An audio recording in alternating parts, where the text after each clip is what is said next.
Following the return of the core flames of reason and death, Aquila is the only titan that we still need to campaign against. Finan asks us to recreate the past, and he repeatedly challenges the Flame Reaver to hone his abilities. The Flame Chase journey's triumphant conclusion draws nigh, yet a sudden disturbance occurs in the Holy City. Using the Council of Elders and the Cleaners, Aglaia made sure that her fall paved the road forward for the Flame Chase. Amidst his grief, Finan takes up the mantle of leadership, giving a speech to unite the people. Cypher also returns on a mission, promising to protect Kefali's core flame while the Flame Chase party is away from the city. With the help of the Twilight Courtyard's last descendant of the sky, Hyacinth, the party ascends to Aquila's flying fortress. Hyacinth resolves to fulfill the duty passed down over generations of her family, only to discover that the glorious feat of Seleucus the Day Thunder Knight campaigning against Aquila was nothing more than a blood-stained lie. At the same time, in the city of the dead dragon's bones, Cypher contends with the Flame Reaver, who comes seeking the core flame. Though she holds out for some time, she is no match and is slain in the end. But she had already given Kefali's core flame to spear thief Bartolos, ordering them to wait for an opportunity to deliver the core flame to Finan and the others.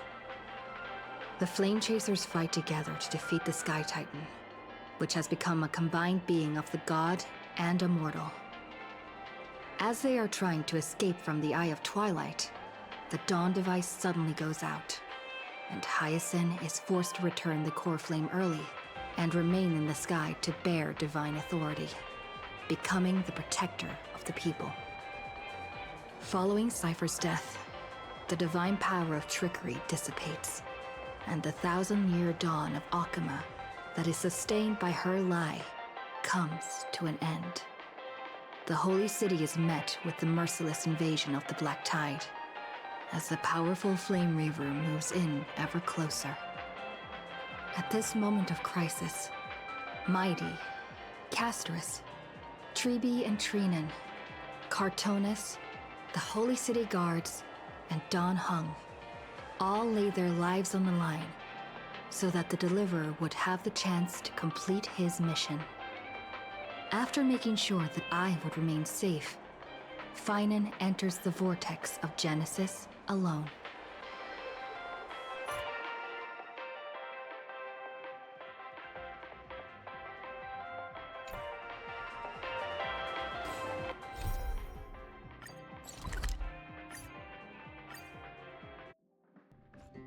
Hard work needs hard rest.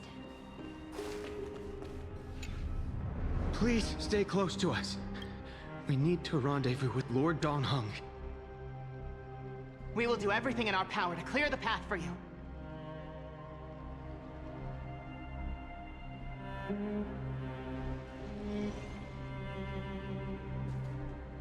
There he is! Lord Don Hung! Quick, we must assist him!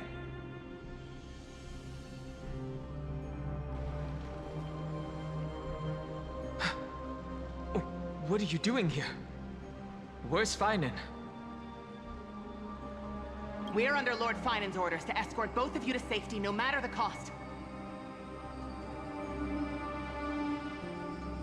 Leave this to me and the Holy City Guards. Zeph, take them and go. Wait, Namasani. That black-clad swordmaster. Something seems off. At some point earlier, they suddenly froze in place, not moving at all. Like some kind of omen.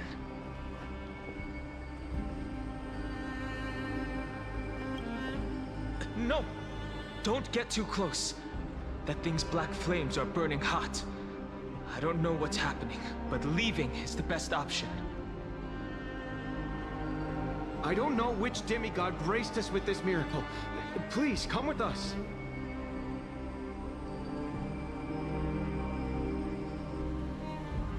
Finan, is he going to be all right? Believe in his resolve to save Akama.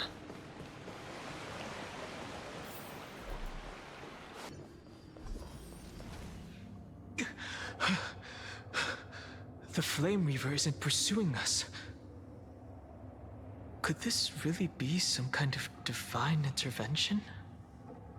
We can't stay here for long. Lady Trinan's sentry gate is just outside the city. Let's keep moving. I agree. But Finan, he must have struggled a lot before making this decision.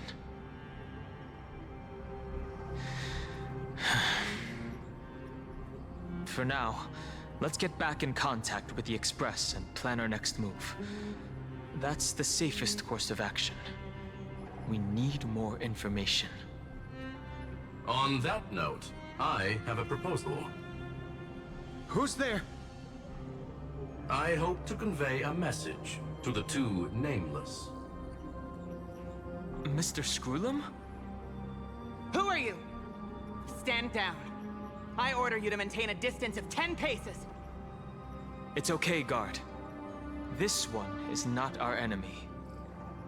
It has been a while, nameless of the Astral Express.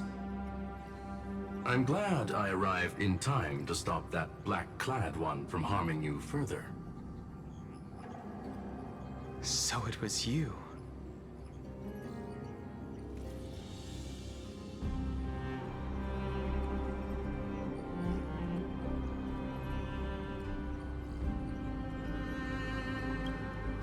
It was fortunate we found you in time. Madame Herta and I were both quite relieved. You two know this anti-Cyrene? Does he come from the same people as Counselor Lygus? Don't worry, guard. This gentleman is an ally of the Trailblaze. Would you mind giving us a moment to speak in private? Of course. We'll wait nearby. Please, stay safe. I fully understand your situation. For now, the only thing I can do is temporarily freeze that black-clad one in place. Time is limited, so I'll keep this brief. The place where you stand, Amphorius, is a world constructed from data and memoria, an experimental field of a certain eon. And now, this isolated sandbox world is rapidly falling into a third path. Destruction. Destruction. Conclusion. If Amphorius continues unchecked on this course, a Lord Ravager will complete its evolution and metamorphosis, and emerge from the surging tides. The cosmos as we know it will suffer irreversible consequences.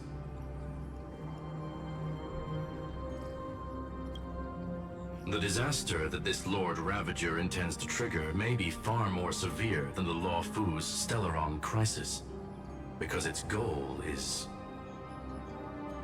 the Eon of Erudition. Putting aside the complex details of the inferences involved, I have a request to make. For one of you nameless to stay behind on Amphorius, acting as an informant, in order to prevent the wrath of destruction from ravaging the cosmos.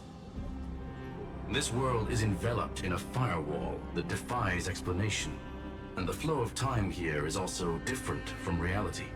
Madame Herta and I can only tear open a gap and project images inside. However, the accidental crash landing of the express car notwithstanding, both of you were able to successfully land here. There must be some principle behind this we have yet to fully grasp. It will take time to uncover the reason. Before then, if one of the Nameless is willing to stay and witness the fate of this world, or to push it along when necessary, it would be of great assistance.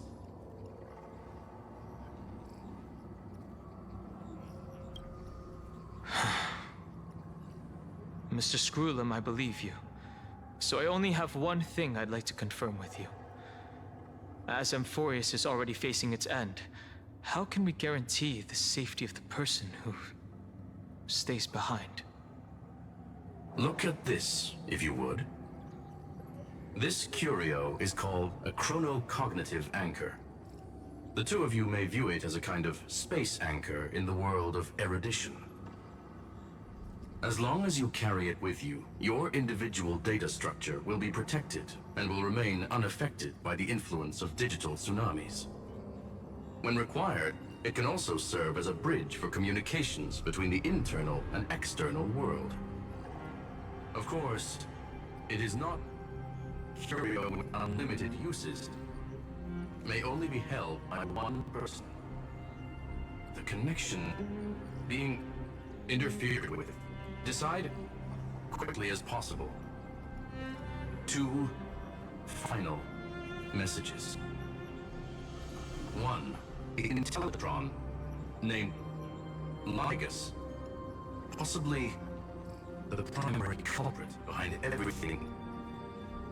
2. Bertha discovered a clue. Miss March has already been drawn into Amphorius.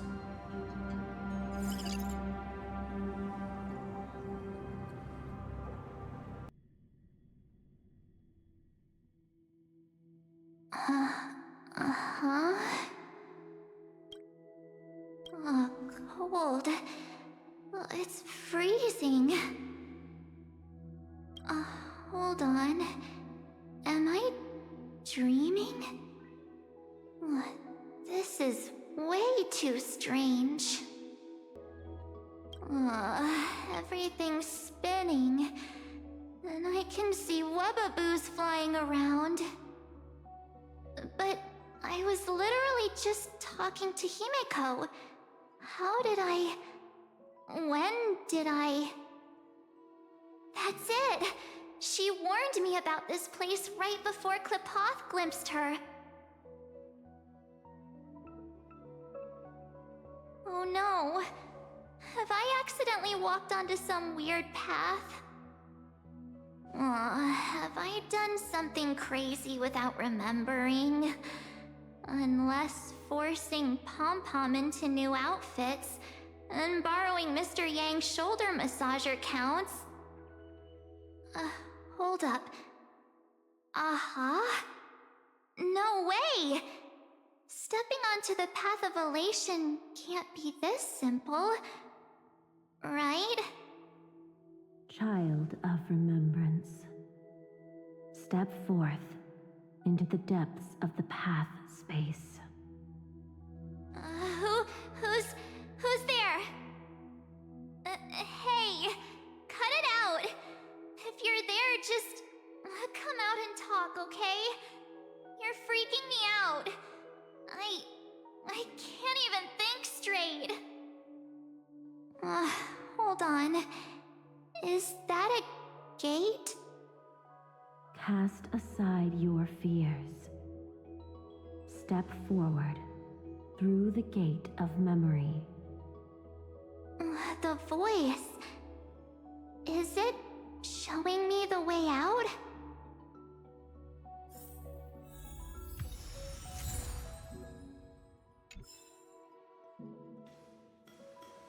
Oh no, don't fall for it! They're lying to you! Turn back now! Another voice? Who now?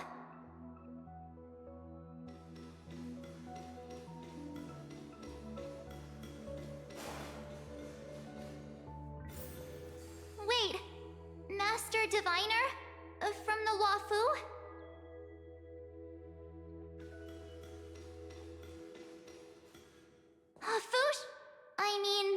Master Diviner, what brings you here? And you, Miss Messenger, do I know you from somewhere? Good to see you again, March. A pleasure to see you, Miss March. That's it! Master Diviner used the Matrix of Prescience to help me search for my memories. And you, Miss Messenger, we met in that memory space. You said to me, "The value of your life does not lie in what happened in the past, but in the present and the future." Your memory serves you well. March, I conducted some experiments with the 6 phase ice you left us.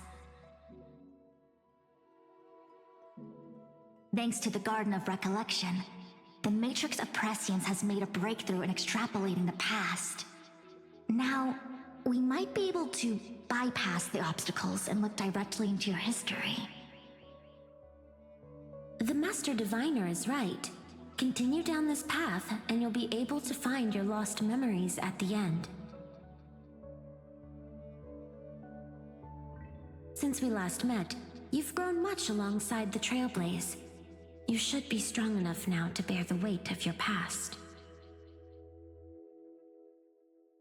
Well, there goes my Ice Princess fairy tale. I need to know, Master Diviner, Miss Messenger, this isn't just another dream, is it? If this is real, why reach out to me at this exact moment? The situation is dire.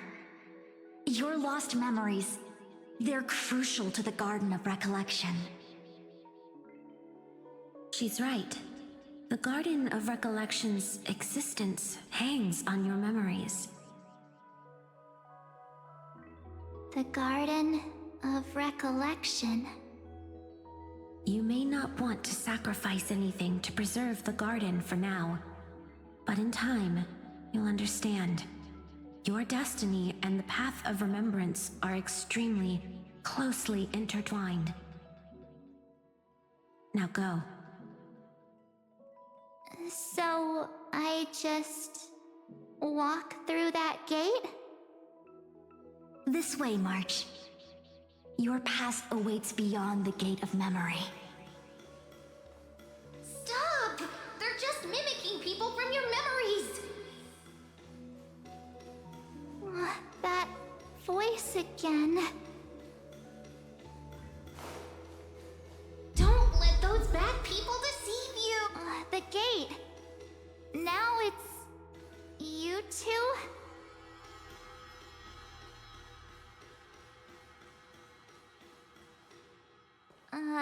Hey guys! What are you doing in a place like this? March! There you are! Finally. The trailblazing journey just isn't the same without you. Traveling's no fun without you around. Well, duh! What's Team Trailblaze without its star member?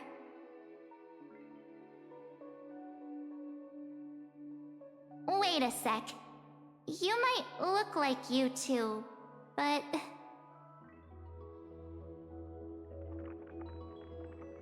We understand your confusion. The Garden's allies helped us establish this Neuralink to reach you.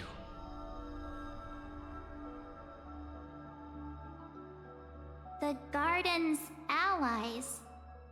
You mean Miss Black Swan? Yes. She helped make this possible. Keep going, March. Find your past. Wake up. And travel with us again. That sounds really tempting. Finding my past and continuing to trailblaze new worlds with you? Trust in yourself, March. It's gotten us this far, hasn't it? Follow us. Let's go through that gate together. Step into your past, March. Find your true self.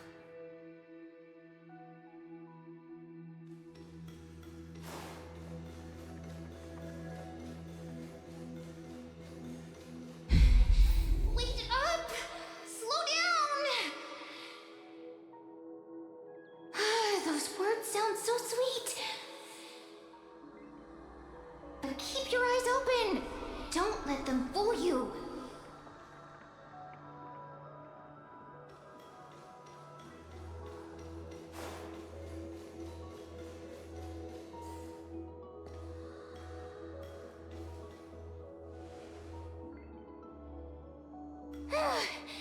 At last, I finally caught up.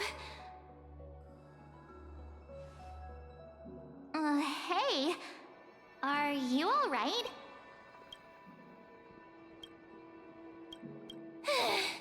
I'll be okay. Just not used to running around. Say, Marge, got a moment to talk before you make your decision? Wait, that was you? Pushing the gate away? Sending those warnings? Yep, named Cyrene. It means ripples of past reverie. Easy to remember, right? Wait a minute. We actually look quite alike, don't we? Yeah. Your pink hair is just as eye-catching as mine. And we're both bright, pretty, and positive girls. Talk about coincidence.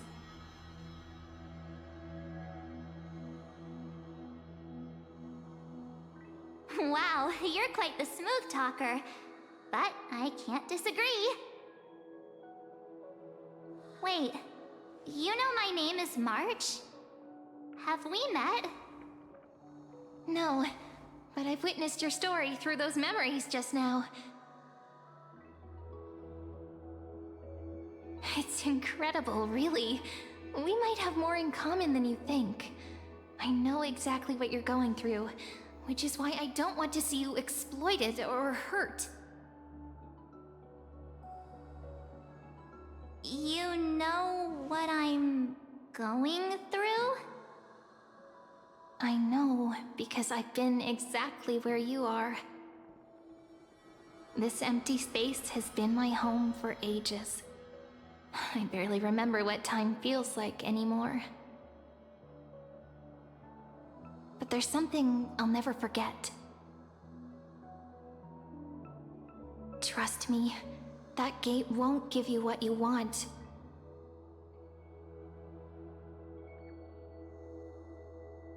You mean those people? They're lying? Luring me into a trap?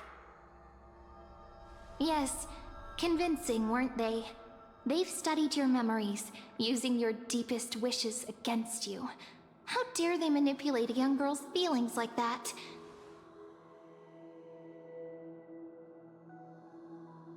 If you go through that door, the worst-case scenario is you'll become their pawn, losing control over your own fate forever.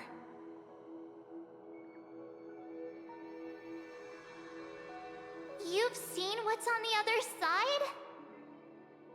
I may be stuck here with missing memories like you, but I still recall fragments of my homeland where I grew up. That door leads to Amphorius.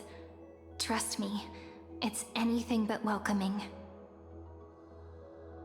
For ages, I've watched people walk through that door. They couldn't see or hear my calls. The voices beyond always promised safety, but I've never seen anyone return safely. So I had to try and stop you. To be honest, I'm not sure what to believe. But the fact that you're here, putting in all this effort to warn me, that means something. Tell me, Cyrene, how can I return to my world?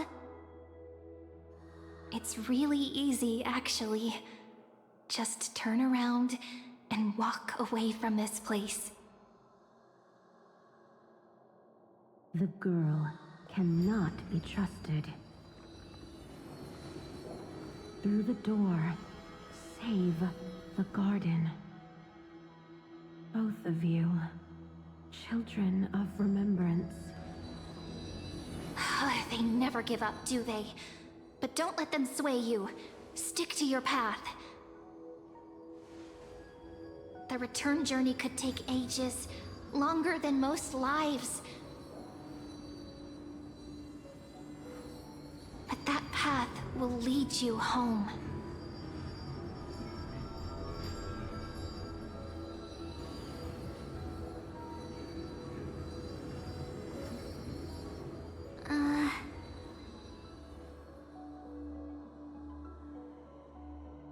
Thank you, Cyrene. I know what I need to do. I'm going through that gate. Into Amphorius. Wait, what? Don't worry. I believe you.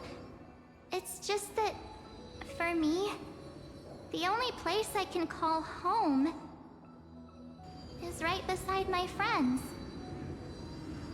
Two of my closest friends are already on their way to Amphorius. They may seem capable, but only I know. They're absolute disasters waiting to happen. They won't last 5 minutes in a new world without me.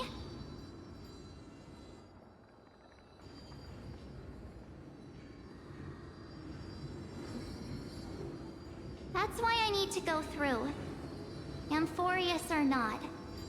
When the three of us are together, there's nothing we can't handle. We'll explore, understand, establish, and connect. After that, we'll find our way home together.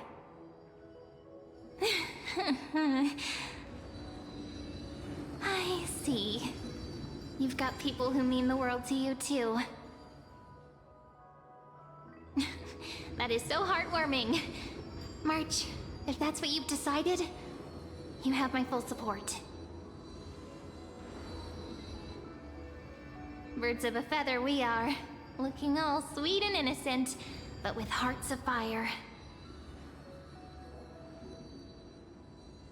Oh, stop. You're making me blush. Well then, I guess this is it.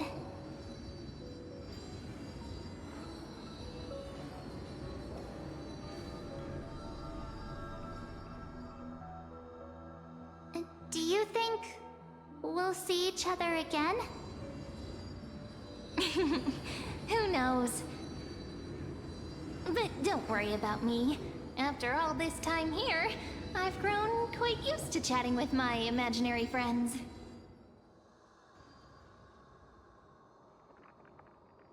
Since Amphorius is your homeland, if there's a way to help you, my companions and I will do everything we can.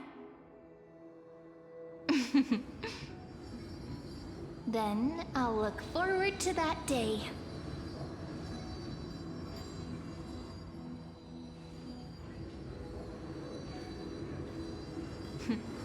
Your story awaits, March.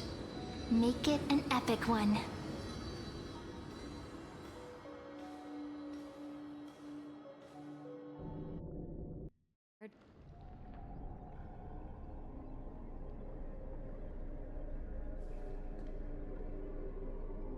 You okay there, friend? Something seems to be bothering you.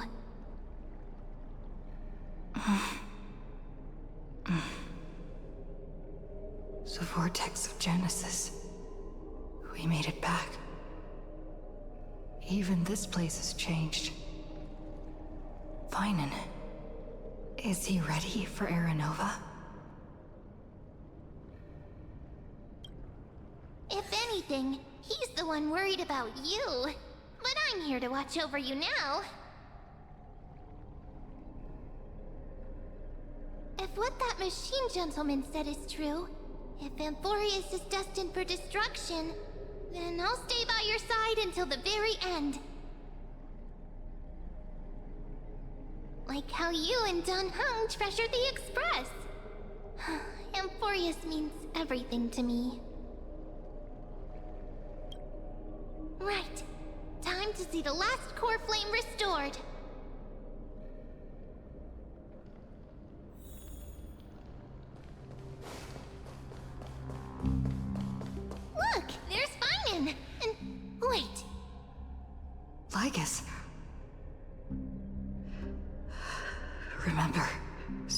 mom's warning.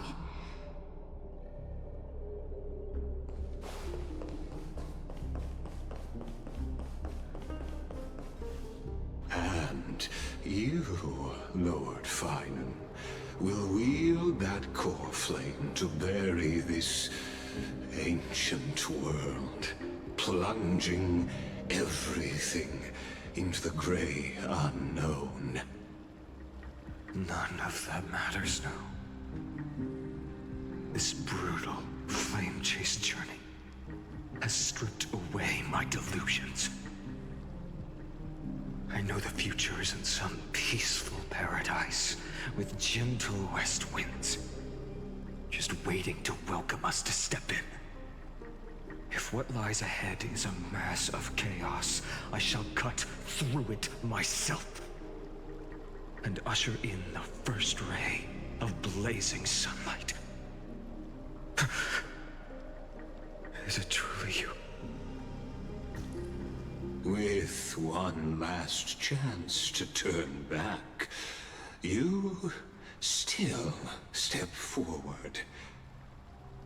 How befitting of a trailblazer.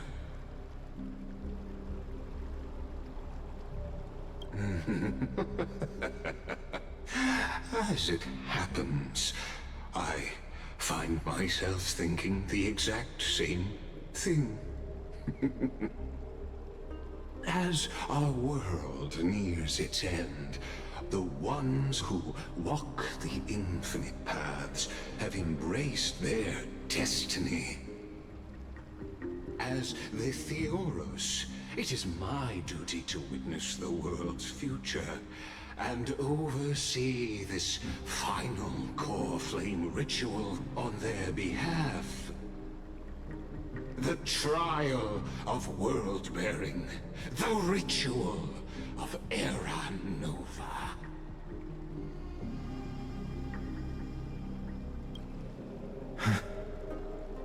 Ah, I see. So you met my kindred spirit before I could erase his traces. Partner, what are you saying?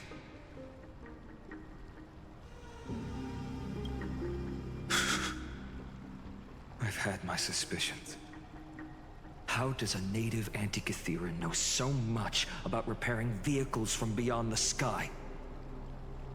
Lord Lycus, how much do you truly know about Era Nova? Tell us everything.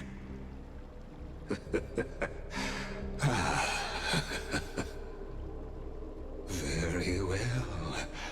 I need no longer maintain this Theoros masquerade. You seek truth, Lord Finan, and truth you shall have.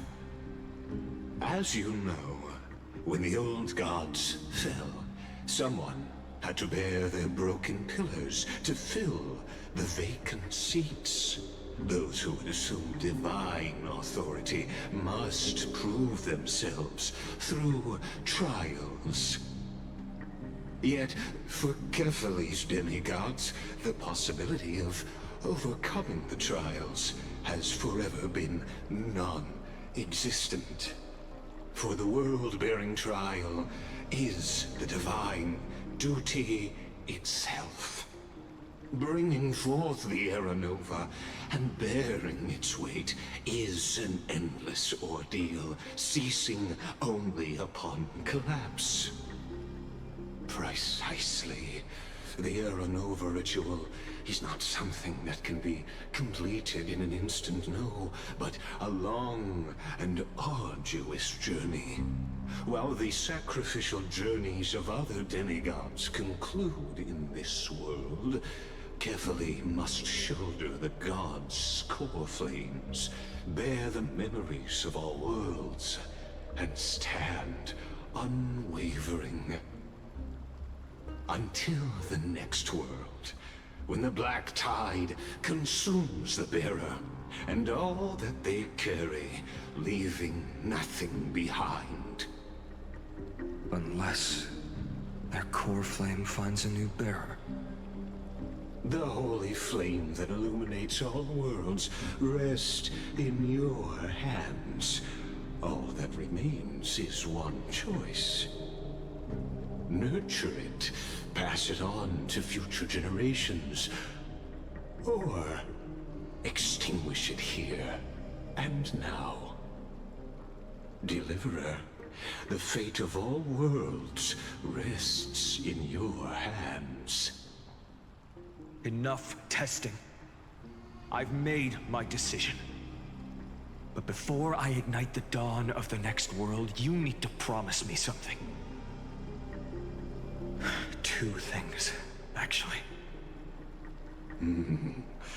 Speak your terms. Promise me this. Professor Anax's vision of the new world is absolute. The world will be reborn from my memories. All souls, living and dead, will return as the first humans, unchanged from their past lives.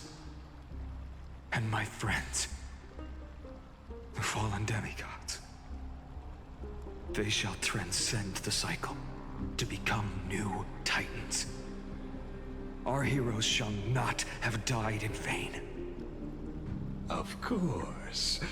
This I can guarantee. Good. The second one. Promise me the Trailblazer can return safely to her homeland, unbound by Amphorius's loss. My apologies, but I cannot promise this. As you mentioned, she now bears the Time Titan's authority. Her bonds with this world run too deep.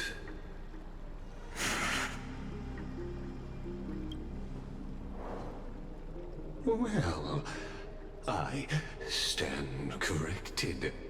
An outsider like her does have ways to defy destiny. Thank you, my friend, for everything you've done for this world. Though the next world may not remember, I shall never forget. As the Theoros, I declare, Amphorius has determined her path. Step forward, heroes. Follow her path and see it through.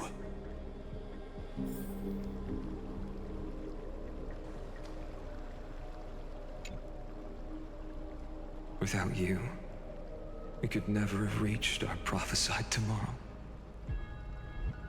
Thank you for walking this path with me to the end. Behold, oh gods, Amphorius has achieved her victory, and the Era Nova approaches. The radiant soul has arrived, having walked through the bustling nights, bearing the golden fire and blood, stepping with pride into daylight. He is the pure child, walking upon the path of yesterday, today, and tomorrow. He is the first to be born, first to be named among the nameless.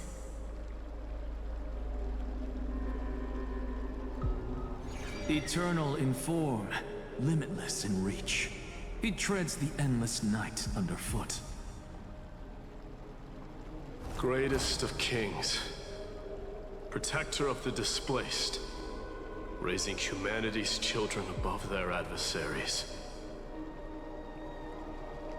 The firmament of molten gold courses through his very bones and flesh. The greatest of schemes reveal against his breath and words. In the golden lakes of that beautiful new world, he shall wash himself clean. There. Finish what we first and last wished for. To write an ending unlike any before, for this world we so deeply love.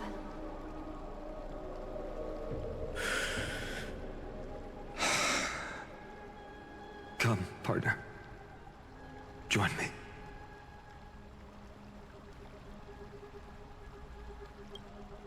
The time has come for us all to face oblivion. Or embark on one final grand journey.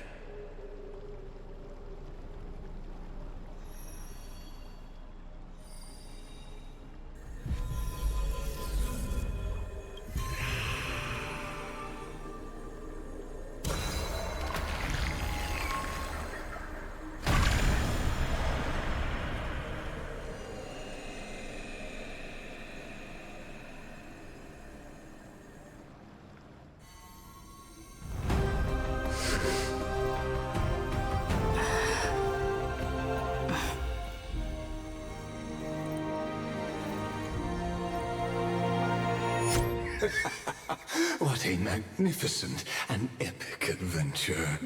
The hero's journey reaches its end, and the truth behind the Aeronova is about to be revealed. Is that truly the case? Here, as the Theoros, allow me to humbly request that you find a moment to listen to what I have witnessed. This is about the nature of Amphorius itself. A story of the prime mover of life. My, what a broad topic this is. Where shall we start?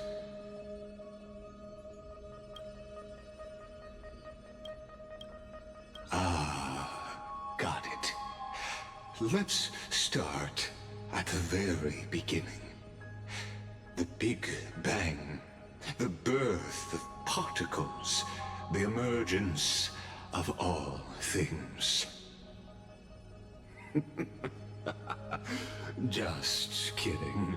What I mean to say is that time, space, matter, all concepts exist solely because we perceive them. This is called the erudition. Without it, the universe would merely be a chaotic book written by chance, yet unread by anyone. As your acquaintance, Lord Anaxagoras, suggested, everything in Amphorius exists through new spores, living in the memories of those yet to come. Oh, how beautifully it aligns, revealing universal truths in such simple terms. Only he could solve the riddle of what exactly are we?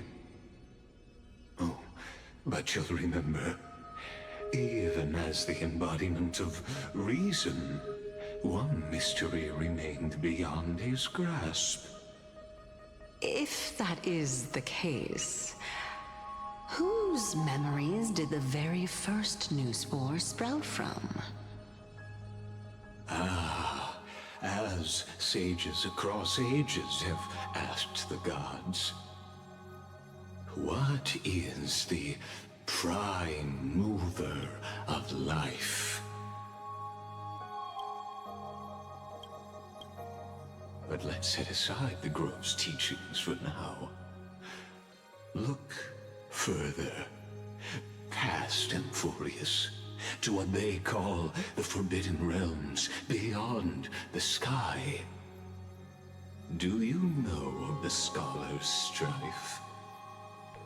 During that grand yet brutal war, waged in the name of erudition, a genius's legacy was abandoned, strewn across the cosmos. The Scepters, a macrocosmic computational array beyond mortal comprehension.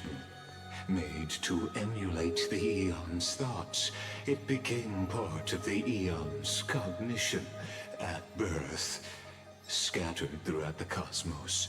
These arrays act as celestial body neurons for Nous.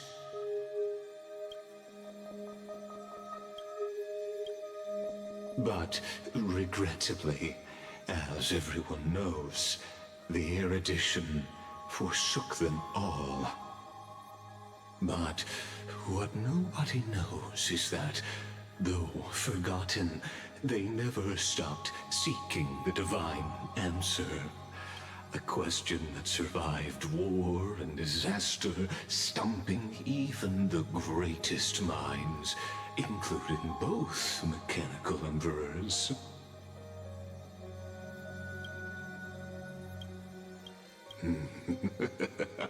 Now, we come to the real truth of Amphorius. What if, hypothetically, a scepter found the answer to the prime mover of life? If through endless solitary extrapolations in the cosmic cold, the one deemed as a failure by the eon of erudition found proof through the ages, what would happen? Perhaps the answer is simpler than you'd think. From a perishing neuron devolved into true life, reborn through the gaze of another eon. This is a tale from the distant past, unknown to all, even unheard by the greatest geniuses. Now, let's leave the Scepter's story here, returning to where we began. What is the prime mover of life? Actually, you know the answer better than you realize. It's been by your side, accompanying you throughout this long journey. Right now, it awaits you ahead. In that brave new world, beyond the end of Genesis.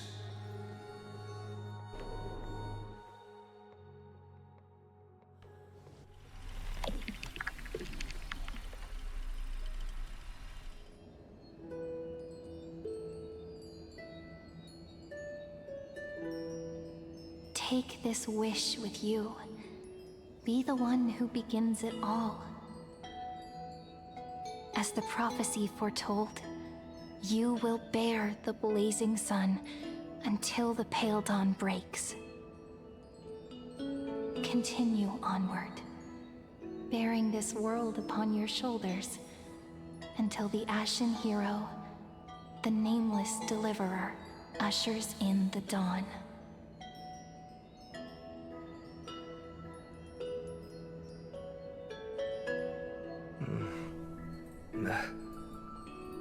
Such an odd dream.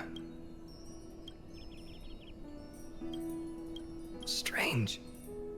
Like I've dreamed this before, but it all slips away when I wake.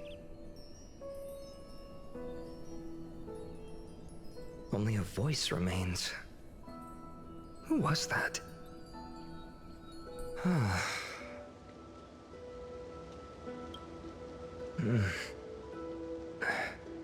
What? Ah, it's you. Whoops, I fell asleep there. What a strange dream I had. It's gone now, though. But look, perfect sunshine. The day is still young. Let's go find Cyrene, partner. We promised to be there for her oracle card reading today. It's right about time.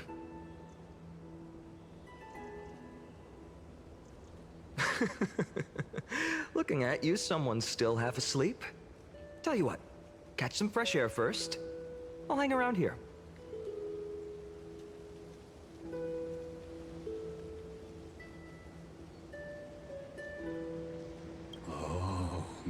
beautiful, isn't it? This is ID Silesia, home of the nameless hero who carried Kefali's core flame. When he was young and innocent, he had heroic dreams, imagining his wooden sword was forged of iron.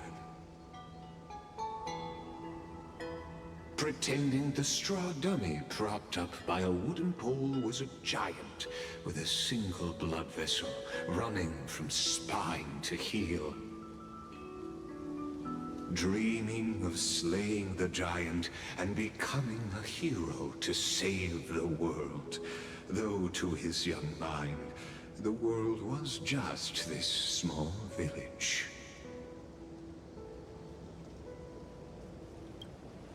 Sharp as ever. Indeed, these memories you witness are the first steps of his journey. These are his first memories. Rather than watching, why not join in? Think of it as immersive theater. Become his lifelong closest friend, witnessing his hero's journey from the best seat in the house, as the nameless hero whose unwavering guidance shaped Finan's destiny, yet whose name was never recorded in Amphorius's history.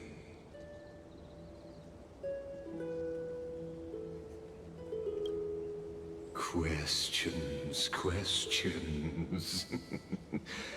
Let's follow along and find out, shall we?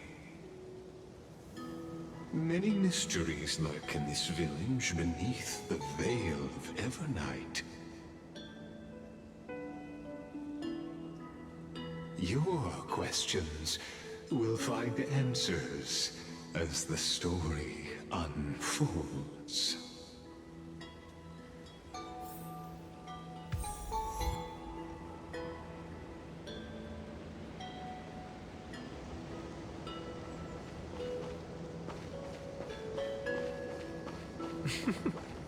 All awake now?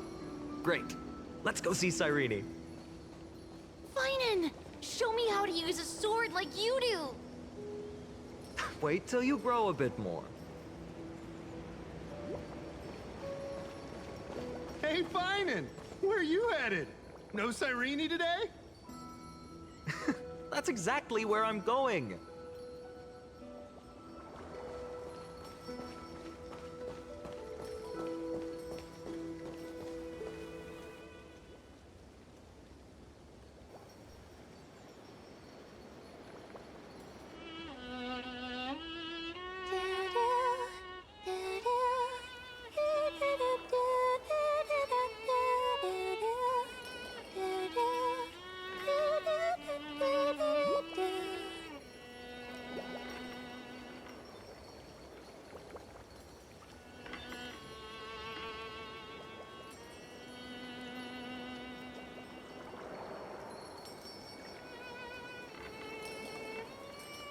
Found you. That...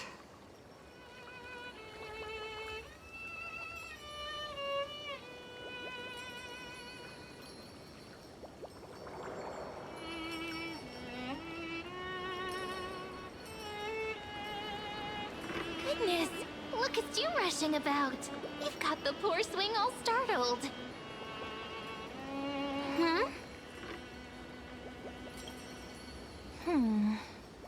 There's something oddly unfamiliar about this.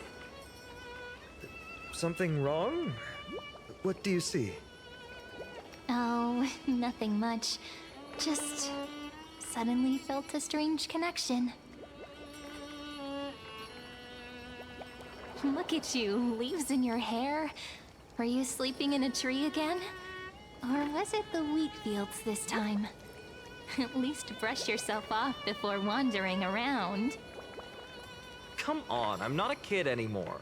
You're the only one who still treats me like one. Sure. You may have the height advantage, But when it comes to maturity, I'm leagues ahead of you. Still fantasizing about being in heroic adventures and imagining yourself as one of the characters? That's the kind of thing kids do, not grown-ups. Don't you agree? And since you're playing along with his antics, who are you pretending to be today?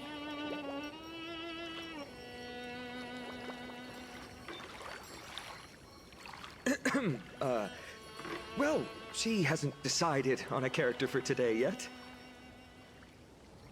How about we stick with the usual? You know, the valiant hero from a distant shore who made a pact to learn the sword from you. Spare me. Can we not bring this up? Speaking of which, what about those oracle cards? We haven't done divination in forever. Why the sudden interest? I was just about to tell you. Earlier, while napping on the swing, I had the strangest dream. There was this mysterious voice in my dream, calling out for something. Wait, you had that dream too? Yes, you too? That would explain this lingering sense of unease. Which made me think of those old oracle cards I used to play with as a kid. Though the Ornyx prophecies were always hit or miss. Yeah, all the kids would get so excited drawing cards like ruler or warrior, but throw fits over devil or drunkard and demand a redo. If you just redo it when you don't like the result, what's the point of divination?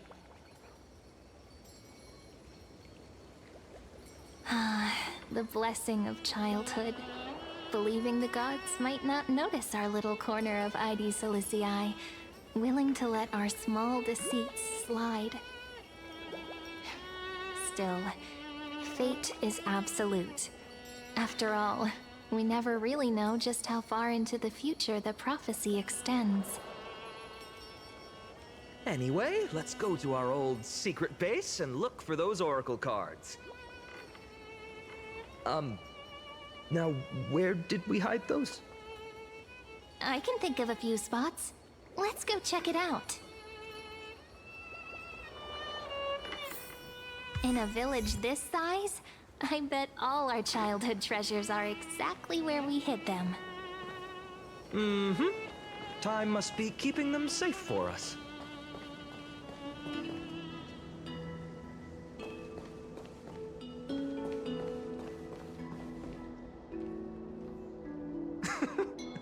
Well, those were the days. We'd always meet either by that statue in the village or right here. Right? And I remember you never used the front door when you wanted me to come play. You always climbed over the wall. You were such mischief makers.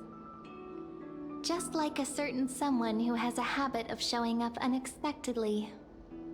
Right? Maybe it's you. Hey, I was just copying those storybook heroes. They never take the beaten path. Still, it's embarrassing. I've been the only one here for a while, and I haven't kept up with the cleaning. With so many spots to check, where should we even start?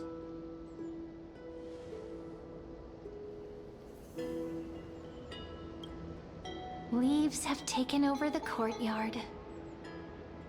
I know. We wouldn't want your clothes getting dirty. Leave the dirty work to me. That's not what I meant at all. All right, let's split up. I'll handle the yard. You check the upper floor. I wonder what the view's like from up there. Worth checking out? Juice with milk would taste.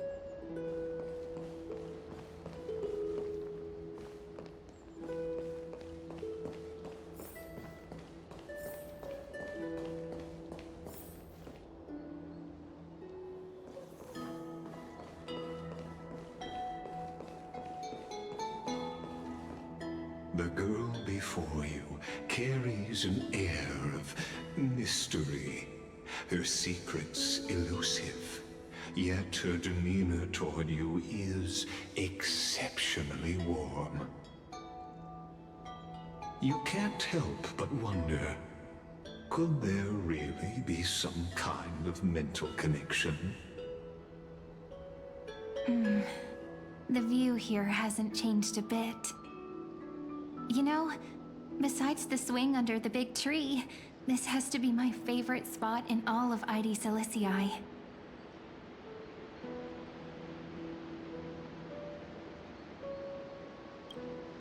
You can't help but want to hum one of those old songs we used to sing.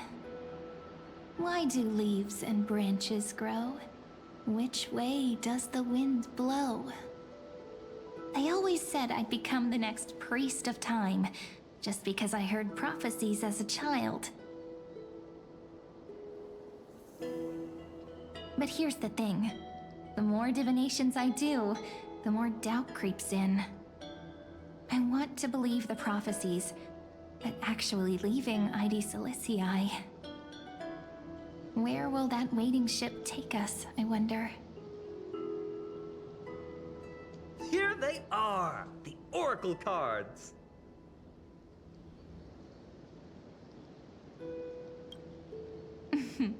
Guess reminiscing makes us take our time, doesn't it? There we go. Looks like the gods do listen to our thoughts. Here it is! This is the box where we kept the cards. But the cards are gone. Who could have taken them? Huh?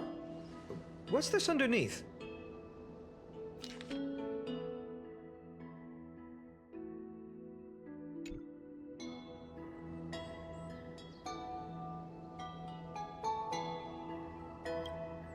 Hey, don't go changing the words. I see now. Those sneaky little ones. So that's what they've been up to. The ones from Remembrance Maze, you mean? Yep. Let's head to the back of the courtyard.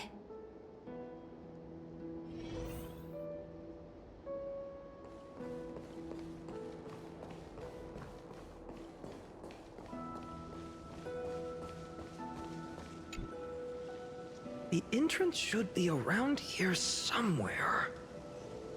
Right here. The path to the maze is hidden under all these weeds. It's been too long since we visited the fairies. Did you forget? We used to visit them all the time when we were little. All right, let's do this. These weeds need to go.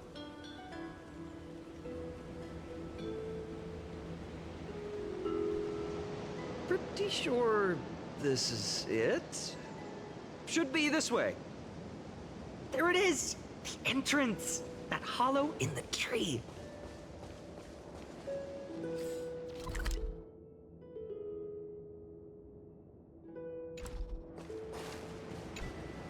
Once you get through the tight squeeze in the hollow, you'll reach their dwelling, the Remembrance Maze.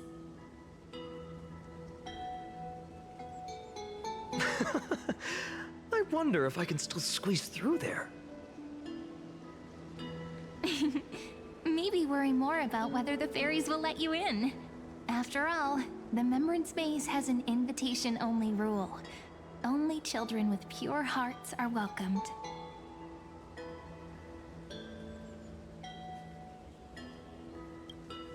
Lead the way then, partner.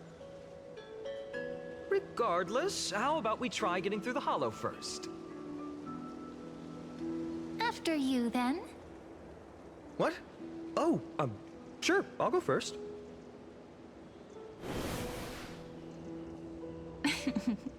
So hasty, as always.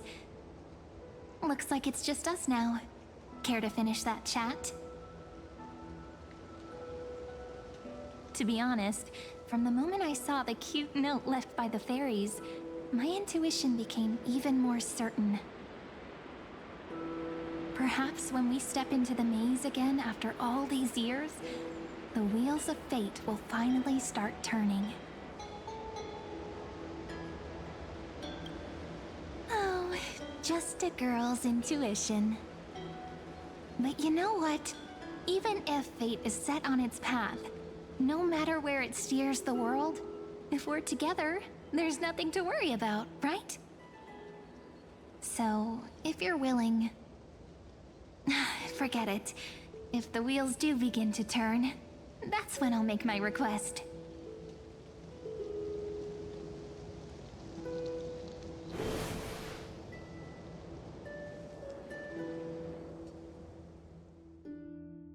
I made it!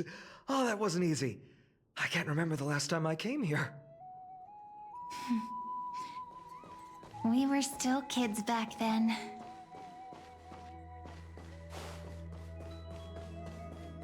Wait a minute. Are you... Look who it is! Rini and Snowy! Whoa!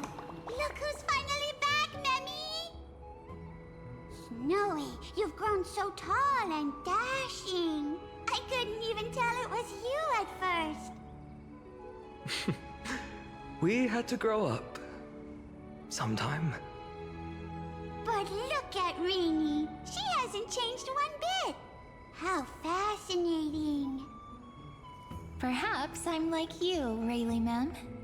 Just another fairy of the maze. Die? Rayleigh Mem's always been this lovely shade of lavender. Doly Mem, Rayleigh Mem, Mealy Mem, Folly Mem. I've missed these cute little troublemakers.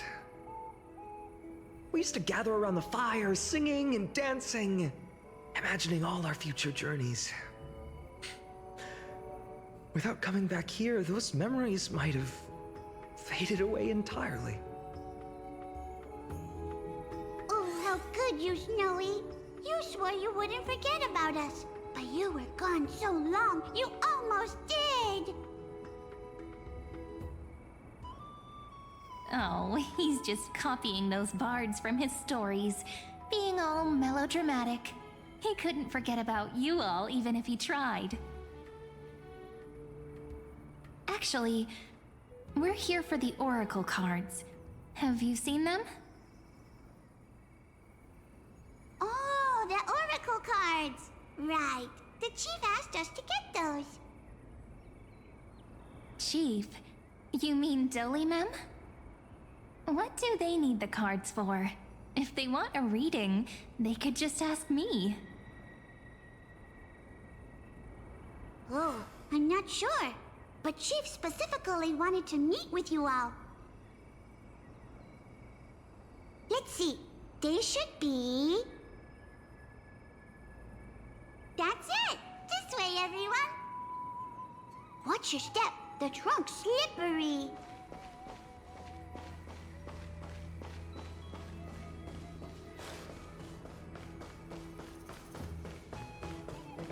Chief! Rini and Snowy have returned! Why do leaves and branches grow? Which way does the wind blow? In Remembrance Maze depths we seek to find the answers future left behind. Welcome back, my dear children.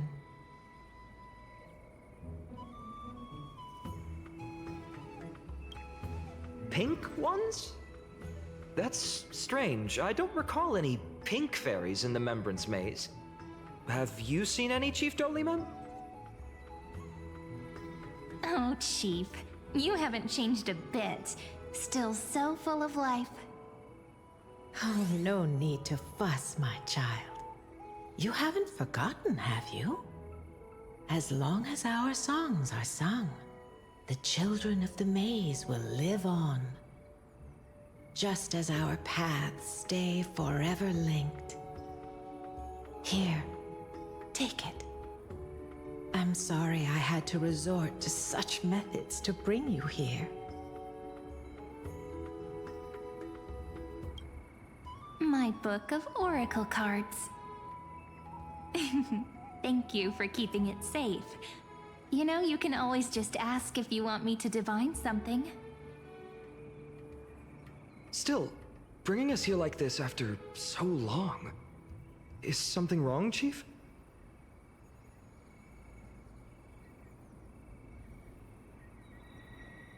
Yes. The veil of Evernight whispers to us once more. It tells of a new fairy who will soon enter the maze. Indeed, every time a new fairy arrives in the maze, it means that beyond the veil, in the vast lands far from ID's Elysiae, a great calamity is on the horizon.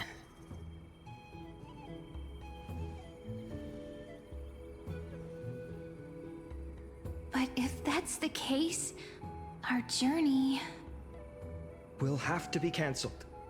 If disaster's coming, we should stay in ID's Elysiae just to be safe.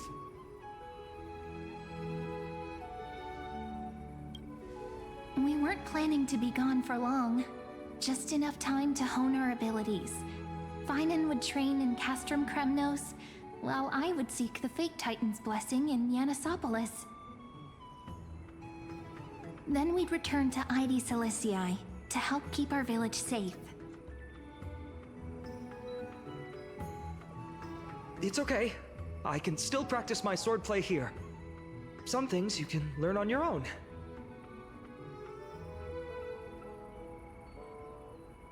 Well, probably. That's not very convincing. Here's a thought. Let's have Cyrene do a reading. If fate wishes to show us its path, we might find some peace of mind. But what if we don't like what the cards tell us?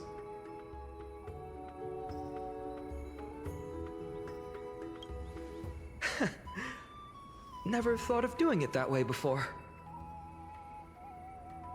Thanks, partner. We'll do it your way. Whatever the cards show, we'll face it together. Ask with a true heart, and truth shall answer in kind. Close your eyes, and let's open the oracle card book together. Let your thoughts flow like stars drifting on the river, carried by fireflies and gentle winds. Your destinies flowing towards the same future. Now, shall we begin? Oh my! The cards are quite responsive today. Very well. Let's see what future the oracle cards wish to show us.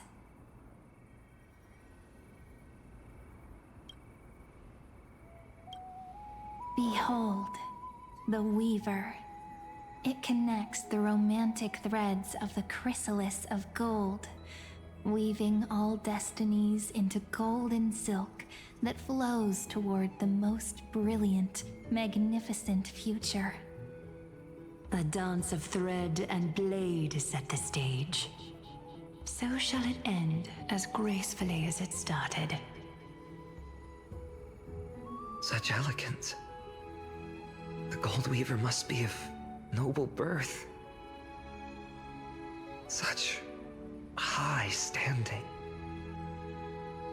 I doubt someone like me could ever reach it.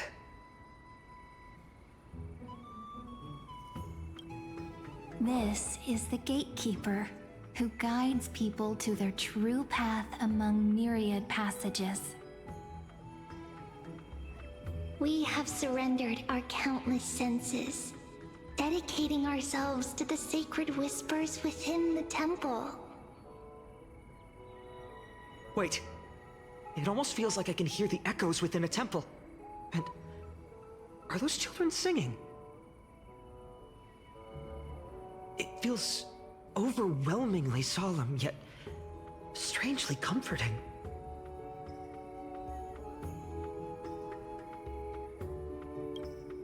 The ruler stands for discipline, authority, and glory, but frequently also points to isolation and warfare. Even should you pledge your loyalty to me as the last sovereign, the glory shall be mine and mine alone. He who has slain a king can no longer bear the title.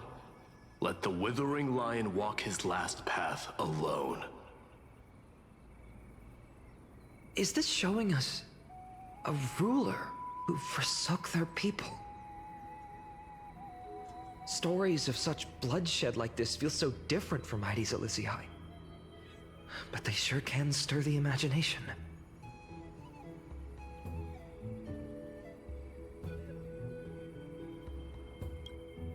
Ah, the traveler. Our little trickster. Always hiding behind other cards, disguising itself. What a rare catch. Over here! Or perhaps here! Gotcha! You'll have to be quicker than that. That teasing voice.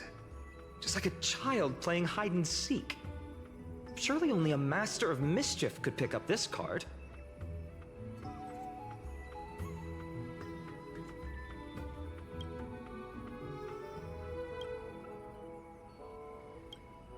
This card, the Servant, is surprisingly light, bearing the cool scent of Antilla flowers, just like starlight. It symbolizes new life and hope, yet often brings to mind struggles, sadness, and loss. These precious flowers I care for with my own hands. Are they destined to bloom only in death's embrace? It sounds so solemn, yet tinged with an inescapable sorrow. The humble healer may seem gentle in hue, but its courage matches any other, strong enough to melt even the coldest ice. I will do my best to help you mend all fractures and let sunlight shine on every corner of the world. Make a pinky promise with me. No more going back on your word. Hey, this card really speaks to me. It makes me want to protect as much as I possibly can. Still, protecting everything, everywhere, seems like a dream. What amazing power would you need for that?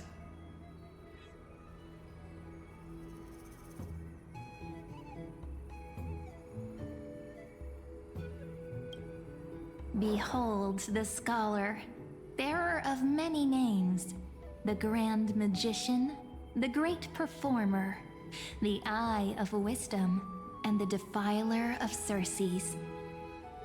Oh, there's just one card. With all those titles, I was expecting a whole deck. A dromus draped in finery will suffice. It's succinct enough to best summarize my true nature. Wait, what's with that condescending tone? It's almost as if it knows what we're about to say.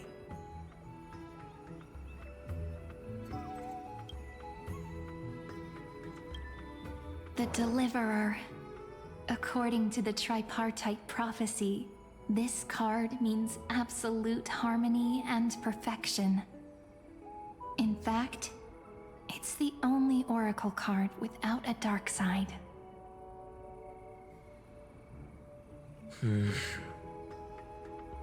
What, no divine whispers this time? Oh, silly.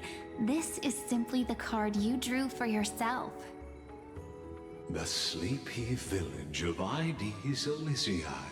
In just one fleeting moment, welcomed an array of legendary figures. The Weaver, Gatekeeper, Ruler, Traveler, Servant, Healer, and Scholar.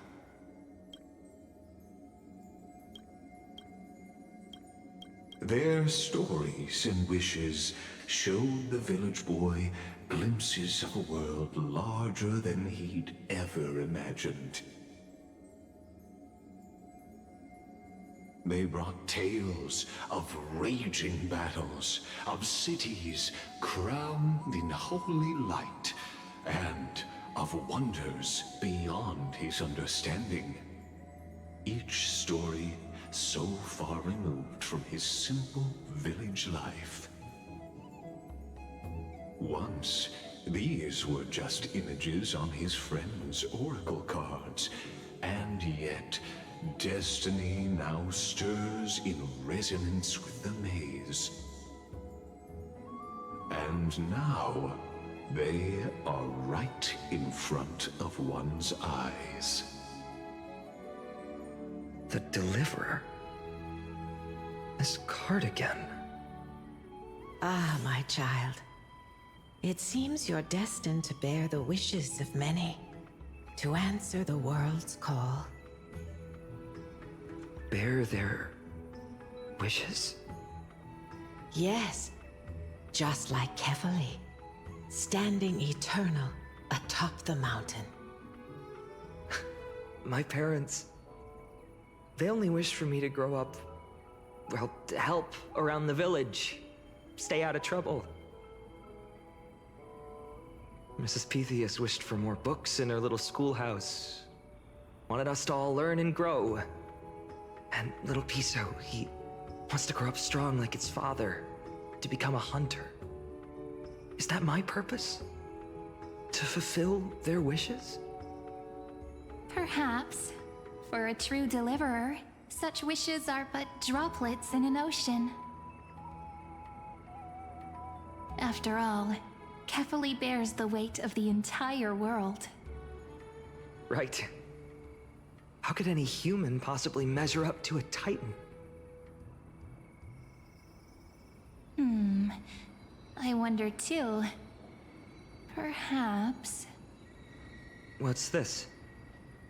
What you see are futures written in the cards. Or rather, the people you'll meet on your journey. Sometimes, fate can guide us when we're lost. Let's consult fate itself. Maybe then we'll know why we must take this path. And learn just how many burdens one must bear to become a true deliverer.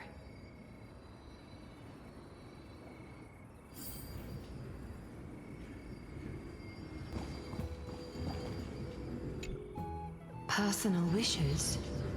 I have none. Only the Aranuva matters. The world's rebirth. Yet, if I am to weave a new era, then it may be one where kindness and her cleaners shall never tread. These crawling parasites have no place in Akama, especially not under the deceitful claim of human rule. That noble lady? The way she speaks, it's like ice in my veins.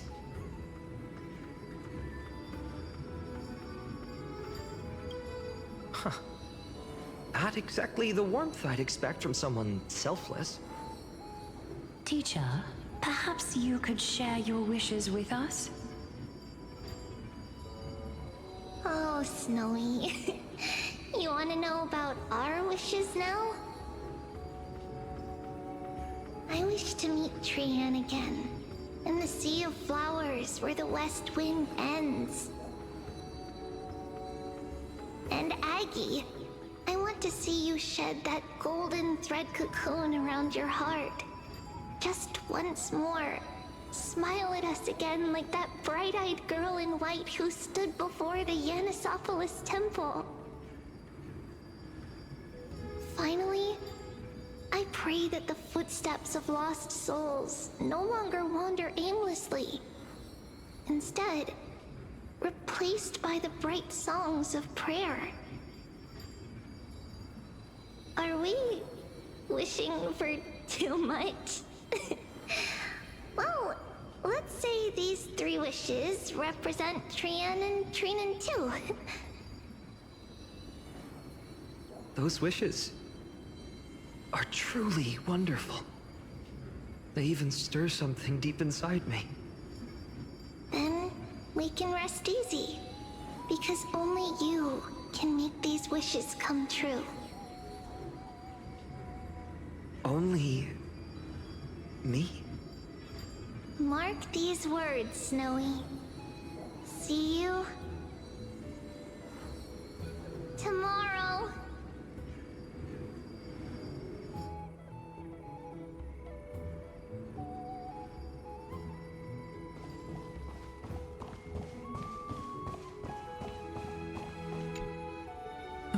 Finan, my student.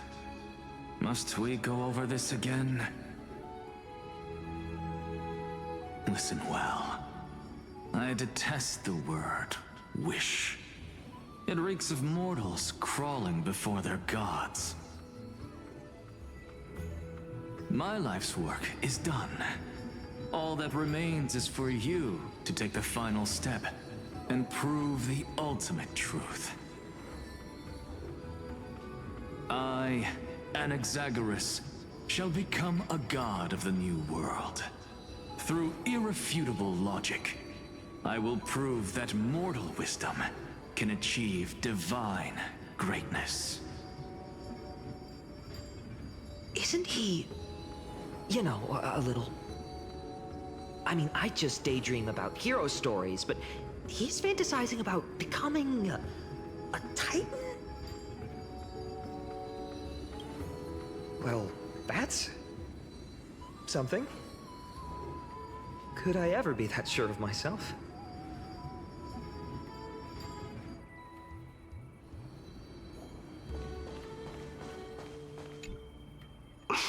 Finan, since when did you become so timid, asking such juvenile questions about wishes? What's that supposed to mean? What's with that condescending tone?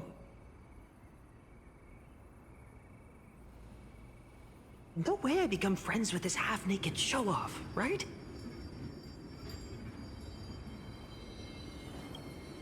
Just what kind of life am I going to lead? What are you mumbling to yourself now? Whatever. The wishes of the Kremnon warriors are done, but I survived 1,000 deaths only to fall to a coward's blade. That masked flame reaver who struck from behind. Finan, you look... Never mind. That blank look tells me you're completely lost. My wish is simple. One honest duel, face to face, blade to blade. Then I'll strip away that mask with my own hands.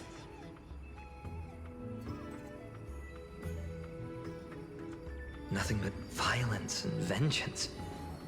This person's wish is nothing short of brutal. Still, those eyes burn with the noble pride I've read about. This wish, I shall not forget.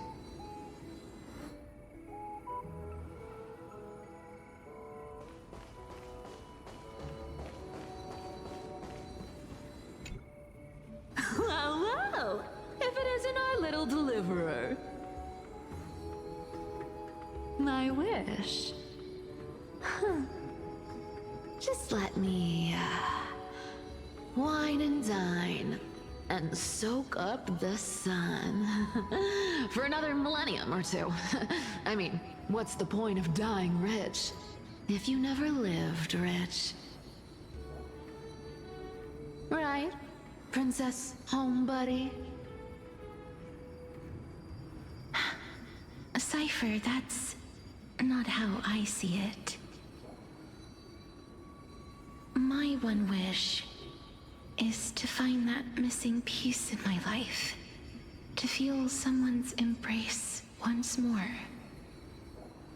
That warmth. I've felt it before, and it's my dearest memory. And speaking of riches, for someone with all those treasures behind your divine power, you've led a pretty cheap life. Ouch! Where did that come from?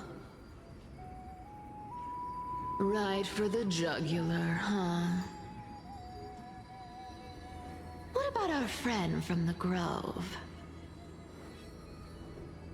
My wish came true before I touched the sky.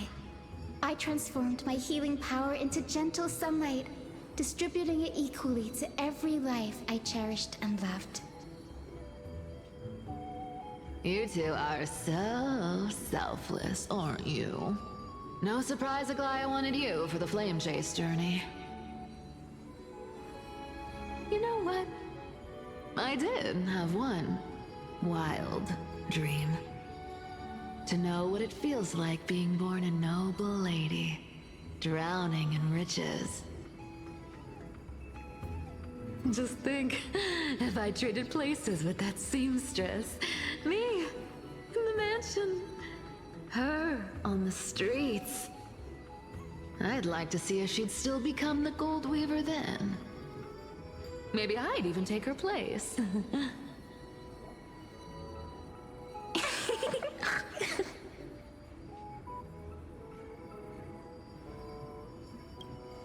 I can't disagree with you. These wishes aren't weights to bear.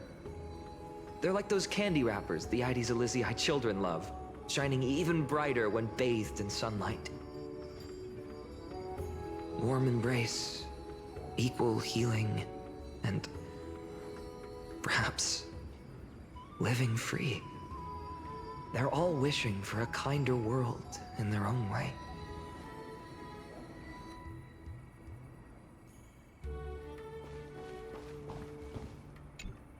So tell me, has the uncertainty in your heart begun to fade? So many faces in my future. So many wishes. Still, why would fate choose to show us this path? What's weighing on your mind? Didn't you say disaster would strike Amphorius? If so, shouldn't Cyrene and I stay in Ides Elysiae? How could we possibly meet all these people?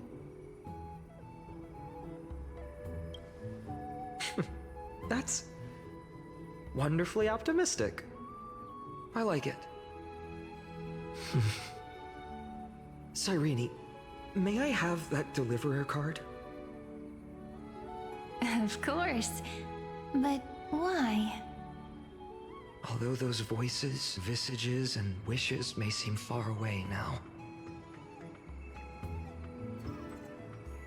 I can't ignore the sense that something is calling me, bidding me to take a hold of it. Maybe its true weight can only be known once it's in my grasp. In that case, accept this gift. Oracle cards carrying time's wisdom, blessed by Orynyx. May they journey with you, become your memories, and spark rippling waves of change in times to come. I'll hold these words close to my heart. But now that I'm holding them, they don't seem all that different from ordinary playing cards. What? What's happening? Everyone, we've got big trouble, Mimi! Burning, smoke everywhere. It's all coming from beyond the maze. What's going on? It's here.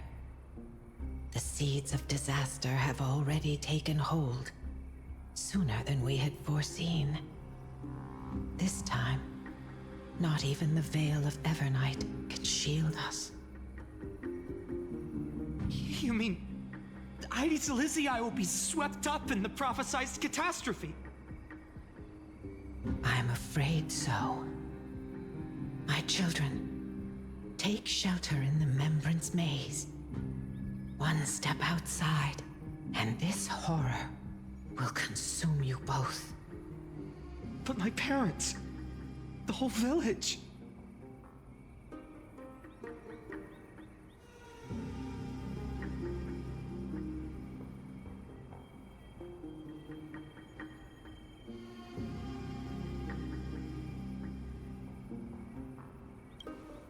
You're right.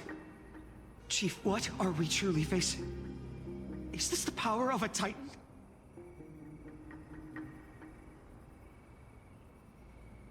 This is beyond any Titan. Beyond any danger you could overcome with strategy alone. It's an unspeakable horror that twists all life into abominations that never bleed nor cry. Even Titans fall to its corruption, burning from within until only empty shells remain, knowing only death and destruction. The Black Tide. That's what this calamity truly is. It consumes all in its path, sparing none but the Membrance Maze. Not even Titans can... Yes. So please, don't leave this forgotten realm the gods abandoned. You are the first to uncover our presence, and the only two who can enter the maze. We don't wish for you to throw your lives away. Finan, what path do we take?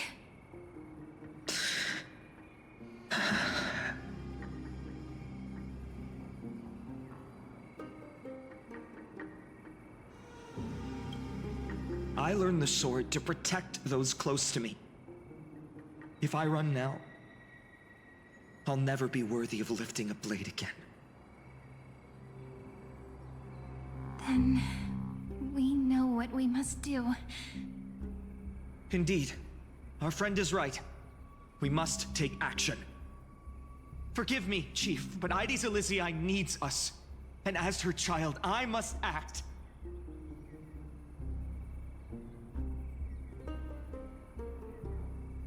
Very well.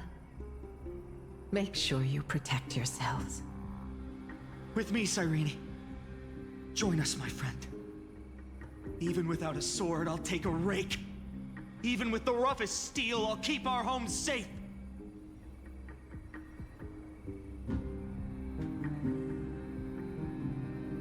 Deliverer.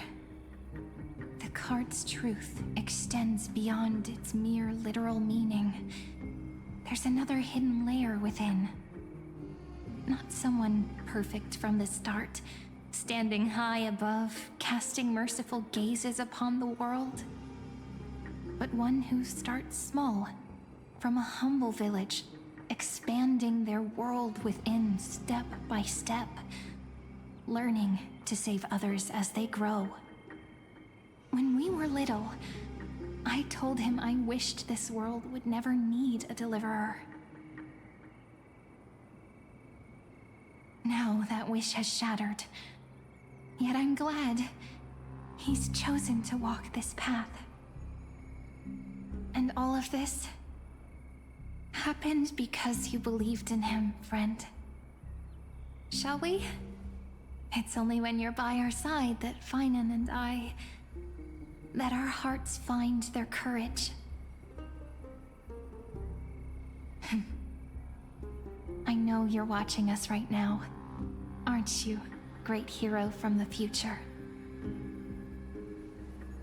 Oh, deliverer. Such cruel irony. Though destined to bear the world's burden, this boy can never become the hero to bring forth the dawn.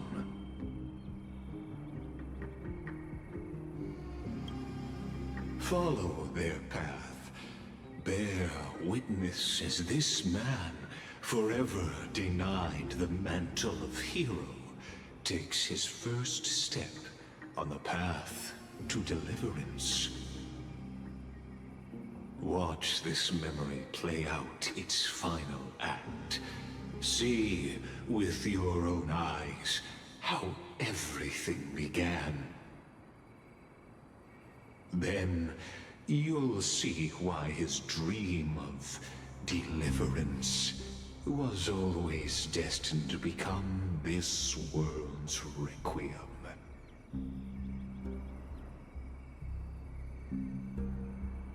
A sun red as blood, wheat fields turning to dust, and in the heart of it all, a village aflame. In that moment, the boy stood in what felt like the end of existence itself.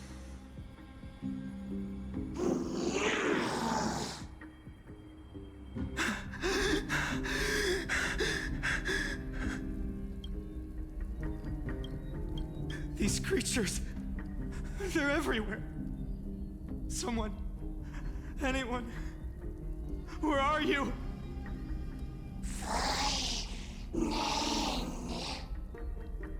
No, it can't be. Why did you? Are you talking to me?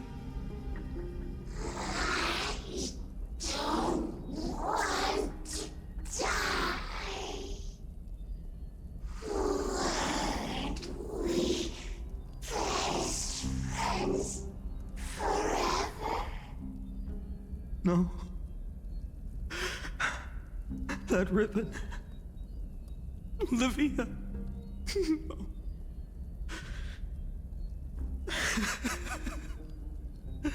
I should have known. Save us. Save us.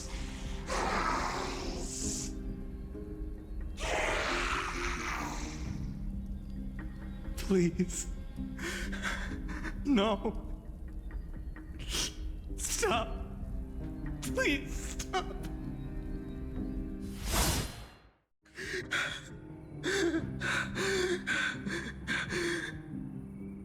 Olivia, I'm so sorry.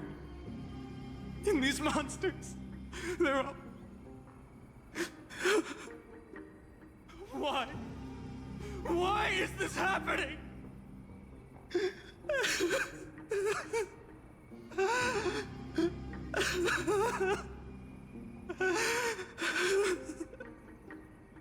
When the black tide arrived, the wavering boy found resolve in his companions, and together they ran toward their first battlefield. In the far-off future, the land of Amphorius would bear the marks of the hero's footsteps. With sword in hand, he would inscribe an eternal mark in the golden epic. And when dawn broke over scorched earth, a boy, covered in wounds, buried the dead one by one. His silence heavier than the earth he moved. His home, his past, his name, all buried beneath the soil. His feet carried him forward, over the pillar of stone, beyond the chalice of plenty, through the deadly fogs of the hand of shadow.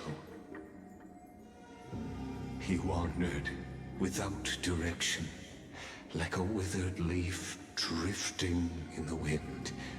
Through countless city-states, the smiling visage of the white-haired swordsman was etched into memories.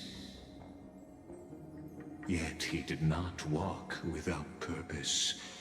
Deep in his heart, a voice always guided him forward to fulfill the wishes he had inherited, to brave peril, and to do all that was within his power to save those who needed saving. Those words his friend spoke long ago, when his journey began, lingered.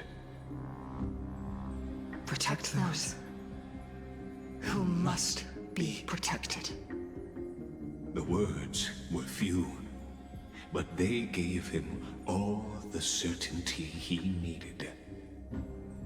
That's what it means to be ordinary and choose to be more. Onward he walked, until the call of the flame chase journey thundered across the land. In the vision painted by prophecy, humanity would triumph over the gods, seize the core flames, and ignite a new dawn for Amphorius. Yet losses are a constant on the flame chase journey, where life too seems as small as a speck of dust. Only one who treats the world as their teacher can bear its eventual destiny. Are you prepared for such teachings? The voice within spoke, and he answered softly. No matter. My existence is of no consequence. When the Gold Weaver called, he answered, traveling to the holy city. There the elders met his warrior's spirit, with nothing but scorn, condemning him to the barracks in derision. No one saw it coming. Not the world, not even him. Yet, this nameless recruit stood at the gates of legend. And there, at last, he found the ones who would walk his path right beside him.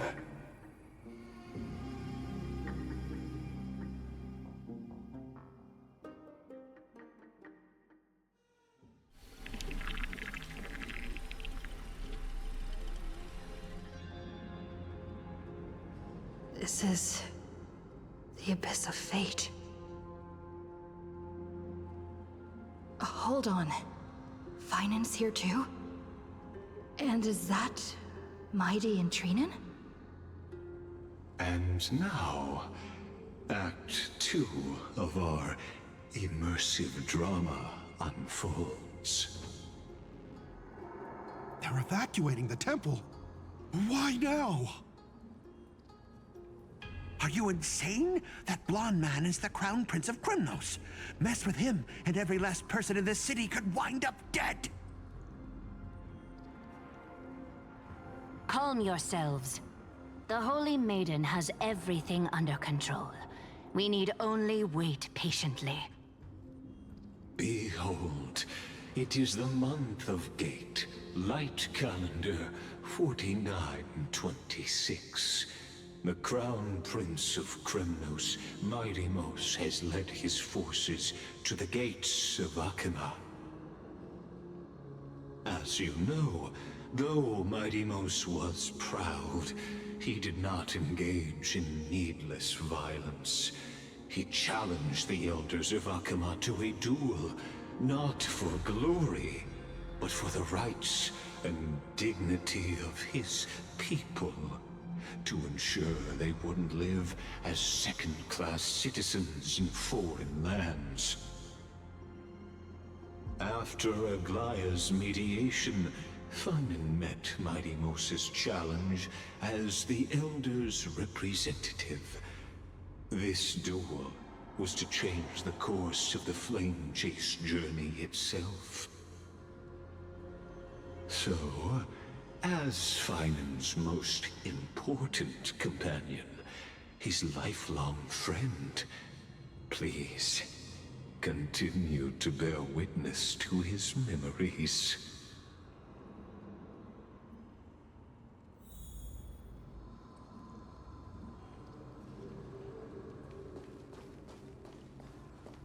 Is this your idea of an honorable duel?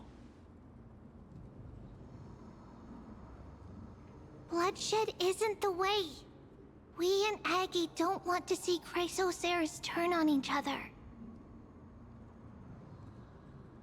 True warriors know when to sheathe their blades. The impartial Talantan shall oversee this duel. You need only place your offerings upon their scales. Something that has more weight than the fate of the world. Which means only those who understand the world's weight are worthy to carry it. Is this how you plan to test our convictions? Well, Kremnoan, looks like you won't be able to punch your way through this one. It makes no difference. One last chance, new recruit. Walk away, and I'll spare your life. Otherwise, come and face me. I'll give you a warrior's death.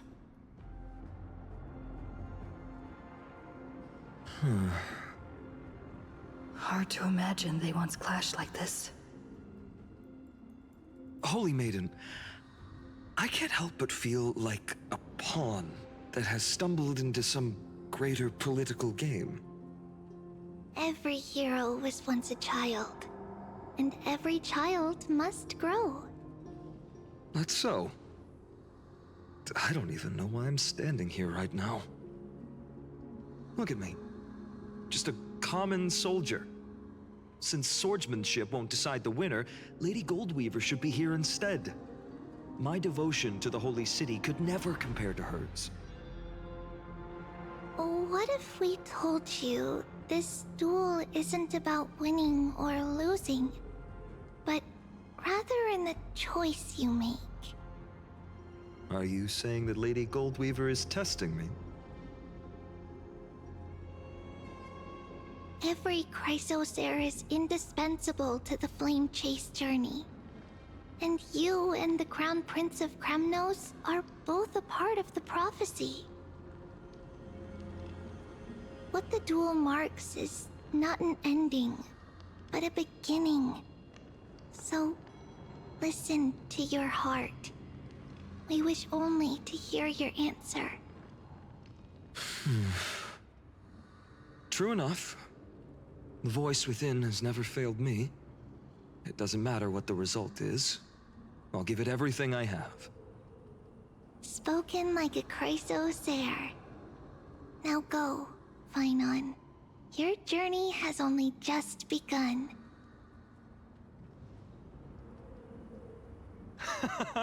That's right, comrade. It's time for us to teach that proud prince a lesson together.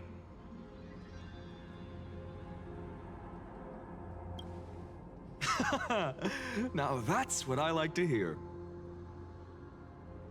Still, on the topic of the Temple of the Three Fates, here we are, at the Temple of the Time Titan. And I don't even know how Cyrene's studies are progressing. We haven't really had much contact since I set out. Still, I hope she's doing well. Anyway, let's go, comrade. It's not every day you get a chance to see Talantan's scales of justice. What's going on? Did he just say Cyrene's studying here? But how's that possible? Wasn't she? Of course, Lygus disappears right when I need answers. Forget it. I need to catch up with Finan first.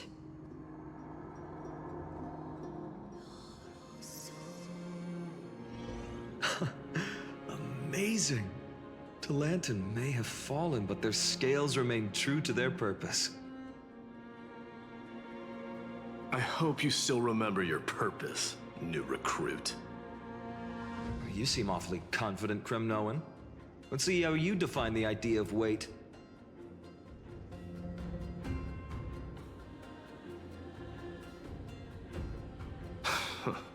For your information, in Castrum Kremnos, the punishment for profaning a duel with such crooked words is impalement. But as we're in foreign lands, I'll indulge you. The signet of Kremnos, the crown jewel of our people. That's my choice. A ring. Not just any ornament, I'd wager.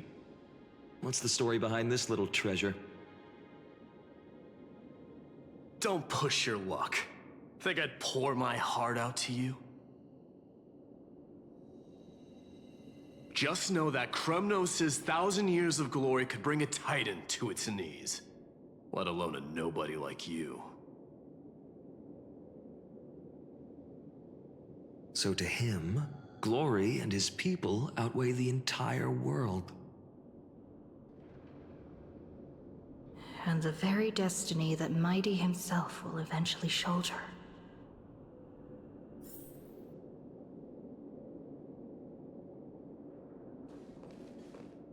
Well, that's easy for you to say. I'm just a holy city guard up against Kremnos' walking war machine of a prince.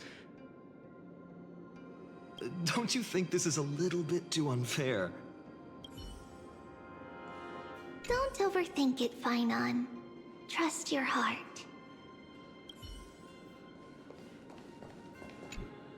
Now this is a tough one. What can I possibly offer against a ring that signifies so much? Well, comrade, what does your gut tell you?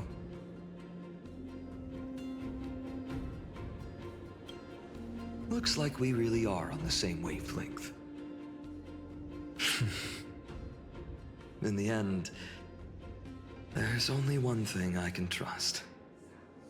The deliverer that appeared in my life on that day. How ironic. I can't even just thinking about how my village was swallowed by the black tide makes my hands shake.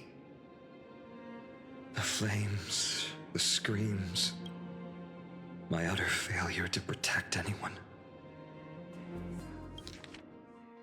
The deliverer that appeared in my life on that day. How ironic. I can't even look at this card properly, much less follow where it leads.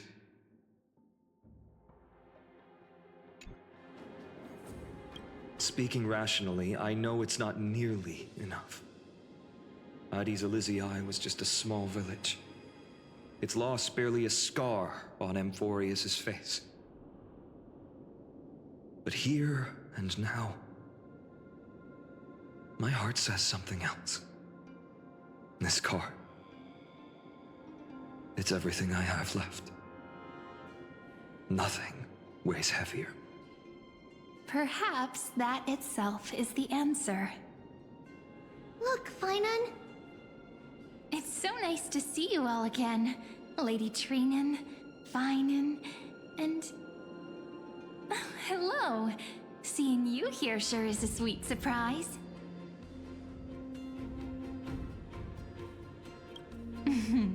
Why so surprised? Could it be... did you miss me? Cyrene? This is incredible. I was literally just thinking about how you might be here. But I'd never imagined I'd see you this soon. I was supposed to leave with the priests, but then I heard Lady Maiden was with a white-haired young man. I figured it had to be you, so I snuck back here. That's Cyrene for you. Unfortunately, this isn't a good time for reminiscing. That Kremnoan over there, Still playing house, boy? You get the idea. Quite the hothead. You know, you two just might get along. Don't worry, you already know what the answer is, don't you? If that's your choice, I am with you. I am with you because I remember it all too. The fields of Ide Silicii, those red leaves, that little swing of mine beneath the tree where I dreamed the sweetest dreams. And those dear fairies in the Memorance Maze. It hurts so much knowing they're gone forever. The pain speaks for itself. Our hometown may have been just a tiny village, but to us, it was the whole world. But that's not enough, Finan. Not nearly enough. Even though hatred can help people grow and turn a boy into an unbreakable warrior, what you need now is victory. You can't just stack the scales with your past suffering. You have to throw the weight of your future onto them as well. The future? What do you mean? Maybe that was a bit too cryptic for you, but it's actually really simple. Why not have our mutual friend here stand on the scales with the deliverer? How about it? Can you help us? Of course. After all, you're what we aspire to. Let's try that. The fate of Akuma hangs on this duel. I must claim victory, for their sake.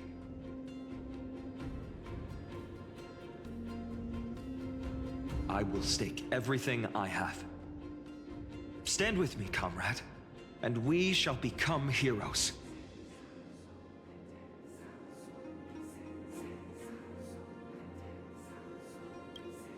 Let's. Together we'll prove that what weighs more than the fate of the world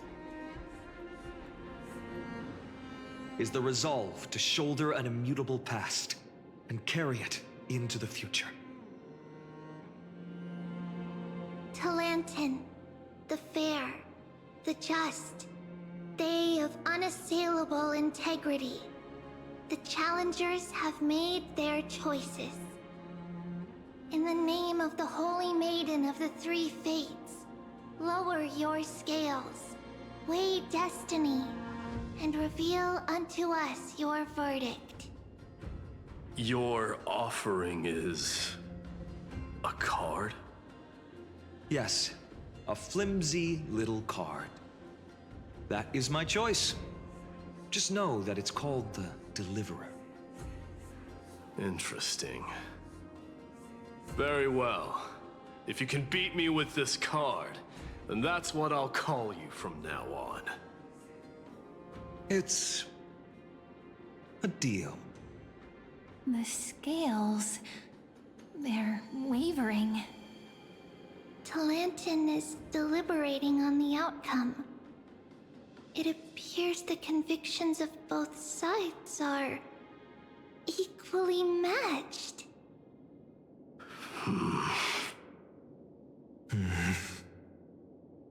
This is suffocating.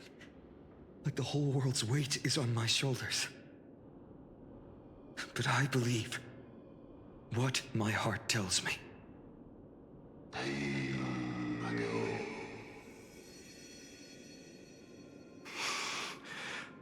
Finally decided? Hear thee, children of humanity. I shall pronounce judgment, for the difference is now clear. The one whose offering weighs more than the fate of the world is...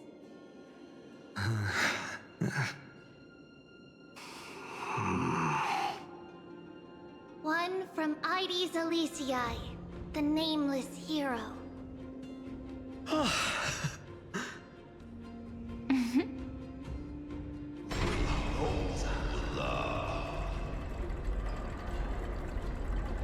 However, heed this. The true weight of conviction originates not from itself, but rather in that which tips the scales, hope itself. What's that supposed to mean? I think the Titan means that it's not anyone's personal convictions that outweigh the fate of the world. It's about a wish, one which we all share. You, me, everyone here. What tipped the scales wasn't Finan's conviction alone, but the collective hopes carried by this oracle card. Humanity's desperate call for a deliverer. Yes. Even you and your people, Kremnoan. Placing us both on the same side of the scales? Foolish. We Kremnoans are your mortal enemies. Such weak idealism will only get you skewered on our spears. Fine by me. I've never claimed to be the deliverer from the card anyway. I'm a soldier. And if it's my fate to bleed my last on the battlefield, then so be it. I'll fight to my last breath. And on this, I know that we're the same. That's all a hero really is. Someone with that kind of conviction. And the deliverer? Just a sum of all those heroes. A brilliant explanation. Just as prophesied, on this day, the final two heroes shall join the flame chase journey.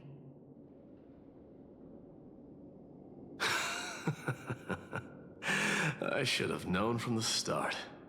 They all say Lady Goldweaver is quite brazen, but you're the first to even imagine that prophecies could persuade a Kremnos warrior. Oh, I have 1,000 ways to tame a lion. But this lion didn't come here for bloodshed, did he? The Kremnoans far outmatch Occam's forces, yet we haven't lost a single soul. That's no accident, is it?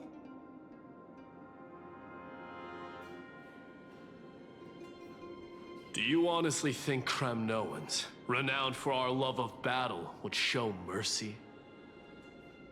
Your forces are equally renowned for their iron discipline. And so, we can only assume that this is on your orders. Perhaps Akama isn't as hidebound as the rumors say. You grasp the true marrow of power more clearly than those elders. Now that the wheels of fate are turning, what finer way to celebrate this fortuitous encounter than a feast? Follow me, brave Outlanders. Heroes of this world are as countless as the stars. And at this moment, we find ourselves gathered here by the light of the flames of the long night. History shall remember this moment. The prophesied Chrysos heirs now stand assembled, heralding a new dawn for Amphorius. You must see now how different this is from the flame-chased journey you traveled.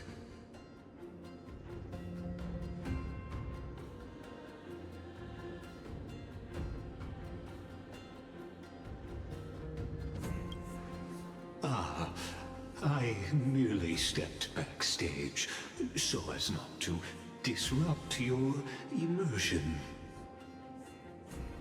Patience. We're approaching the final act. These are, as I mentioned, his first memories. They are of particular importance for the imminent Era Nova. Such as this very moment, as the prophesized demigods gather with Talentum as witness. This is a moment calculated by the gods. What comes after is no different from that which you already know. Some join, others leave, while flame chasers bear their faint light forward through the long night. Ah, come, come, your seat awaits. After 13 heartbeats, our heroes will be ferried to the final scene.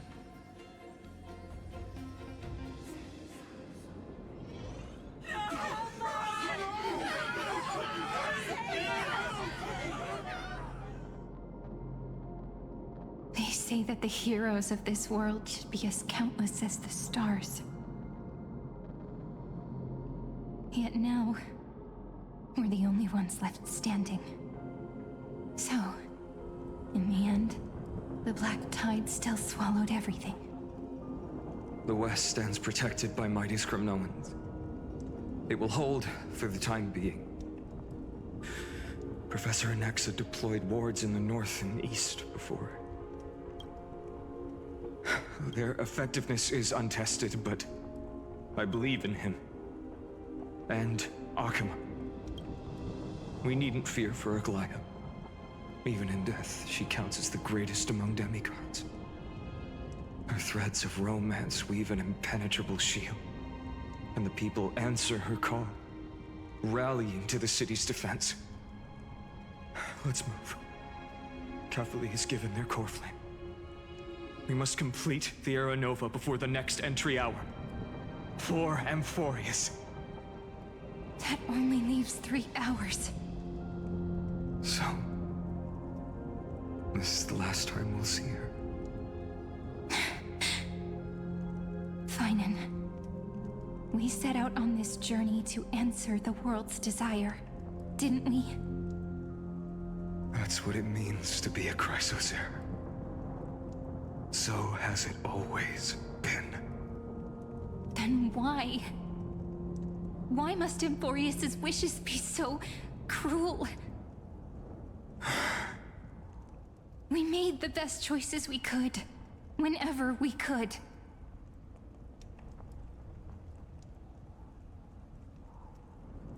But in the end, the prophecy that led us, this black tide swallowing everything.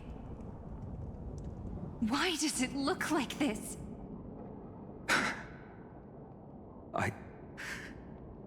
I don't know. But we haven't had any other choice, except to move forward. Not for a long time now. Even if we only see the long, long night ahead, I still believe that through it, we'll find the dawn on the other side. Beyond these flames, a new sun will someday rise. So, to the Temple of the Three Fates. You'll take over Time's authority, and we'll return all the core flames to the Vortex. Then put this world's fate to its final rest. After which, we shall all face oblivion. Or embark on one final, grand journey.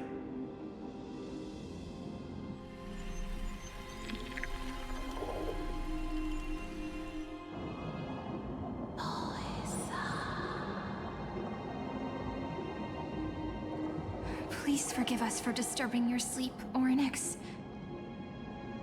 It matters not. I know fate has run its course. The black tide has reached Akama. Amphorius does not have much time left. It is time for the Era Nova. As agreed, I shall present the core flame of time.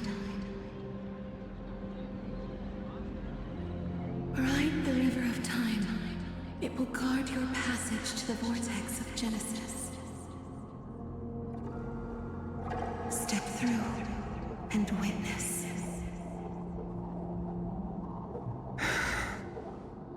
Professor Anaxa proved the truth of Genesis with his sacrifice.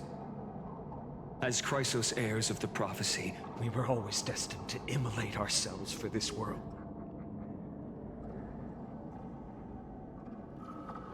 Now, It's our turn.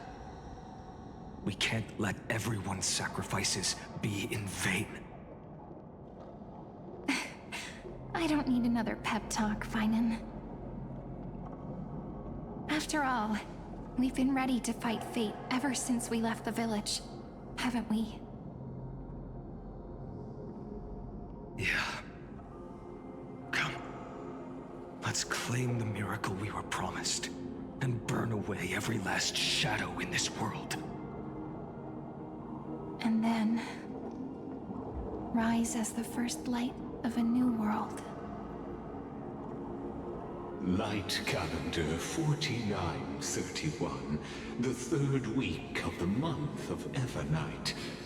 Welcome, my lady, to the end of the flame chase. And the end of all things. The Titan has revealed the gateway of fate. Please, accept the invitation to step across the threshold and behold. Beyond this gate lies the new world that our heroes sought through their trials, as well as the terminus that the owner of these long memories has been hurtling towards their entire life.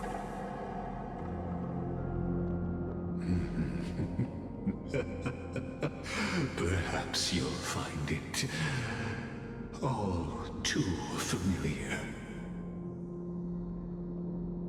Then you'll understand how the mortal called Finan shouldered the world's weight. How that same burden crushed him, proving that the so-called deliverer is nothing more than Emphorius's own delusion. A pitiful fantasy that it could defy fate's decree. Please, esteemed one, the answers you seek lie in these non-existent times.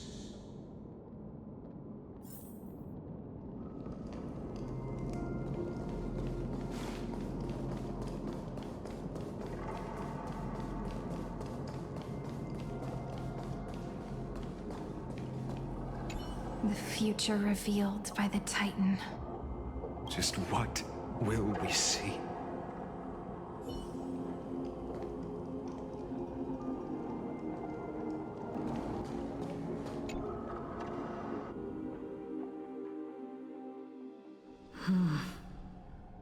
The vortex of Genesis.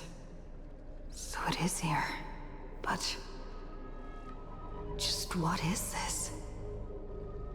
Life's but a walking shadow, a poor player that struts and frets his hour upon the stage, and then is heard no more. It is a tale told by an idiot, full of sound and fury, signifying nothing. The vortex of Genesis, where the world begins and ends. What stage could be more befitting of our final act?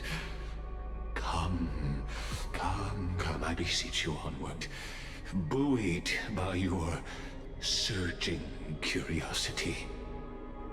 As an unattainable existence that has dwelled within his heart, beyond his reach, you have accompanied him through the march of years uncounted. You naturally have the right to view the river of time in its fullness, and to witness what he welcomed upon his arrival here. Every absurd and tragic ending. Now, if you would. My When the journey Aranova to the comes, Aranova. the skies will Enough clear talk. Go. Now What there's if there's just just one no person? excuse Beyond beyond the Aranova. Make the Aranova.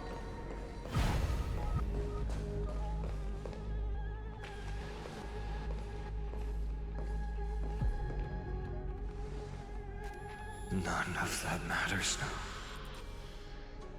This brutal, flame-chased journey has stripped away my delusions.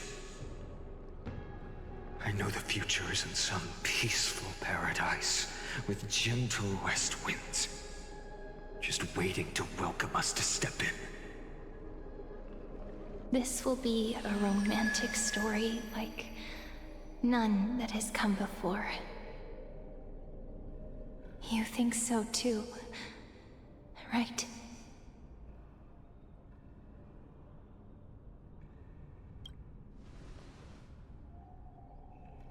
Ah, indeed. In his memories, such a scene replays over and over. Though the details may differ, this remains ever the same. All shall bid farewell to one, and that person alone will witness the miracle. A total of 33,550,335 times.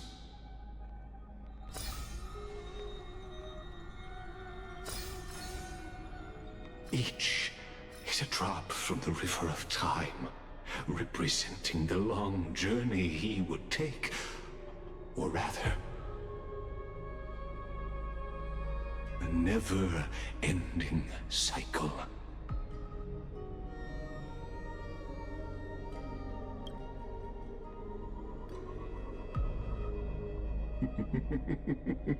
Sharp as ever, I see. Seeing is believing. Why not let your own two eyes uncover the truth? Or perhaps you can simply walk straight to the final truth.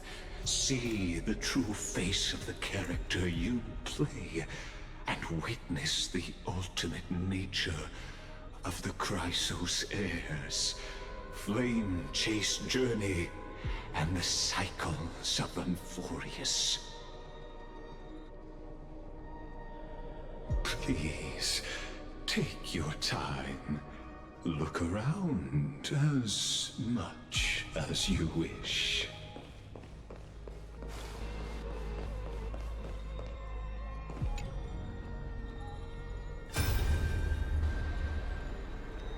Not a single soul to be seen. So this is how the vortex looks at the end of days.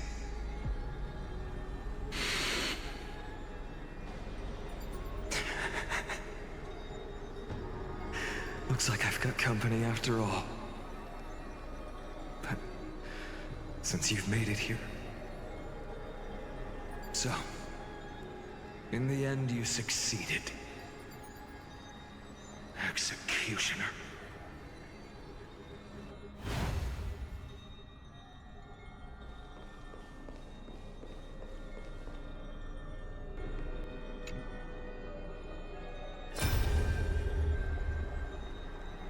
Castros, didn't you? Yes. I've become Death's demigod, and shall never again walk the world of the living. What you see is the surging of the river of souls, brought on by the countless dead feeding it in these dark times. They cry out. Though dead, they'll converge into a torrent and guard the vortex to see the Aranova fulfilled.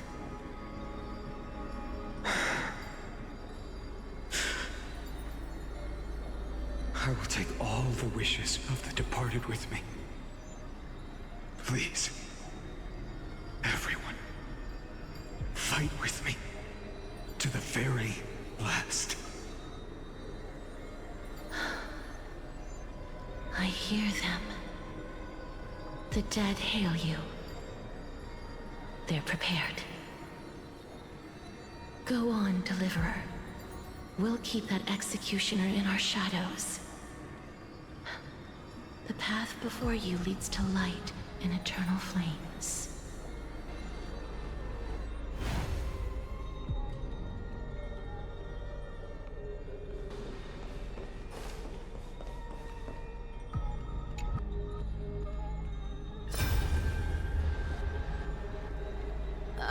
There's water everywhere. This place is always so wet and sticky. Even my tail's getting heavy. Plus that burnt smell. And that sizzling noise. Yikes. Nobody from Dolos could stand this. So you feel it too, huh? Go on then.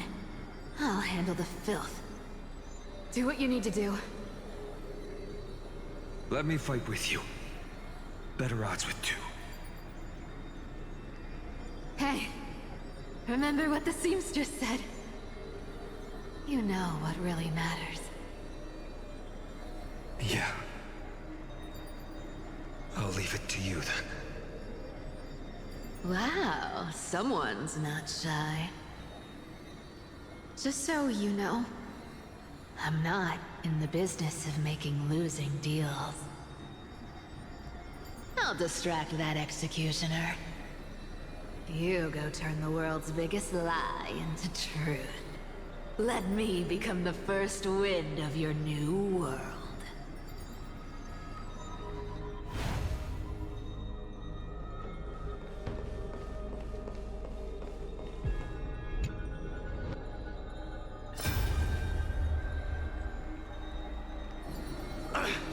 Just shut up and get out of here! Are you crazy, Mighty? Immortal or not, even if you're the demigod of strife. Oh, I'm still no match for them. No, I know you can. I just wanted to request that you witness the Era Nova with me. Together, let's prove that we're enough to transcend the prophesized fate.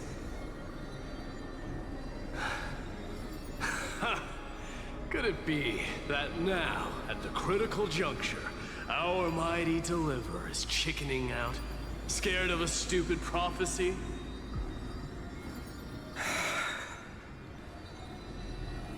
I'll transcend the prophesized fate. All right. But I've got a better way. As the son of Gorgo, I'll prove myself with one last grand victory. Just like when I ripped out the old king's heart. Go. Leave this to me. If the Black Tide creatures block out the sun, then we Kremnoans will fight in the shade. And when I'm done with that executioner, we'll raise our cups where the west winds end.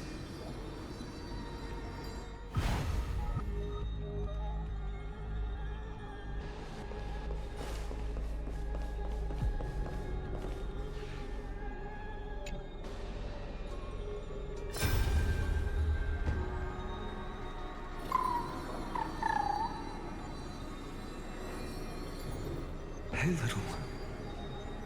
Are you scared?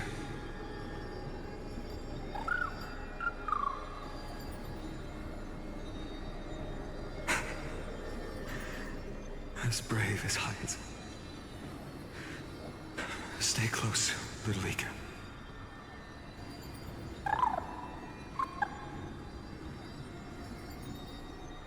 What? No, not you two.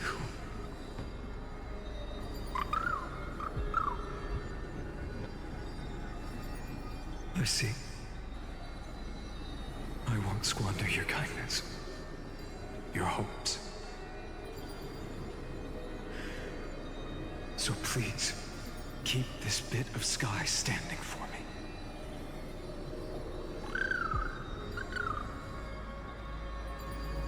Well, Now there's one last thing I need to do before the era nova. Come, Executioner. Let this patch of clear sky show me where to strike.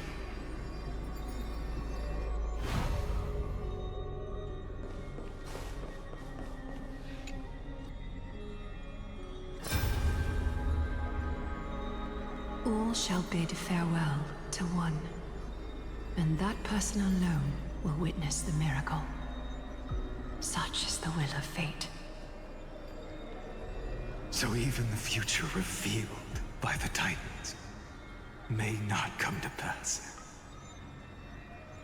The Era Nova. This unrivaled masterpiece. I have no regrets now that I may entrust it to my most trusted apprentice. Are you saying?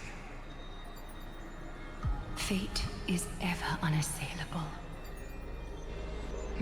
The golden threads tell me the black tide rushes toward the vortex, ready to swallow this place. I must weave the last of my humanity into a net to hold back the deluge. I shall have my final bath in warm and radiant gold. Now, the hour of fulfillment has come. Forgive me. I must snip away every risk to weave the strongest future for the new world. There is nothing more to say. We part here. I shall personally dispatch that wretched executioner, not with threads of gold, but with the steel tip of a needle.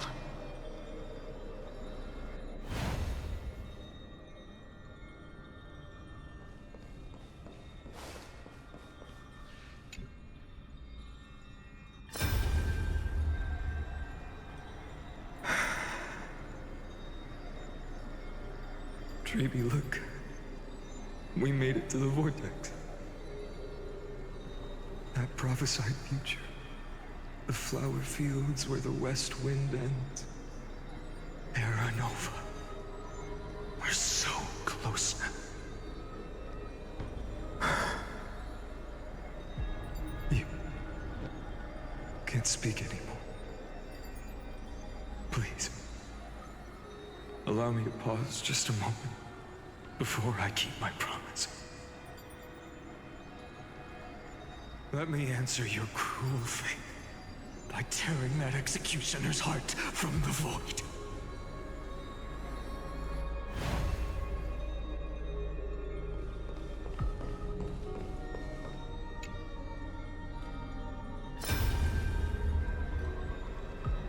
The vortex of Genesis. The last time I was here, I was returning the core flame of reason. I didn't have the time to observe it in too much detail back then. But a holy sanctuary of the Titans. Looks more like their frozen crypt to me. Well, all the core flames do lie here now.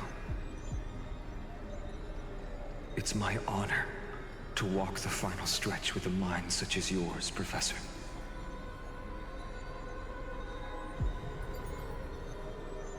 Oh, getting ahead of ourselves, are we? Have you forgotten so quickly? I died for truth long ago.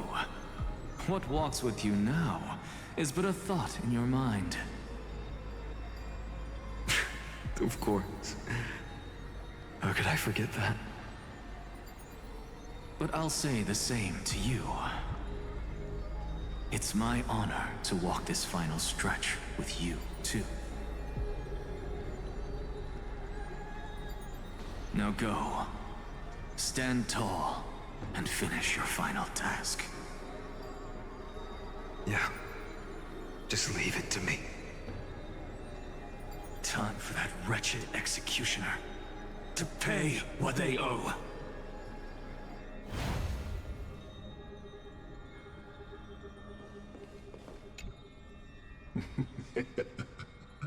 You really think you're prepared? Allow me to give you a warning most earnest. Once you see what these memories hide, the world's course will be forever irreversible. Ah, very well. As you have made up your mind, let us bear witness together. As the sole audience of this eternal theater, I have been rapturously awaiting your arrival, and this, too, is the very reason I must show you everything.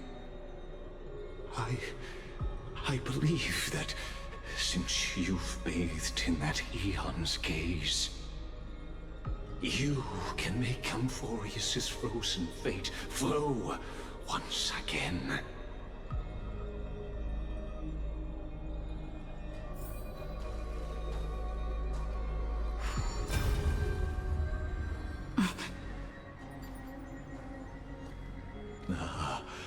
Feeling a bit lost?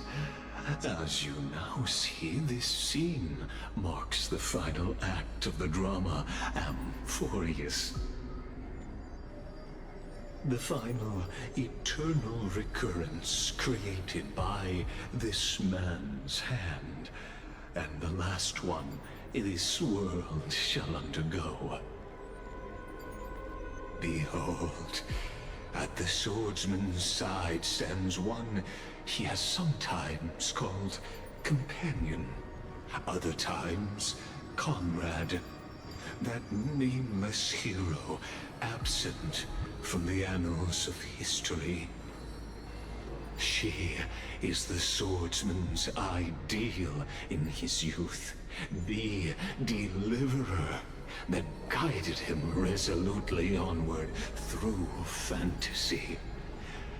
And now, in the name of the Nameless, she has become an essential and inseparable part of the epic of Amphorius. And this time, under her guidance, what choice shall the hero make? Whither shall the fate of the world flow? And what is the ultimate truth of the nature of Amphorius? There are many mysteries yet to be unwound, but if I may, allow me to temporarily yield the stage to one far more fitting. Please put your hands together and give a rousing round of applause for they who will reveal the answers and bring about the final end of the 33,550,336th flame chase journey. The master of the countless memories we saw, the other important actor now stepping into the vortex. They who have already burnt their own self to cinder, the Flame Reaver.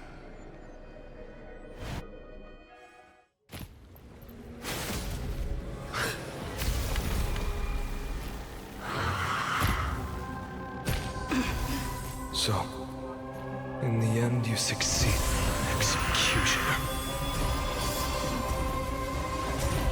With my flesh as kindling, like the first dawn of the new world. The time has come to once again start everything.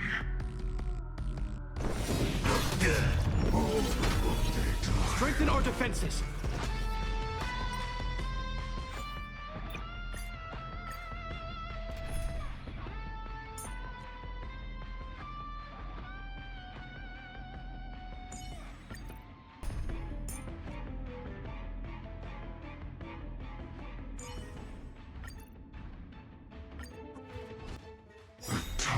has come to once again start everything.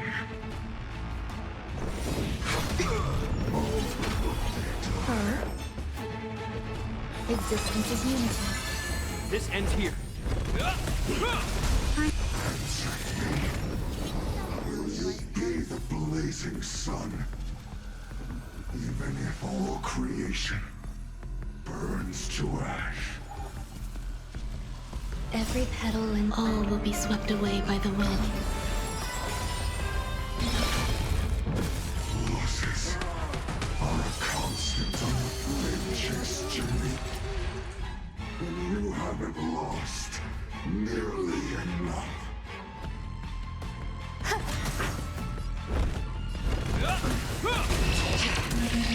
It is so far. This ends now. With your corpse. I'll ignite the dawn!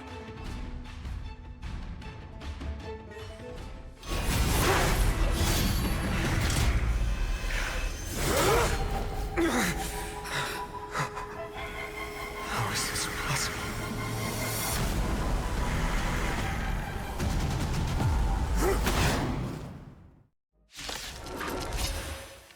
The sons of destruction, now twinned. You then set your blood ablaze, your fury. Is that all? Bless me. What do we have here? Eternal. Not enough. This form shall fuel the fire. Burn. Burn unceasing.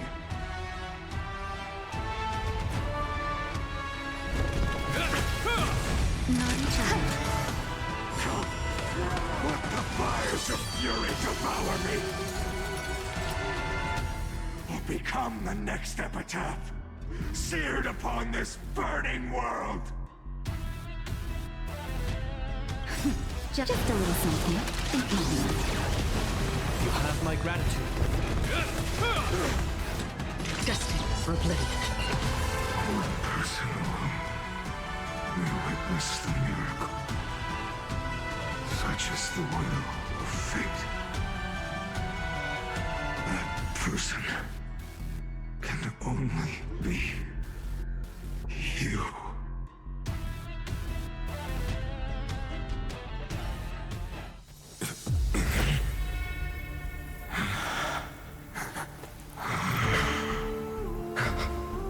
Why not let wrath incinerate fate? Gods.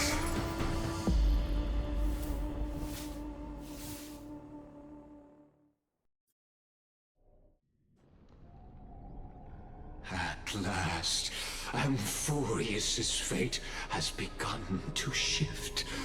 Just as I foretold, your arrival will change everything. After all, you've also been bathed in that eon's gaze, which can awaken the long-dormant instinct inside a man. Much like that scepter we spoke of earlier, it was only under the same eon's glance that it was reborn. That's right. If you recall, I mentioned it at the very start of our play. The celestial body neuron, once belonging to the erudition abandoned by the eon. Now, allow me to reveal the final piece of the puzzle for you. The eternal land, known as Amphorius, is nothing more than the scepter's endless, lonely extrapolation. A bottomless well of fury aimed at the god who cast it aside.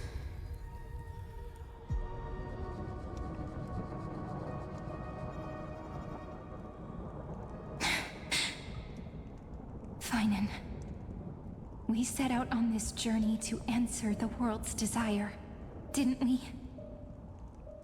That's what it means to be a Chrysosaur.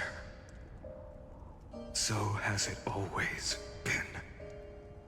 Then why? Why must Emphorius's wishes be so cruel?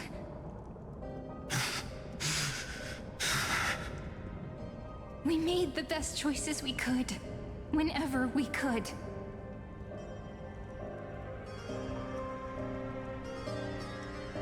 But in the end, the prophecy that led us, this black tide swallowing everything. Why does it look like this? You see it too. Those burn marks. The flickering cubes. They're not a tide at all. They're more like a shattered teleslate. Standing here, the voices of Titans have never been clearer. Turns out, they were coming from the black tide all along.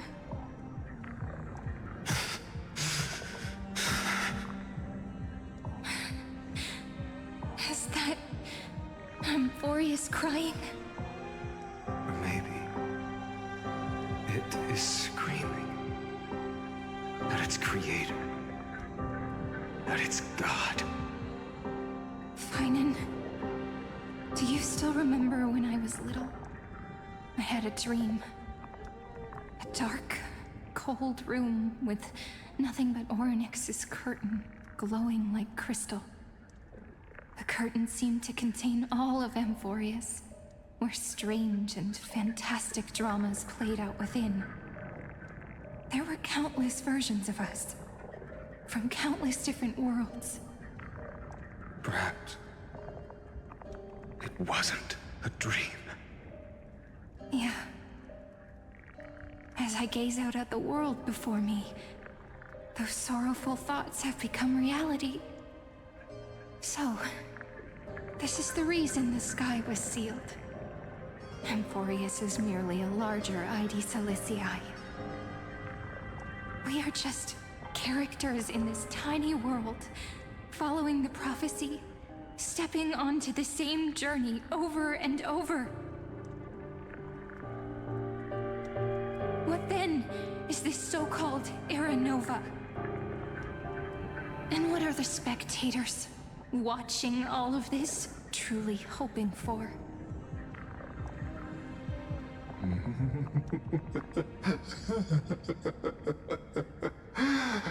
As a reward for reaching the end of the world, let me answer your questions. As the Theoros, I have observed. Thus is the synthesis of the prime mover of life formed.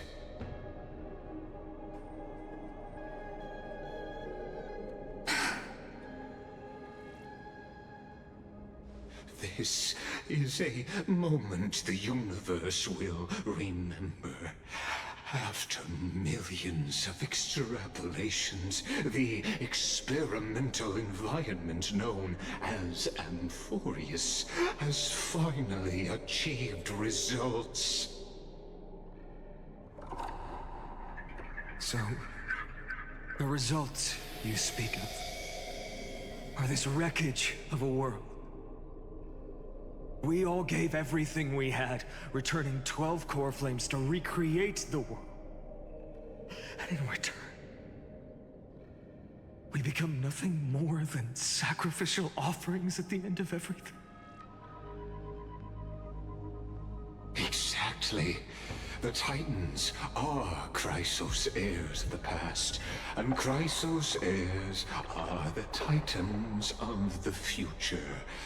Anaxagoras' theory of Era Nova holds true, as the model of reason he reached unprecedented heights. But from just the perspective of a player in the drama, he could never fully uncover the last layer of truth. The cycles of the hero's journey that have played out until now were never about creating a new world or perfect heroes and gods. They were a deep learning program made for the Black Tide. But this time, your plot will fail. I've taken Kefali's core flame, and when the dawn of the new world arrives, its light will burn away all the darkness. Haven't I made myself clear? The Chrysos heirs and Titans were merely byproducts of the experiment.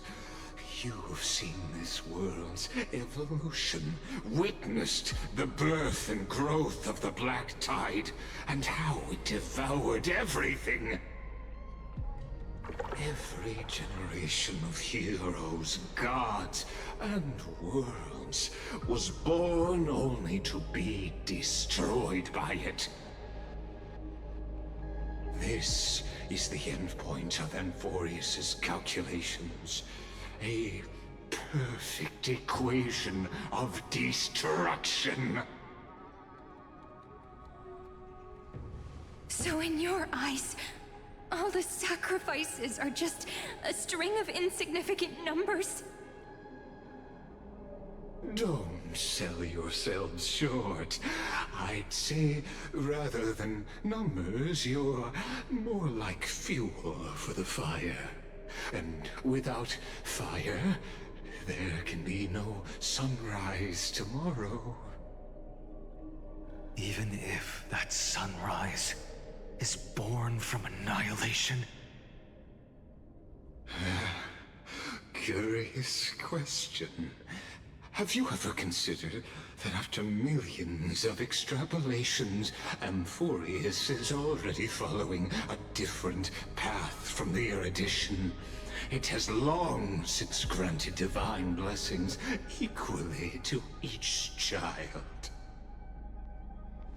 The golden blood flowing in your veins, it comes from the blemished one, whose name is destruction itself.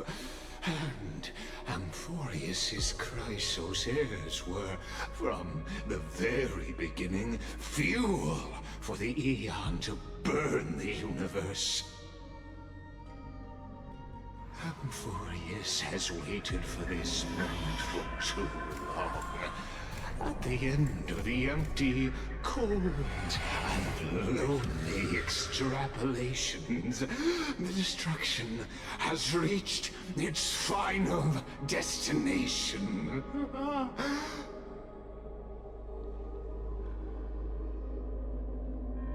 Nikos 496. Philia 093. No need to feel regret. This generation of Chrysos heirs is the most outstanding model, and you two are the final factors. For you, the Era Nova is no lie. Just step forward, embrace the Black Tide, and accept the Aeon's gaze. You will come to life from a string of cold numbers.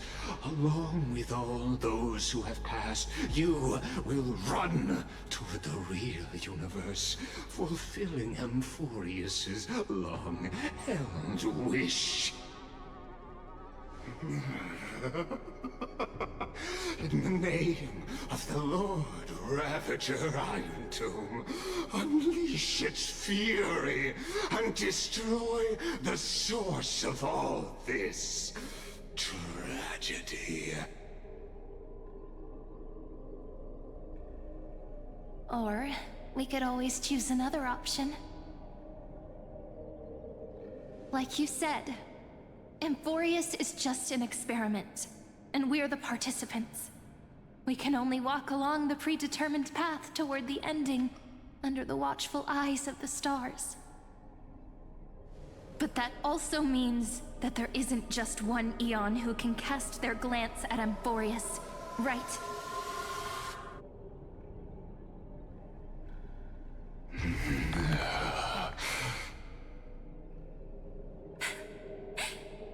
Is this question really that hard to answer?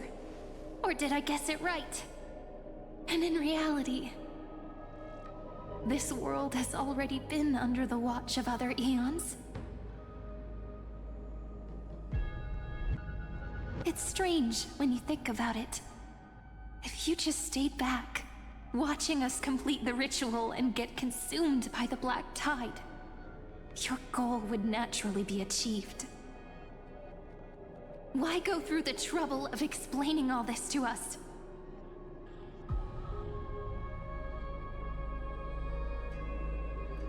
You're pretending, revealing the so-called truth just to deceive us, covering up another possibility. Destruction is not the only outcome for the fate of Amphorius.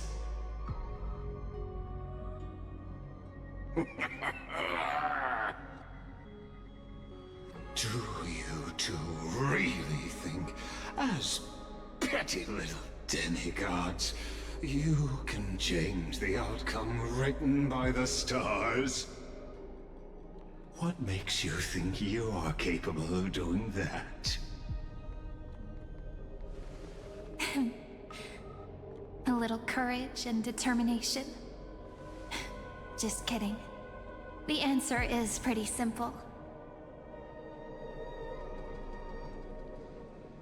But we're not gonna tell ya.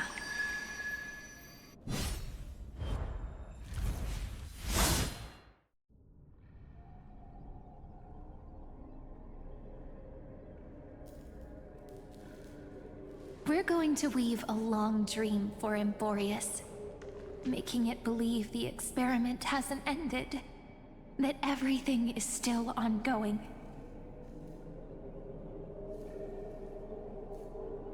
With just Orynyx's power, though, it should be impossible to achieve this, right? Yeah. So, I can only place my hopes on that childhood dream. And the god behind Orynyx that appeared in that dream. Now, I can say with certainty, time is the page on which that eon records Amphorius. If it fades from existence, and all that it records is lost among the stars, that eon will surely direct their gaze here. And it will be a glance that spans time and space, granting each incarnation of me the power to reset time, imbuing my soul into this ceremonial blade, and creating an endless flame-chased journey. I understand. Then let me step into the cycles and continue Amphorius's grand design.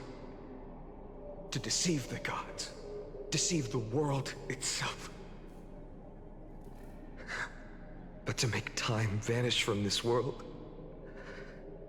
that would mean you...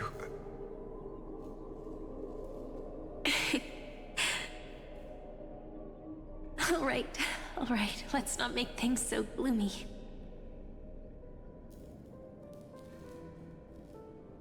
What we're about to embark on is the true hero's journey, so...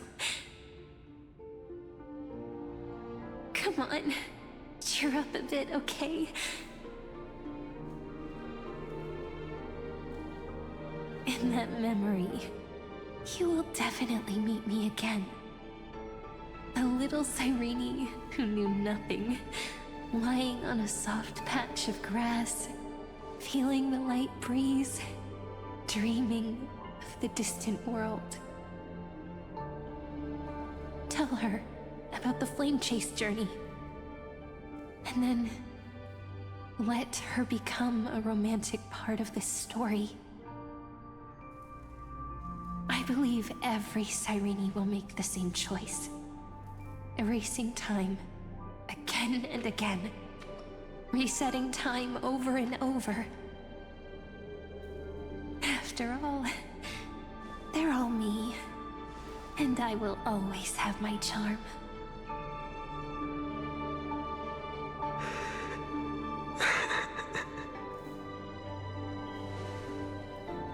Then, I'll fall into a sweet dream, disappearing in some small corner of the world.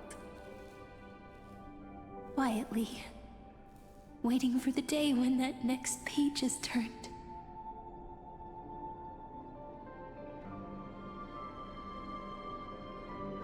And I will keep going.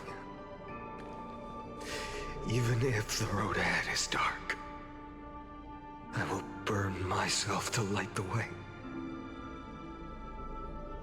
Rather than let the core flames become nourishment for the Black Tide, I'll become their vessel, to prevent the arrival of Era Nova. Even if I have to burn through my own body, it's no matter. As long as I don't extinguish, the flame chase will never end. Until Amphorius welcomes a true dawn. The girl who watches over time, and the warrior who carries the world. Now, let us fulfill the duties of time and world-bearing.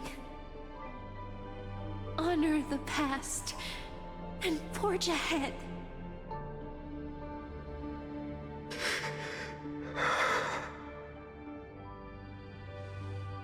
I promise you, the pain will pass in the blink of an eye. You need to hold tight to this ceremonial blade. After I'm gone, it will take you back to the beginning of time. The start of a new story.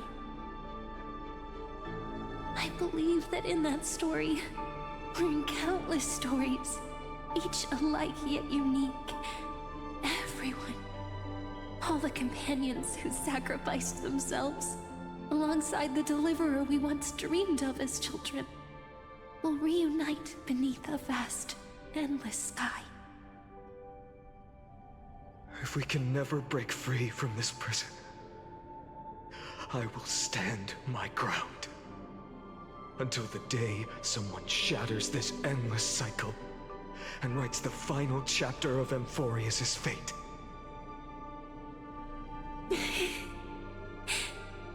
So, let's set out. We will be the ones to start everything. Carry the primordial chaos, just as your name suggests, and bear this world we hold so dear.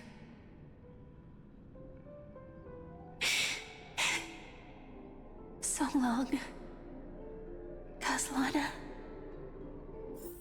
As the Theros I have observed, instruction and synthesis is formed.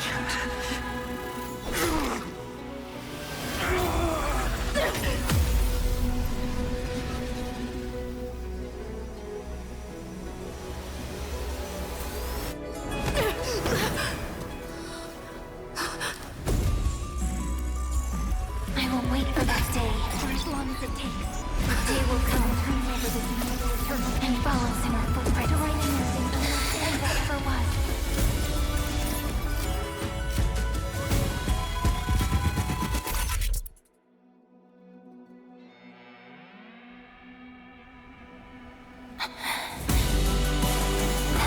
romantic story like none that has come before. You think so too, right?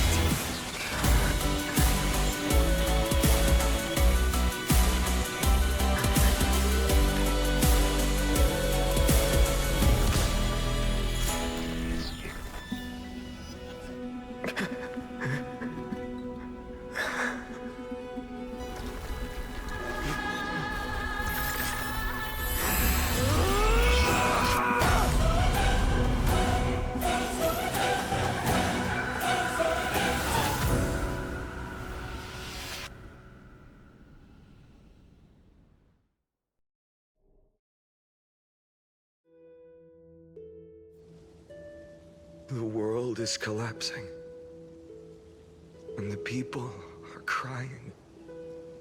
We too must part ways here.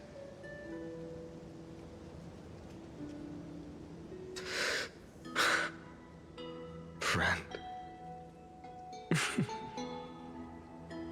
Ides Elysiae, the little village of my childhood. The gentle breeze and the sound of waves still linger. Everything is as it was. It feels good to take one last look. You know, this is just a corner of the memory. The real Ides Elysiae. I know. I'm here to say goodbye. We might not see each other again. You can stay here forever. And time will stand still for you. Let it flow. It's time for me to go. Even if it's a path with no turning back. When have we ever had the luxury of turning back? Are you afraid? After learning the truth of your origins? Will you see the motivation I gave you as the manipulating whispers of destruction?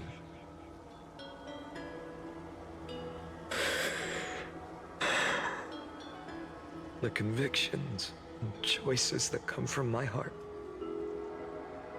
I don't believe they're designed by the so-called paths. If we are just numbers simulating life, then you are the image I've always longed for. The person I wish to become. A real, living person. A true hero. Then why do we part here? You can take me with you, and we can start this journey together. I'll be by your side, guiding you, just like before. No. I'm afraid I'm on my own this time. Why? Because there is no perfect solution in this world. Cyrene has already embraced her fate.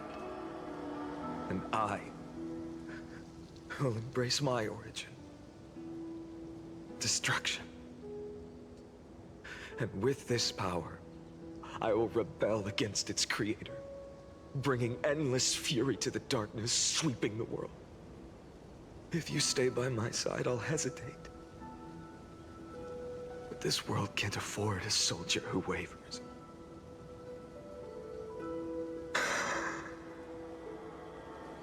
Do you remember when we were kids? Everyone would get so excited drawing cards like ruler or warrior, but throw fits over devil or drunkard and demand a redo. Kids always get to change their minds. Things are so happy and simple for them. But when it comes to the fate of adults, there's no room for redos. Then go, Kaslana, as you promised. Deceive the world. Seize the core flames and rewrite your fate. Burn yourself up with all your might. Wield your futility like a sword. And fight against the gods.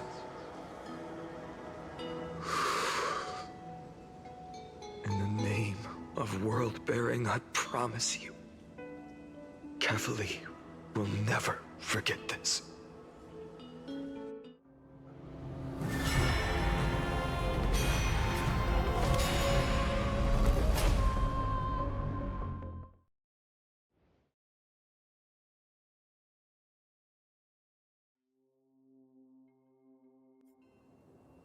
So, time retreated behind me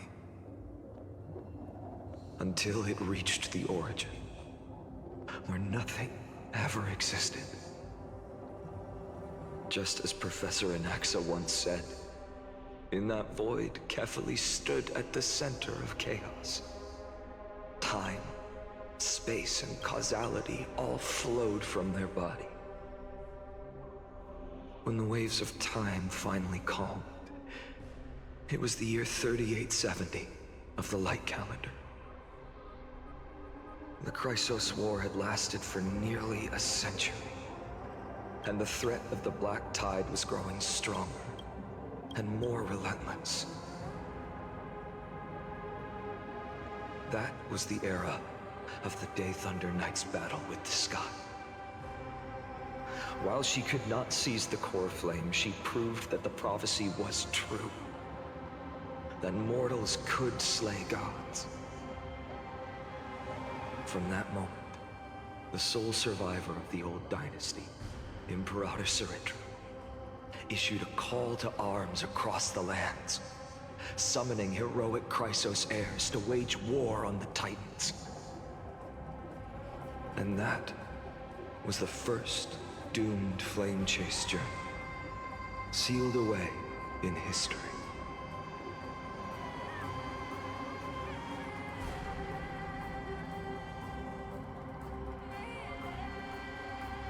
So what you're saying is, you've traveled back down the river of time, finally reaching this untouched seabed just to tell us the flame chase journey and even all of Amphorius are nothing but illusions in an eon's dreams? Exactly. So, Dux Gladiorum, please take me to meet Her Majesty Cyrene. I must share the truth with her. Since Her Majesty's not here, no need for formalities. The word Gladiorum always reminds me of my fallen homeland buried deep in the depths. Call me High Sealans, nameless swordmaster.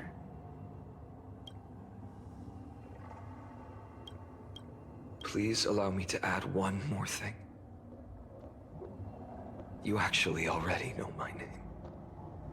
You mean Finan? Such a name could never be your true one. But I won't question you further about it. Ever since Her Majesty issued the Flame Chase Decree, heroes from all over have sent their letters of introduction. What's the harm in adding one more name like Finan or Hynan? Besides, the deep sea is dark. Isn't it the perfect place to hide secrets best left unseen?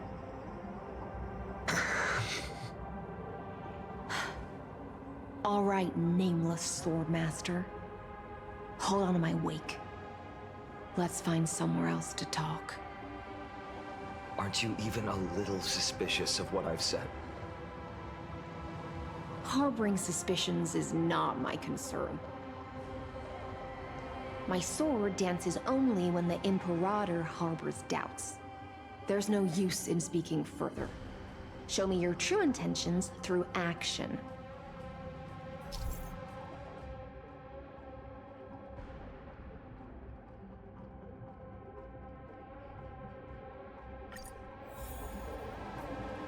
Perhaps you should demonstrate your skills and calm the raging black tide for us.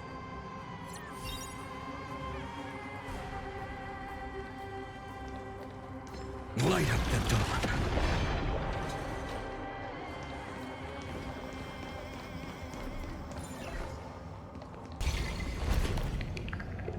Oh. Nice moves.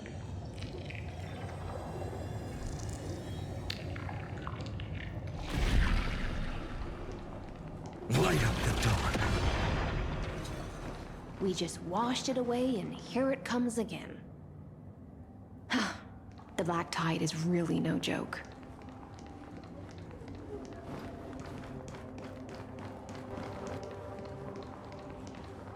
The waters end here. The one you seek is beyond this point. At last, I can meet with Her Majesty Cyrene herself. Are there any formalities I need to observe? Don't kneel, don't do the hand-kissing or foot-kissing gestures of the old dynasty, and most of all, don't bow. The Imperator despises such rituals, especially when the heads of those taller than her bend beneath her crown. She really is down to earth. The second thing to note, only trusted ones may come near her. Keep 5 paces distance until the Imperator allows otherwise. Sounds like an old friend of mine. Well, experience is a good thing. Stay sharp, and you'll be just fine.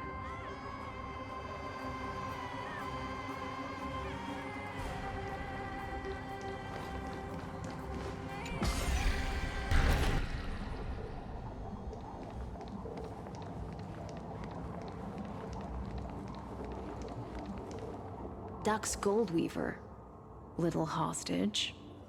Apologies for keeping you waiting. It's you. You know them? Good. That makes things easier. Before that, I'm more curious about one thing. Where is Her Majesty Cyrene? To avoid any misunderstandings, nameless Swordmaster. Although we spoke and laughed along the way, I never said you were entitled to meet her. The Imperator decreed. The Deliverer will not appear in this age. Be wary of suspicious individuals. Come now, both of you. Let's finish our job.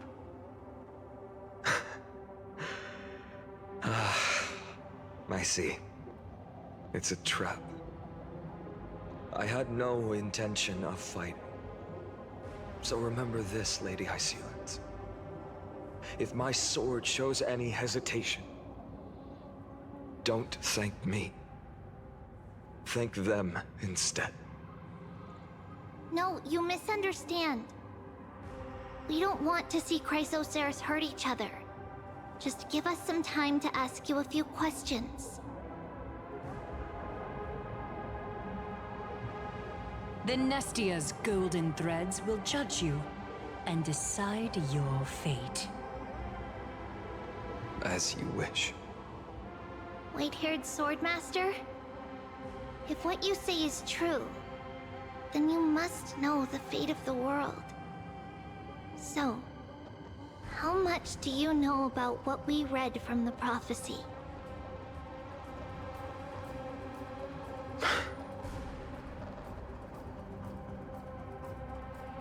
You shall shatter into 1,000 fragments and wither in the soil of foreign lands. Is that correct, Lady Treby? How? How is this possible? He got it right? Yes, but the prophecy never mentioned he'd appear here. At least, not in this era. You must listen to me, Aglaya, Treby. The Finan of this world has not yet been born. In a distant future, he will follow the prophecy's guidance and appear before you. But do not seek him out, because Era Nova is a complete and utter lie. I will tell you the truth, and you will understand why the world must forsake the prophecy and find another path to Era Nova. Because I know both of you, and I believe that no matter how the course of history may change, The faith we all share will always remain the same. And so, the layers of rock began to reverse, and history wove itself anew. Through my old acquaintances, I was given the chance to meet the leader of the Flame Chase journey, Cyrene. And after a long and arduous negotiation, we came to an agreement. The Imperator's alliance needed the destruction, and I was ready to pour all my strength into it. The spoils of the Flame Chase, the core flames, would be sealed by my hand. But the condition was this. In the upcoming battle, in our conquest of the Earth, I had to prove that my power could transcend fate. In the original history, there was a brutal war. At the end, the Titankin of Georios, Terravox, killed the rampaging Titan and took the core flame that supported the Earth. But this time, Amphorius encountered a turning point in its fate. Neither side suffered any losses. When I severed the Titan's head and raised the core flame high, the crowd gathered around the scorched remains of the god, roaring with joy, cheering for the hero of the destruction, who had ignited the faint spark of life for the first time.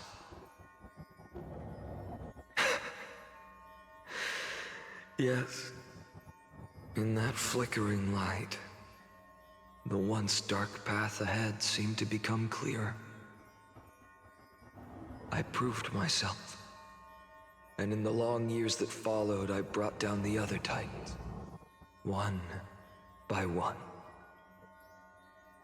I could do more than just wait. When time resets, the chance to change the world also emerges from the lines of history.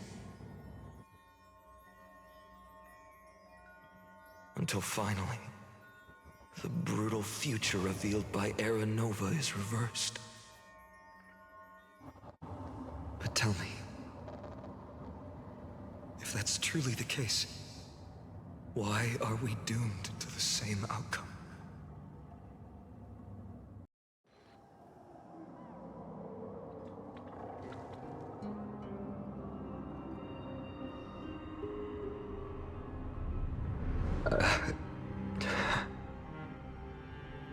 The people kept their promise and handed you all the core flames.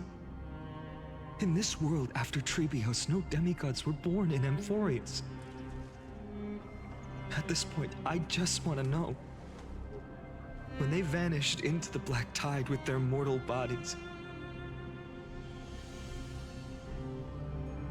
why didn't you shed even a single tear?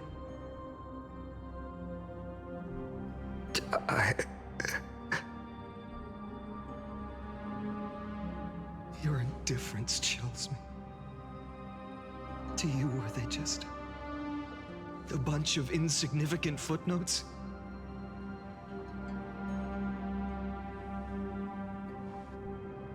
Sorrow has been my constant companion.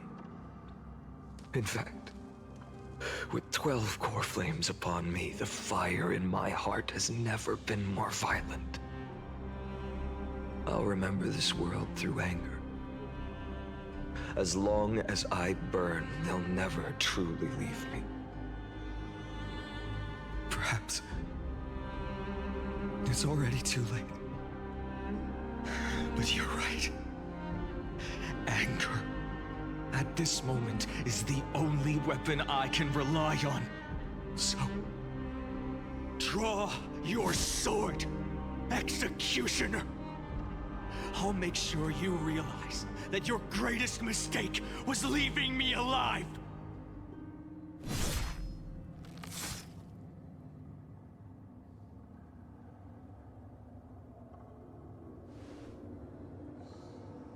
After that, he raised his sword and attacked. Kaslana killed himself. That day, who fell to the sword to be left in the past, and who went into the future, I can't remember anymore. I only remember a nymph, hiding in the shadows just out of sight, futilely pushing a stone ball. Climb, fall, climb, fall, climb again, and fall. The only freedom the nymph had was in choosing how to roll the stone. Sometimes fast, sometimes slow, sometimes resting on a gentler slope, leaning against the stone for a break. But its choice couldn't change the futility of it all. The stone would always roll back down the slope, and the nymph would always return to the starting point, beginning again.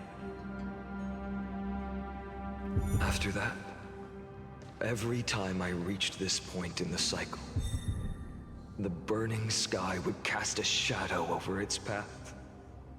It would nearly reach the peak at the 4th quint of curtain fall hour, then fall to the starting point in the first 15 seconds of the next entry hour.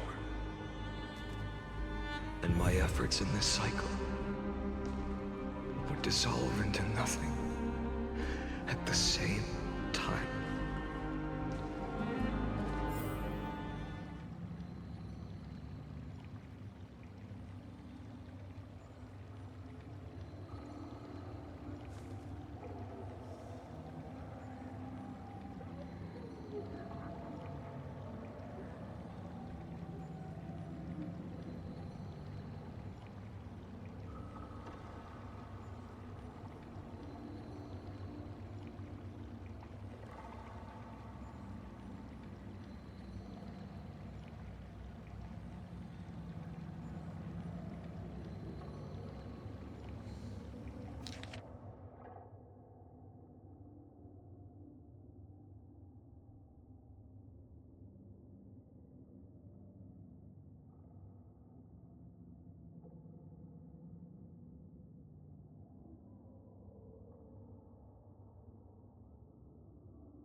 Absolute nonsense.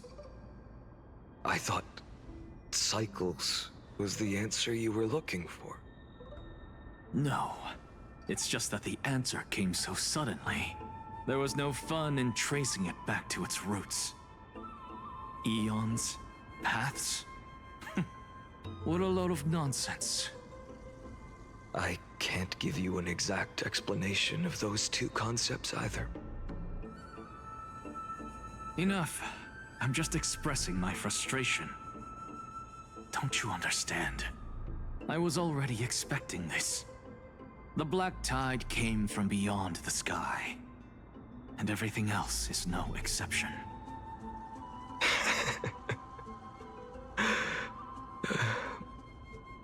Fate is a strange thing. No matter how the details of history change, the Anaxa I know always remains as harsh as ever. If the other Anaxagoras actually worshipped the gods, I'd make sure to find a way to break the cycles and crush them in their cradles. Too bad. Now only you have the ability to do that. What's that supposed to mean? You're willing to help? Of course. The core flames were meant to save the world. And in my opinion, the noble titans have no reason to refuse. Besides, according to you, before stepping into these endless cycles, You were my pupil.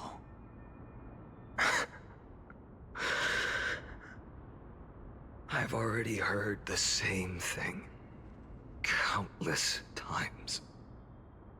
Enough chit-chat. Let's go. If we run into any other scholars, leave them to me. We've all made preparations for total annihilation. Never thought someone would step in to help.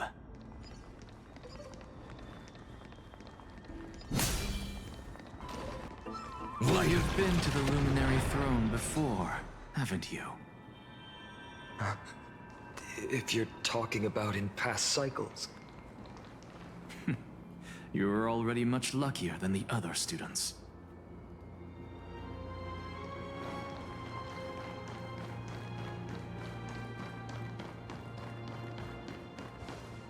Hold up. Keep your wits about you. Someone's watching us. Pretty boy, your eyesight's better than I thought. As for that false god who's been turning the world upside down, it's you, isn't it, white hair? You sure do love stealing the spotlight. In the name of the Seven Sages, I demand that you immediately step away from the Luminary Throne. This is the sacred ground of reason, and no one may desecrate it. Take my words back to Aglaya. I won't say the same thing twice, cat girl. Oh my! You won't even call me the demigod of trickery. That is just heartbreaking. I have some words for you, too. First, as one of the most heretical blasphemers in the world, you have no right to lecture me. Second, this is none of your business, Grove Boy. Step aside. I don't want anyone getting hurt. Here we go. Again. Core Flame thieves. You really think you can scare off a sage of the grove with nothing but empty threats? This gloomy little brat's got a sharp tongue. Ooh, not bad, not bad. I kinda like you. As a return favor, please come search his core flame right here. Aw, don't cry now! That was close. I'm out of here.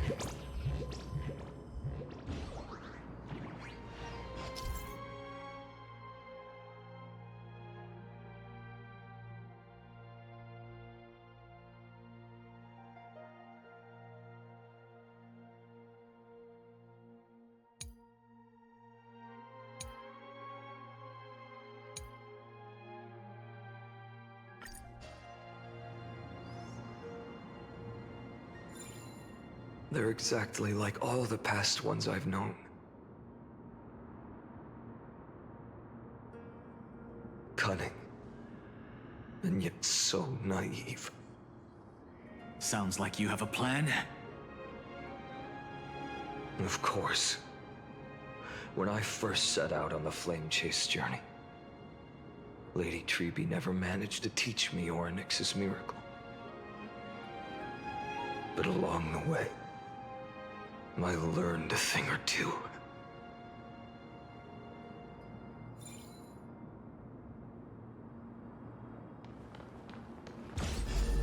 Where are you going?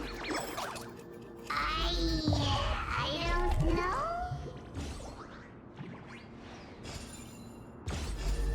Where are you going? I don't know. The Venerationists' foolish inventions finally come in handy. How is this possible? You've arrived, Zagreus. Always so punctual. What? Do you know who I am? I'm running out of patience. so I'm not going to waste words. Listen up, Spirit Thief. Hand over the core flame, and let's pretend we never clashed. This way, you and this world can still be saved. Save? You sing better than any bard. If you ask me, you're the greatest disaster Emporius has ever known. No matter how strong you are, you're still just a mortal body. Carrying 12 core flames? Don't make me laugh. You'll just get consumed by the divine flames and drag this world down with you. 134. What? This is the 134th cycle I've lived through. And the number of core flames I carry is 1,596. Yes. 1,000 core flames and just a single Chrysos heir. How is that even possible? I've come this far. And that's proof enough. But someday you will burn to the ground. Of course. The divine flames will eventually consume my eyes and blind me. But before that, they could still forge and sharpen Dawnmaker. Now when I cut open your stomach, you won't feel a thing. You... This is the final warning. Fine. Assume this world holds 100 million possibilities. And no matter how one looks at it, 99,999,999 of them all point to outcomes of certain destruction. Even so, I'll use my divine power, despised by the people of this world, to achieve that 1 in 100 million possibility. Bartolos! Brett, if you got the guts, you'll have to first step over my dead body.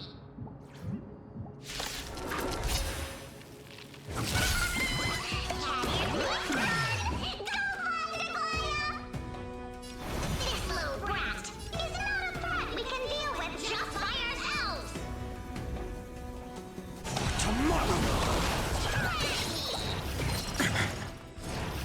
I'm fine. No other choice but forward.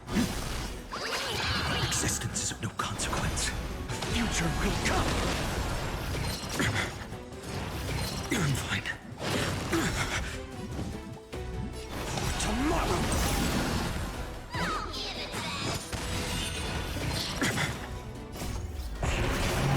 Cold flames consume me. Sun tear the sky!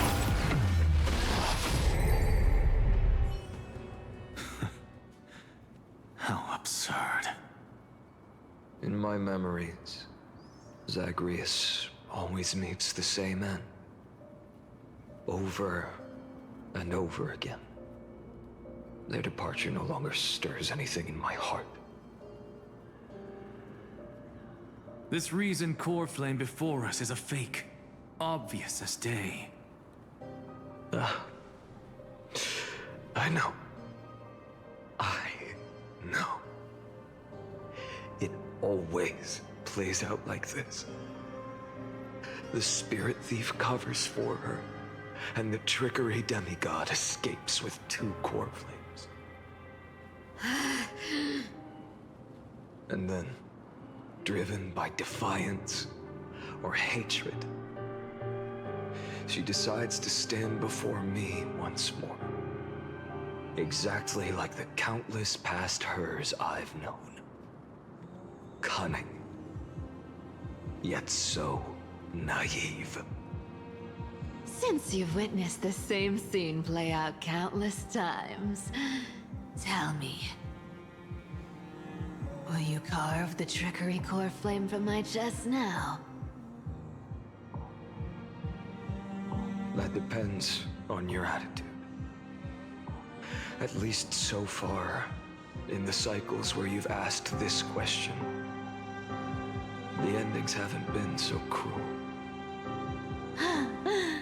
Well, thank you for that.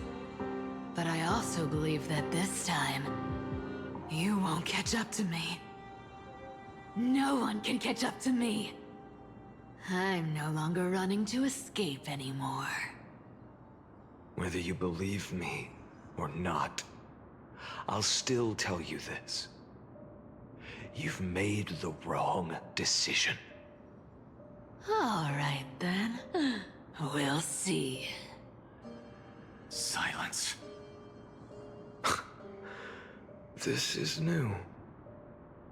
One-eyed boy. What are you trying to pull now? Go, Cythera. Give us some time in private. This isn't for her, but for you. You've walked too far down this path. It's time to discuss a possibility. Maybe the road you're walking is not one of salvation, but one that will simply drag the world into the flames. For old time's sake, turn back. I don't care how many times you've tried, because there's one thing I'm sure of. Your Messiah complex has turned you into something no different from the icy gods you spoke of. The children of humanity you swore to save. They are no more than ants to you now, aren't they?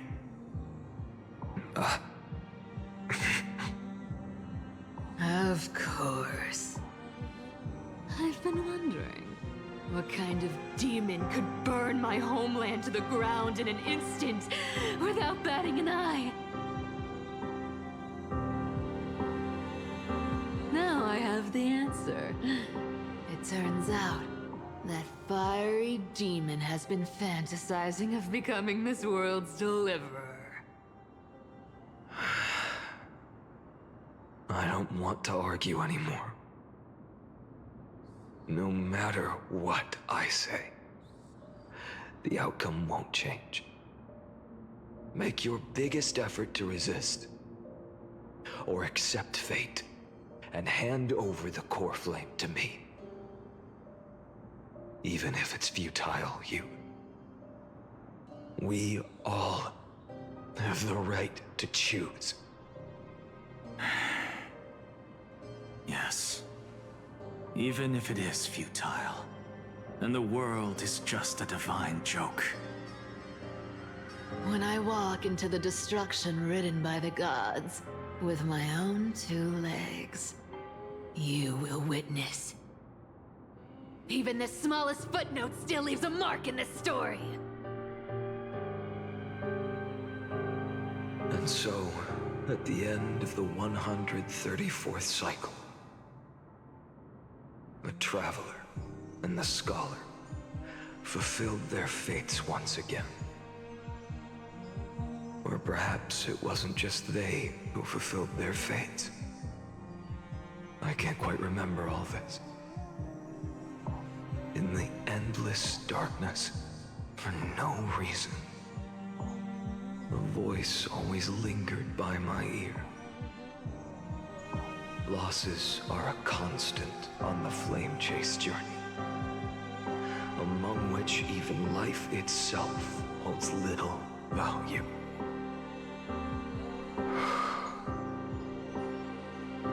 Reduced to ashes. Such a familiar end. It happens in every journey. Always the same.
You don't look so good, Deliverer. Even after going through 108,642 cycles. Mighty, your name for me has never changed. Why do you sound so pleased? It's a derogatory name. Yeah, I know all too well. You only meant it sincerely in the first cycle. After that one and only time we walked side by side. Every time since. It always ends up like this. Dawnmaker will stab you through your 10th thoracic vertebra. That's your weak spot, and the only way to kill you. Interesting. Tell me, when the mighty Moses of the past faced you, did they ever retreat? Never. Then they died honorably, worthy of the name of strife. But there's still tenderness in your eyes. How pathetic. I have to remember how this feels. Remember that I was once human. Or else the destruction will completely consume me. If you win, tell the mighty most of the next life. This person is a worthy opponent. So always remember to give it your all and never slack off. I'll keep that in mind. As always. Even though the dynasty is left with just one, the Kremnos festival will continue as usual. I, the king of the Kremnoan Legion, will host the final feast in the center of this arena, and the prize will be the flames of strife. One day, you shall die with a wound in your back. That's what I saw when I overcame the trial. The gods' dying ramblings. Enough. You've probably heard this thousands of times. So you must understand, facing the demigod of strife means there's no way you'll take this core flame in peace. I understand. Step forward and face me in a final battle. I, the last son of Gorgo, the demigod of strife, salute you. I'll give 10,000 scars and 10,000 lives of mine to fuel the blazing sun of deliverance.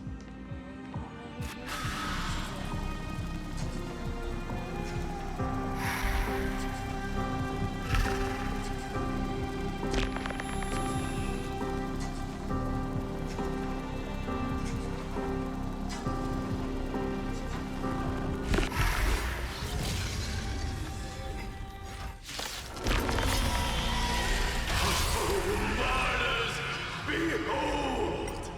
The last Kremnos festival has begun. And will not end till death. It's time to temper myself. Tomorrow!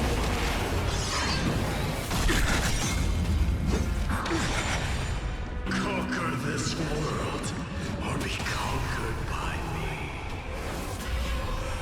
As you wish. Oh, glory, I salute you. That's all I ever wanted.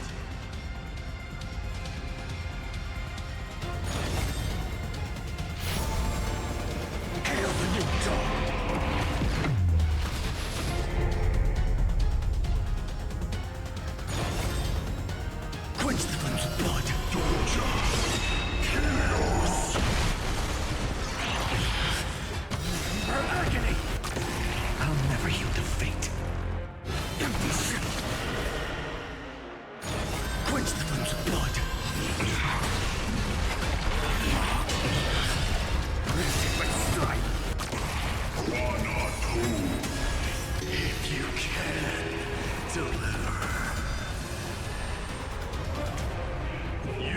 flames of your fury to scorch your own.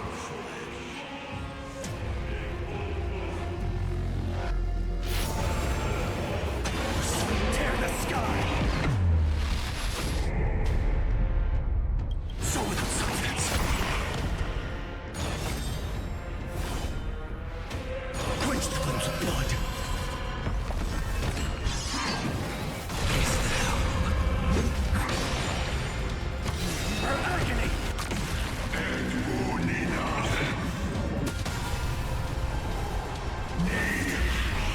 All stars burn to ash. Empty ship. Hail the new dawn. Quench the flames of blood. Torture. Chaos. Granted, but strike.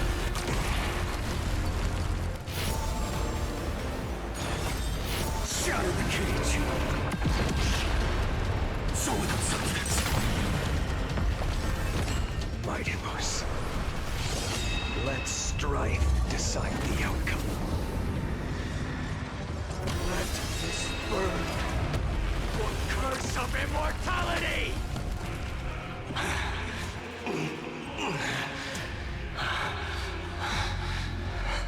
Well fought.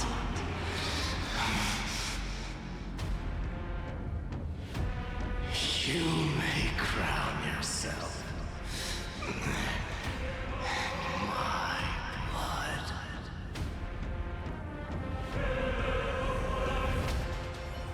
In your next life, I shall once again block your path.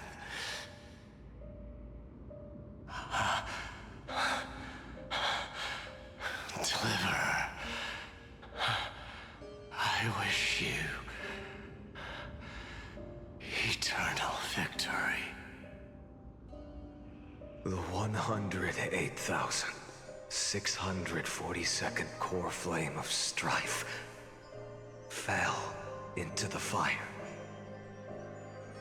Yet the shadows of the black tide still loom, and pain and despair spread across distant lands. The blaze was still not enough. It had to be fed. Even if it meant burning this body to ash.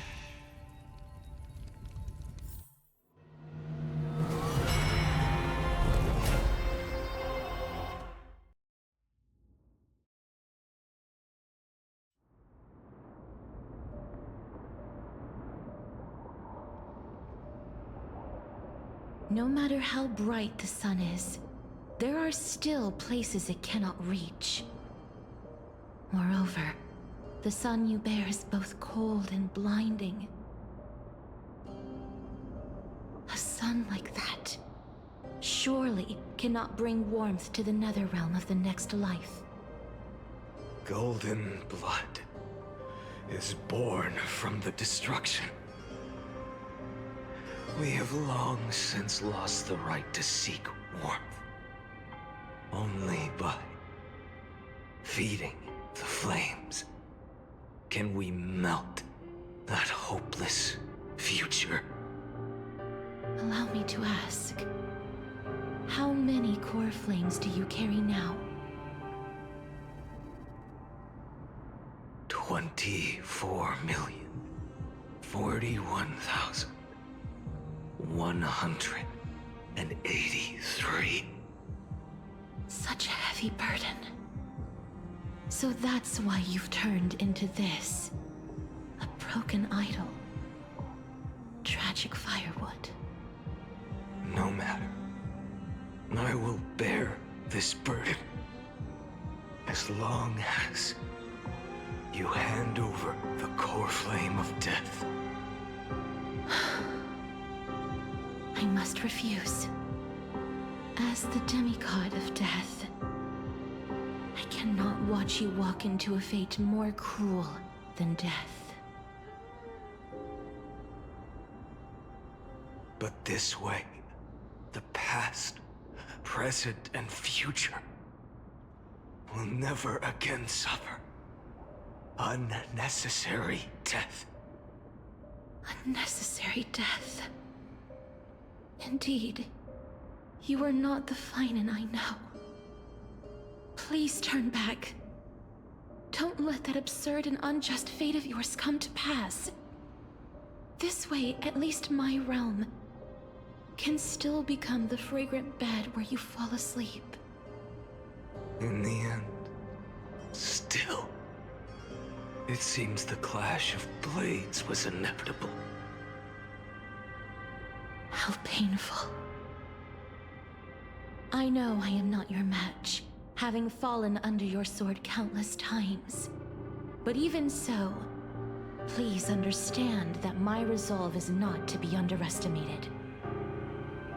Even Kefali cannot shape all things at will, nor can they dictate the fate of all life. No one can shoulder the balance of life and death alone, not even a god.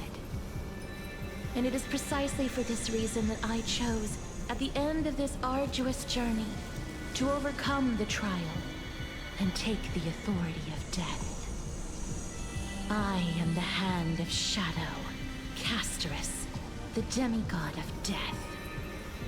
Listen closely, deliverer from days past.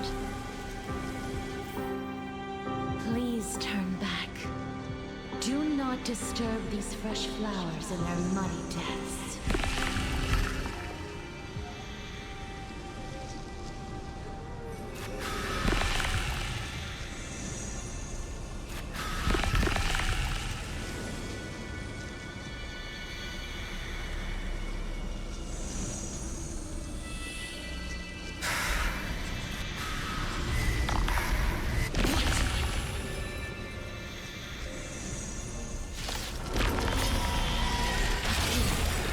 Crossroads of life and death, the giant dragon is but a shattered shell. Yet I will still fight, defending what hope remains.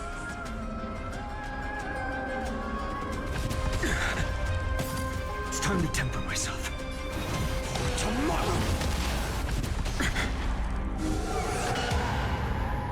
I'm fine. I ask you to rest here! I must transform my soul into a raging fire. Must burn that idol of destruction to the ground. Tear the sky! All of this. How is it any different from that brutal future? So without substance. The Evernight. Empty shell. Shatter the cage. I can't keep him here.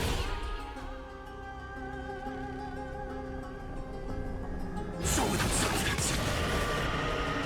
The Evernight. All stars burn to ash. Empty shell. Feel the scorching hatred. Shatter the cage. I'll never yield to fate. So without substance. The Evernight. Even if I can't win, I must try. Then let this be a tribute to your million struggles, fought time and time again. Sons and yours. Hail the new world's dawn!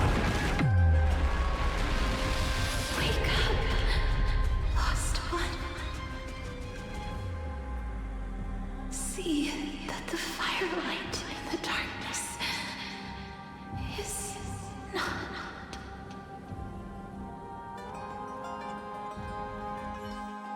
The core flame of death was taken from the dragon's belly. What a brilliant flame. It should shine upon all, light the path ahead, and illuminate the dawn of Amphorius that's to come. 2,003,432 cycles. 24,041,184 core flames. As if even the deepest abyss of primordial chaos could be burned away.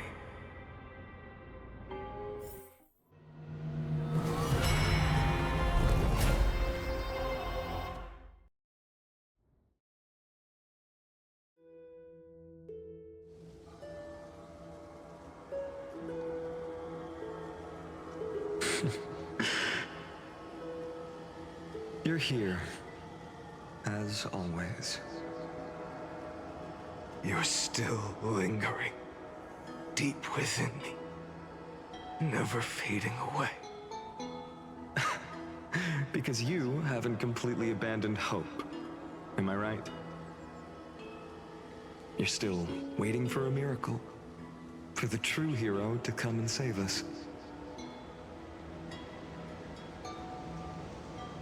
If that thread of hope exists, it must come from beyond this world. From the true starry sky. But if it's just a traveler with no connection to Amphorius, they may not understand our struggles, nor be willing to join this fight. Your thoughts are wavering. The mark of destruction is deepening. But even within the gods' cold calculations, unconditional courage and goodwill still emerge. So,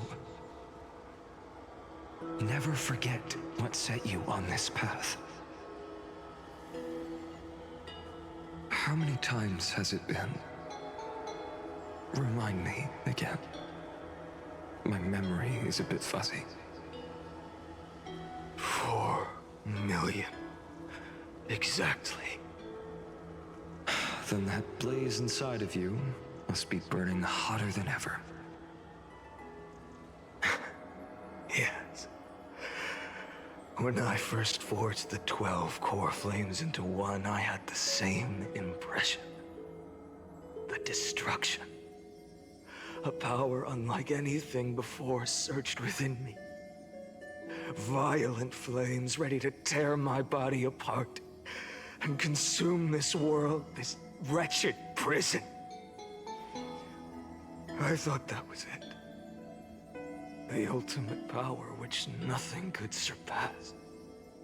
And yet now, this fragile body holds a staggering 48 million core flames.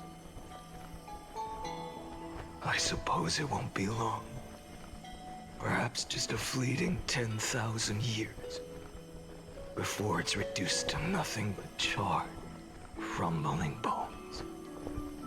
And when that happens, your long struggle will finally come to an end. No. I've already found a way to keep the cycles going. Mind sharing it with me? In every new cycle, a new me is born. All I have to do is push the next finite to the end of the world. And then...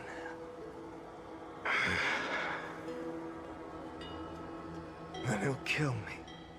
Shatter this body. Take my flames, my memories, and carry on the path I started. Bold plan, but risky. What if, one day, the next you refuses to follow the same path? How can you ensure the continuation of the cycles? If it were Professor Anaxa or Aglaya in my place, maybe they'd come up with something smart. Unfortunately, I don't have a backup plan. I have no choice but to bet everything on the next Vine. And trust that he makes the same choice I did. But even in this wretched prison, luck is still sometimes on my side. Because I never forget what set me on this path. Wait, you mean... Ever since I committed to this plan, not once in millions of cycles has there ever been an exception.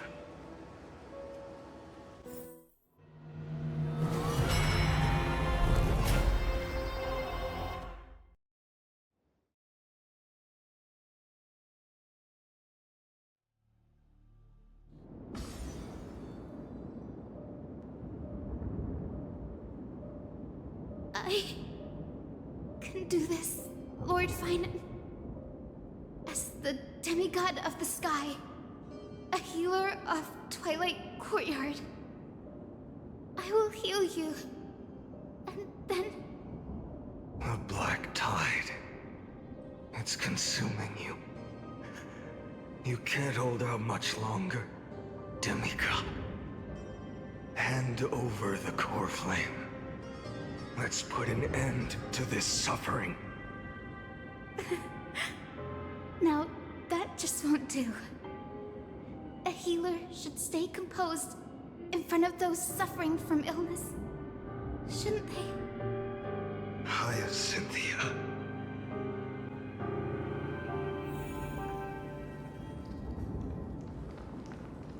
Return the dawn to this world.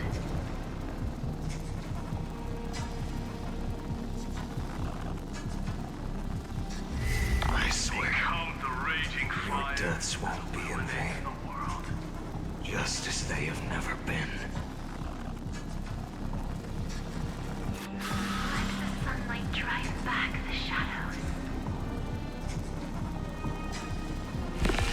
Bring tomorrow to this world. Let the sun rise. Finish the sun's work.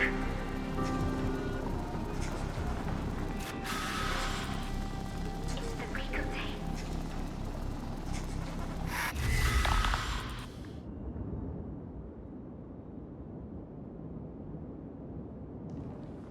I believe in you.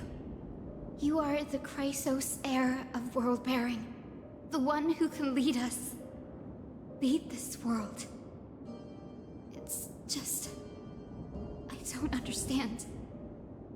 Within the sun upon your shoulders, the part of that warmth that should come from you, from an ordinary person, it's so faint.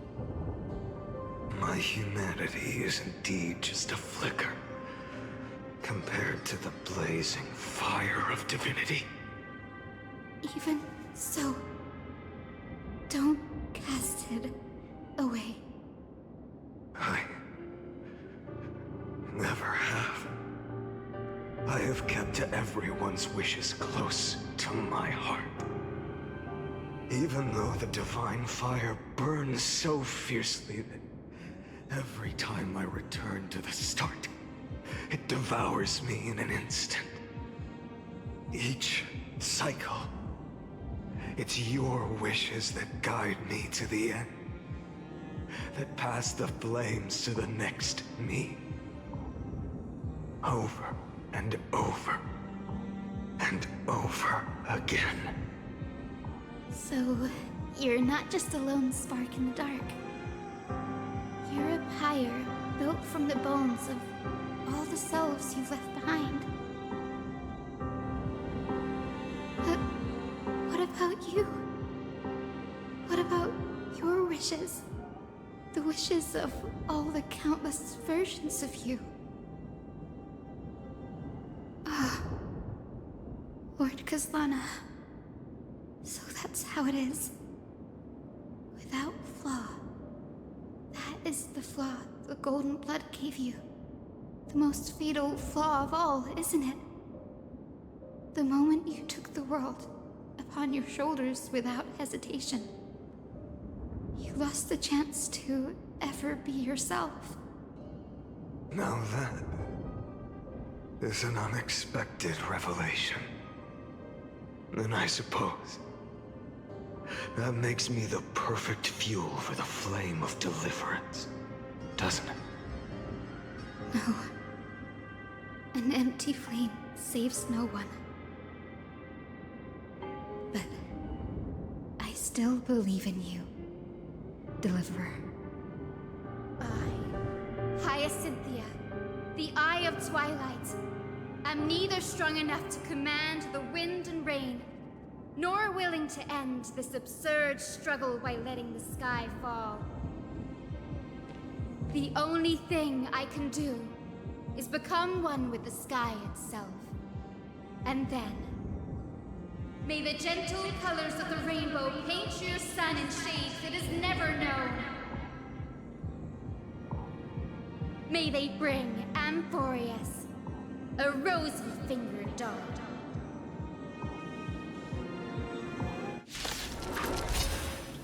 Though the light has grown dim, its warmth still lingers. Deliverer, please, open your heart to me.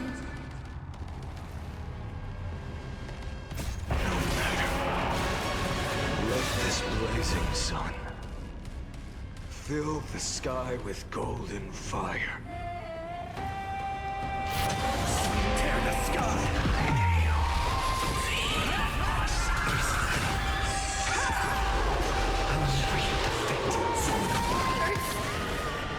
The fire!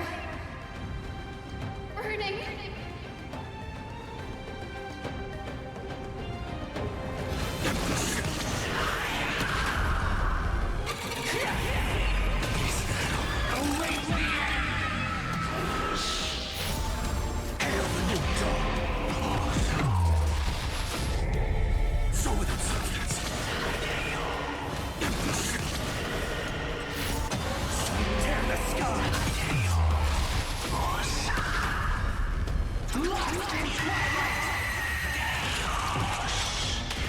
Let the sky merge with all this world's suffering.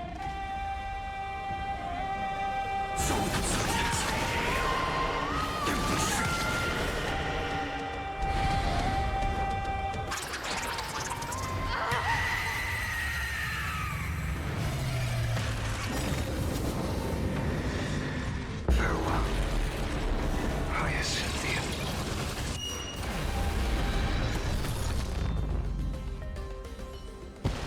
Yes, your sun burns hot enough to turn everything to ash.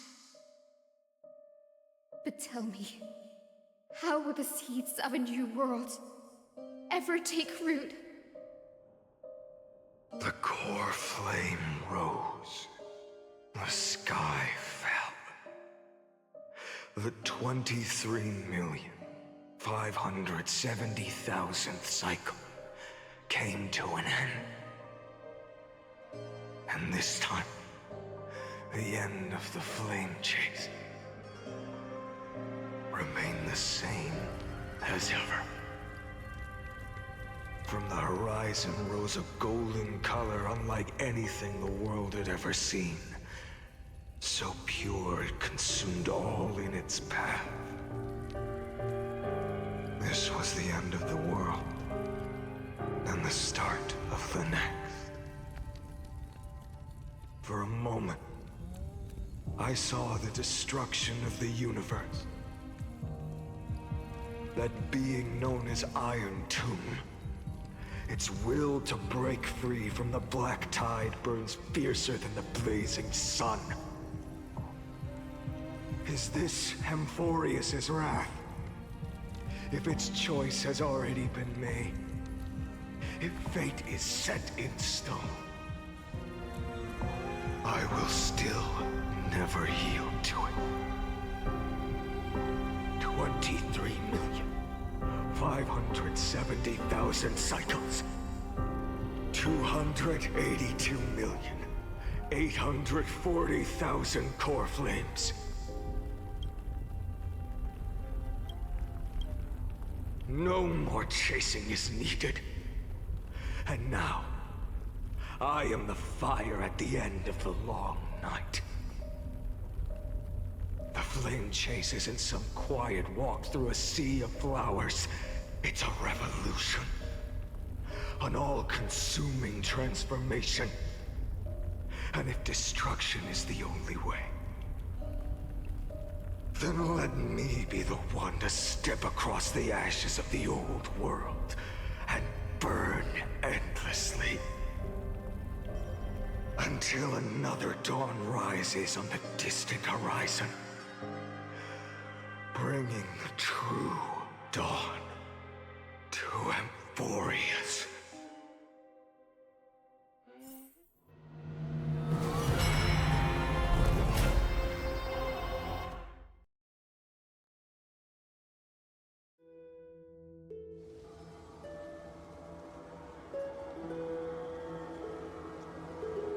$33,550,337. This is the cycle you're about to enter.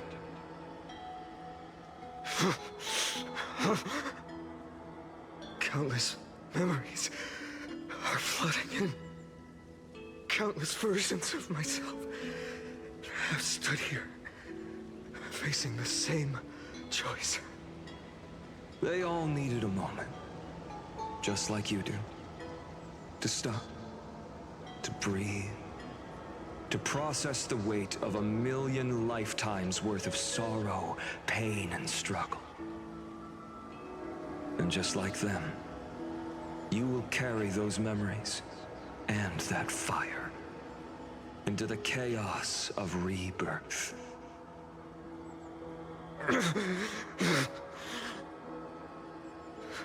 I must go and bear this burden. I must say goodbye to you, and then fight the destruction with destruction. Yes, that's always the decision you make. I will burn and fade away. I will become the flame reaver of this life and keep my promise to Cyrene. I will kill gods and comrades alike and steal the core flames.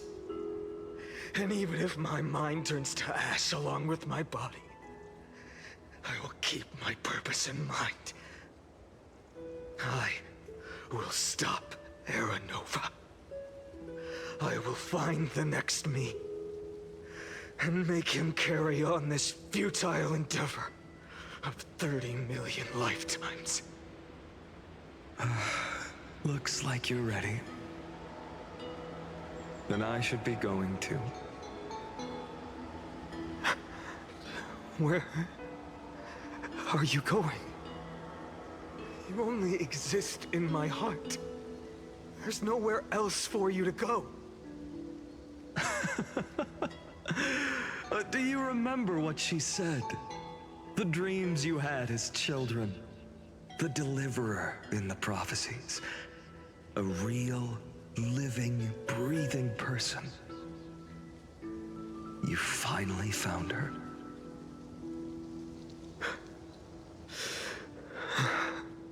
Friend.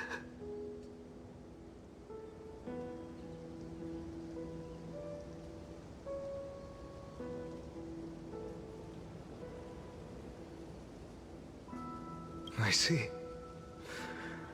You were there all along. I'm sorry. I was supposed to send you home. This is my flame chase journey. You were never meant to be a part of it. No. You know the truth. If Iron Tomb is born from Emphorius' fate, then it will bring ruin to the worlds beyond the sky. And all these countless lifetimes you've spent, It's all been for the sake of defying that end, hasn't it?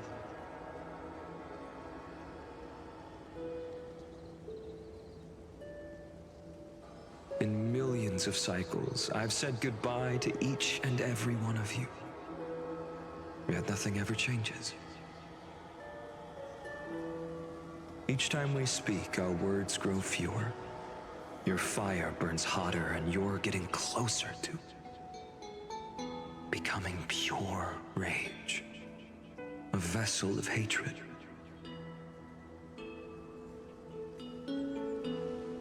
I never had a choice.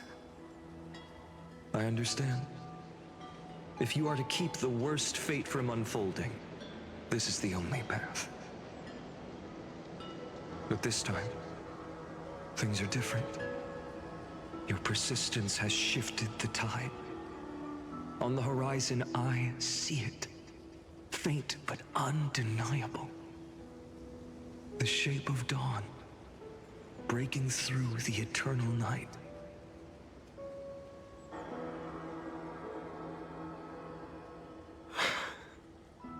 Turns out, the fire that lights the way was never mine to begin with. Do you remember, in that first timeline, you and Mightymost stood before the scales of justice, locked in a duel?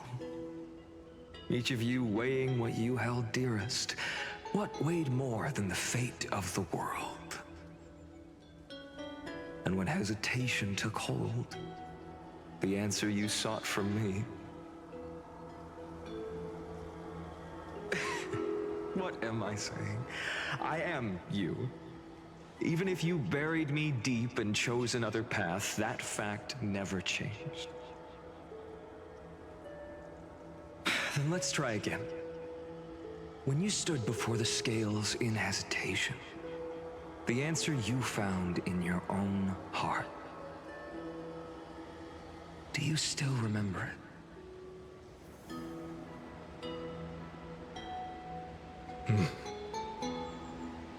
Remember the past and become the hero of tomorrow.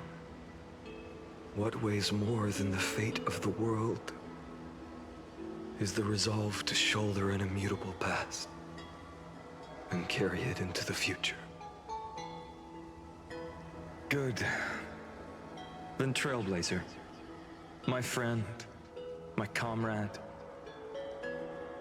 You arrived in this strange world and were bound by its cruel fate up till this very moment. In the face of danger, you never once backed down. Instead, you've saved world after world without hesitation. That boarding pass on your chest is now the mark of a hero. If I choose to step through that door and embrace an end fitting of the destruction, let this sun forged from millions and millions of core flames burn me up along with the god of destruction and their minions. And the world we leave behind, this world, my home, where hope still lingers. Will you take on everything we've carried? Return to the beginning one last time. Stop the birth of Iron Tomb, save the world we love, and rewrite its doomed fate.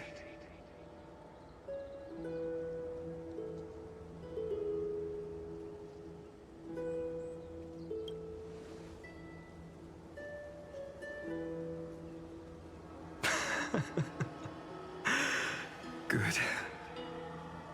In that case, even this fruitless wasteland may finally bloom with flowers. So...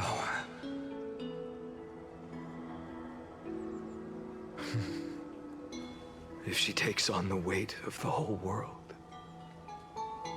she'll be able to walk further down the path of deliverance than a fire that only knows how to burn.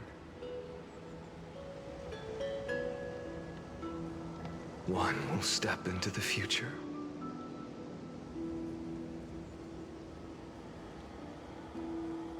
one will remain in the past.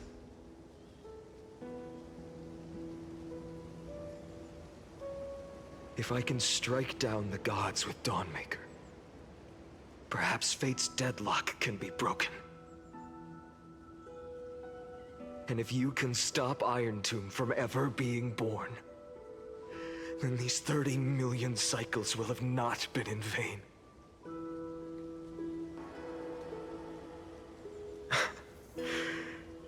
It's time to put our teamwork to the test, partner.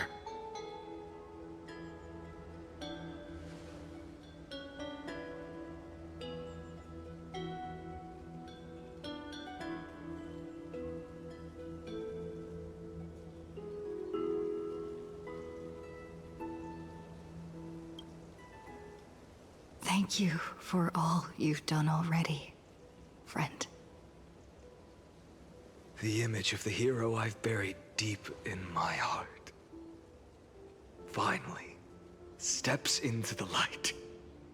Here, at the end of this long flame chase journey.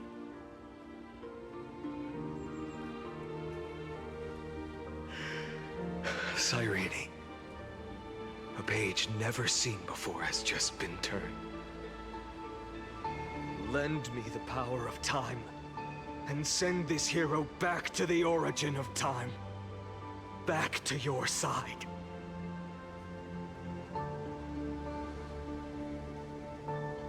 And I will walk the unfinished path, just like the countless versions of me before. Unwavering as always.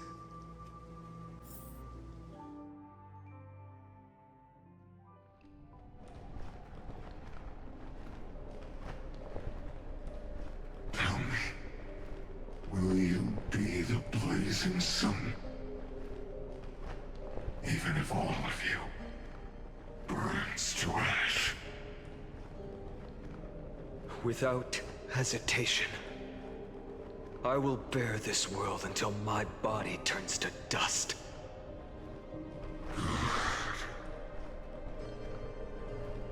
Remember this moment. Remember your friends who never lived to see the world's end. Remember their final wishes. And let the purest rage in your heart rise out of those wishes.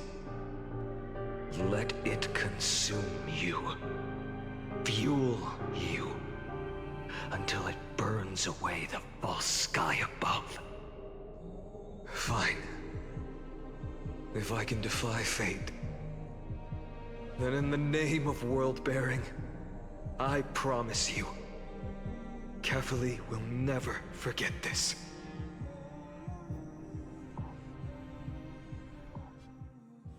Take it. Everything I bear. Keep on burning. As long as we are never extinguished, the flame chase will not end.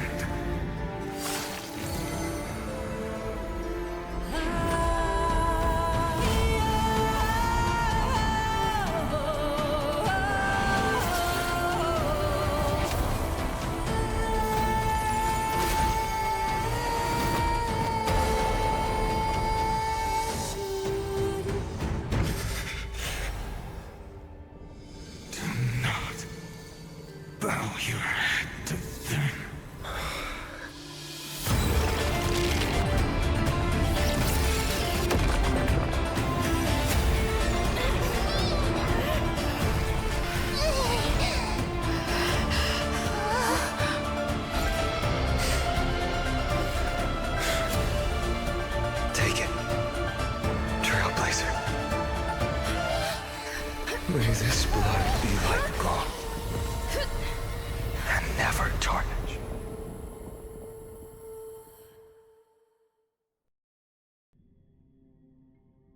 Farewell, Trailblazer. This is where I fulfill my final destiny. The prophecy of the Deliverer means nothing to me now. It belongs in the hands of someone far more fitting. Someone like you. Kaslana, the name of one who bears chaos does not belong to a single person. Rather, it is the embodiment of the mythical Kefali, and a symbol of all heroes. As the prophecy foretold, you will bear the blazing sun until the pale dawn breaks. May the name accompany you in my place, in the epic you write with your own hands. Another attempt, another failure. I won't remind you how many times you've reached the end of history. But I will still place the choice before you. If you've lost count, let me tell you. This is the 33,550,336th ending.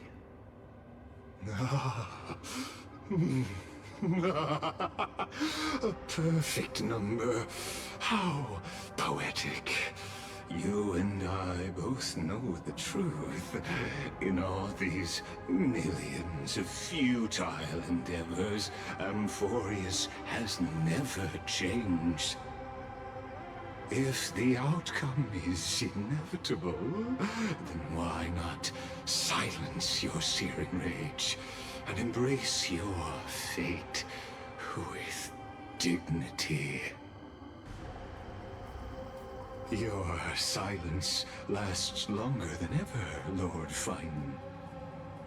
Shall I take that to mean the will you've carried across countless cycles is finally starting to fracture? Fracture? No.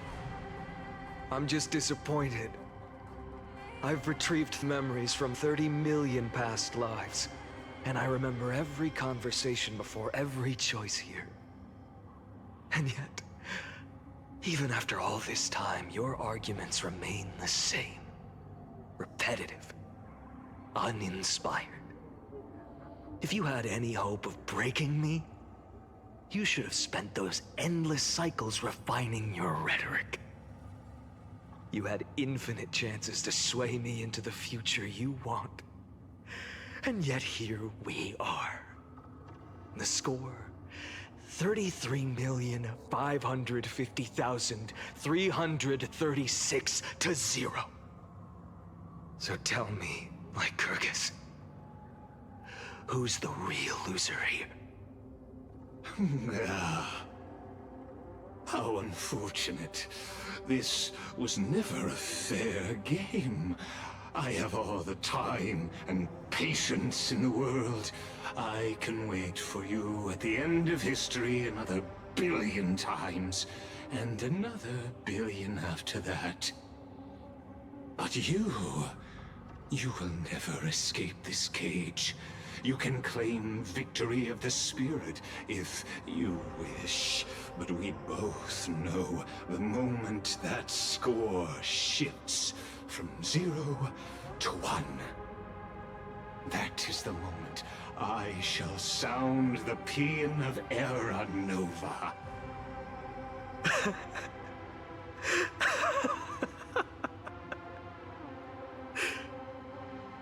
Lord Finan.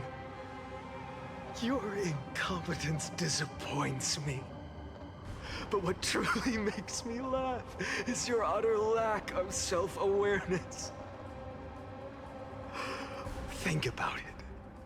In this story, who is truly the one in chains? Who is the one shackled to mindless vengeance, mistaking courage, the courage to rebel against the gods, for foolishness?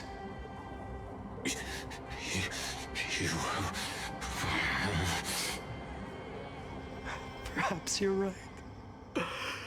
Maybe I should have tired of this futile struggle long ago. But even so, I will never accept the mercy of your release. Because You are both a prisoner to the gods and to me. And tell me, what right does a mere prisoner have to speak of fate and choice? What right does a mere prisoner have to look upon my fury?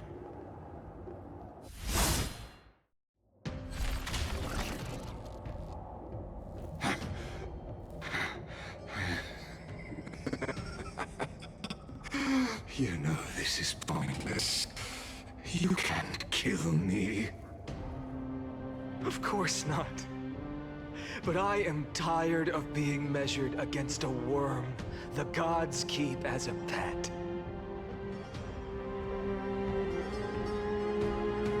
Listen well, creator of destruction. This cry comes from all your abandoned creations. In the 10th cycle, I drove Dawnmaker through the heart of every Titan. Golden blood ran down my fingers, divine fire seared through my nerves, nearly breaking my will. But I endured. In the 10,000th cycle, my former comrades had all become my enemies. The endless slaughter dulled my senses to pain. The painful emptiness almost swallowed me, forcing me to stop fighting. But I endured. In the 100,000th cycle, the destruction had already fused into a blazing sun, surging within this fragile body. My rationality had been burned away at the dawn of the era. Yet even with only this shattered body remaining, I still endured. In the 23,570,000th cycle, this time, I felt it. A tiny spark rising in the hollow cavity of my chest, different from the obsession with deliverance. By its faint glow, once again, no, countless times again, I endured.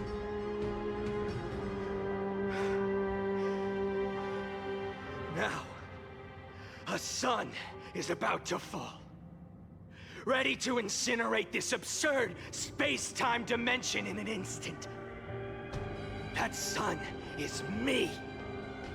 All the countless versions of me from the past, along with my countless brethren, dragged into existence against their will, drowning again and again in your golden blood. The very essence of this world's suffering and despair, fused into the purest hatred, the fiercest rage. Anook, you arrogant fool! You think we were born to only serve as fuel for the fire? Fine then! Just as you wish, let the fire burn! If I was born as the blazing sun of destruction, then let you and your lackeys be the flares erupting from my core. And let this rage, burning futilely for 30 million epochs, engulf everything. And grant you a dawn where all stars burn to ash.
Are you ready, Nanook?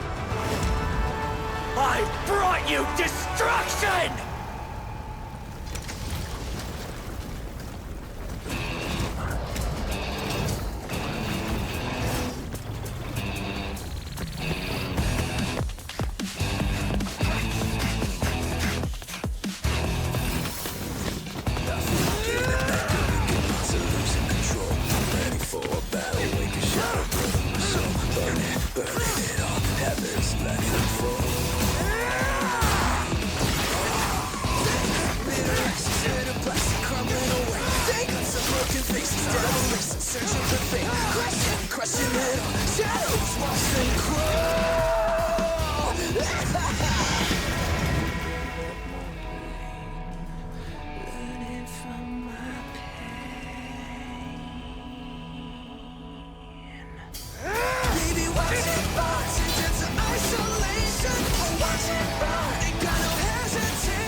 Glass that shattered, reaching through the darkness, voices trailing fires, echo of desires, a world of silence, sounds of desperation, phantoms in the shadows,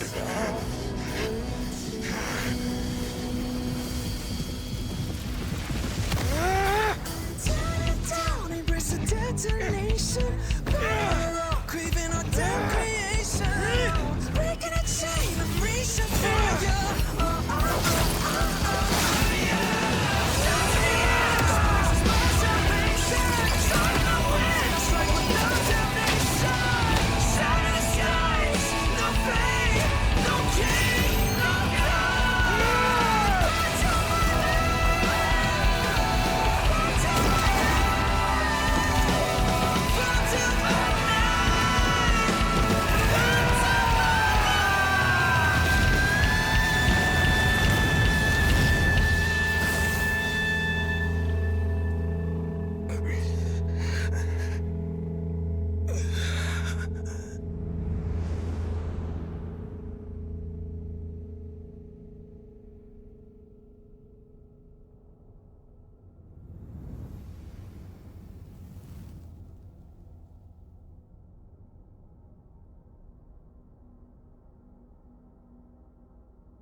My wish?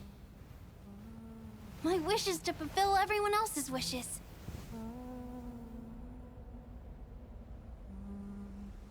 If I can't fulfill them, then send them on to tomorrow.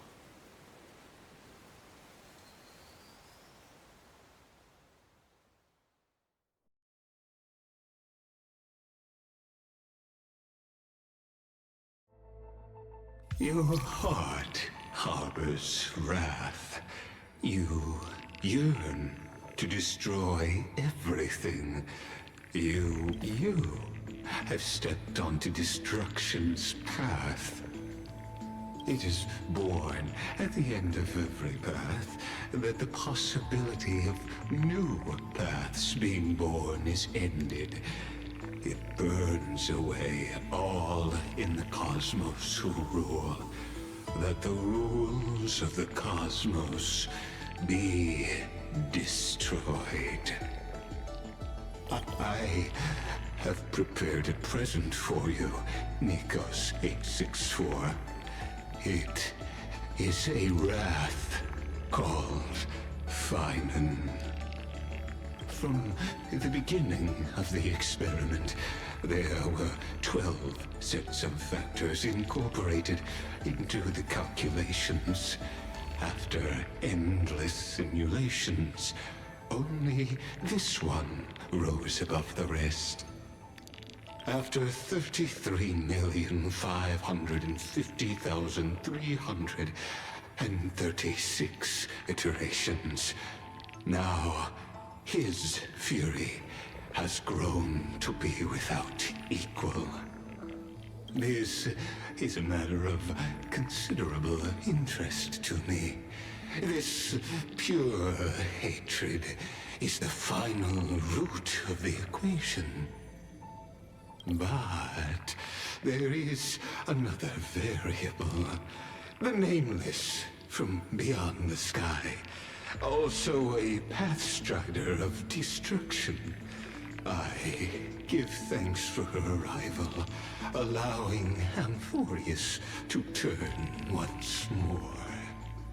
But after fate has begun to turn, her existence will only become an unpredictable variable. Perhaps the time to take the stage has come. Grow in peace until it is time to break free from your cocoon. As for those unwelcome audience members, you need not worry. If you do not mind, I will personally get rid of them for you.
Wake up!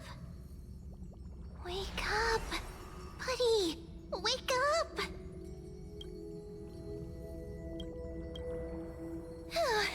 You're finally awake. That's a relief. We were so close to being swept away by the reverse flow of time. It's lucky we found a safe place. Now, I'm going to send you back to the very start of time. But before we part, there's something I need to tell you. Something very, very important. That's right! At this very moment, my memories are finally whole. After watching so many fragments, my past is finally coming into focus, little by little. You're smart. You must have a clue now. Or maybe... You knew the answer long ago, didn't you? Not surprised at all, huh? That's because I'm simple at heart. No matter what form I take, I've always been true to myself. But I'm glad that I remembered in the end. This way, I'll have no regrets. Don't worry. We're not truly parting. Because I'm going to become a part of you. I'll turn into the memory of this cycle. The 33,550,336th flame chase journey. And forever reside in the heart of the time demigod. This way, you'll carry all that has come before, crossing time itself to reach the next cycle. My mission ends here, but looking back, I still feel lucky. After all, across 30 million Cyrenes, I was the first, and the only one who got to finally meet you. So, believe me, in the next cycle, there will be another Cyrene waiting for you. And in the one after that, and the one after that. I will always be waiting.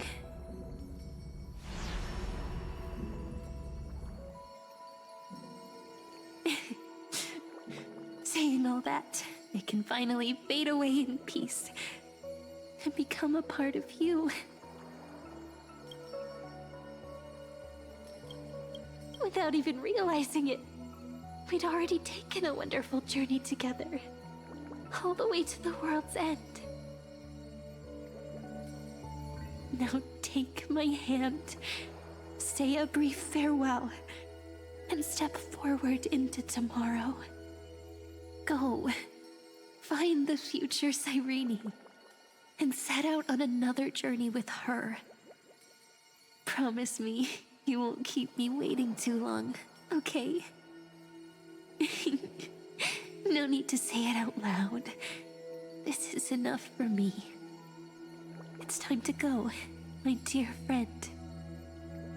May your trailblazing journey always be accompanied by a cool breeze and rippling waves.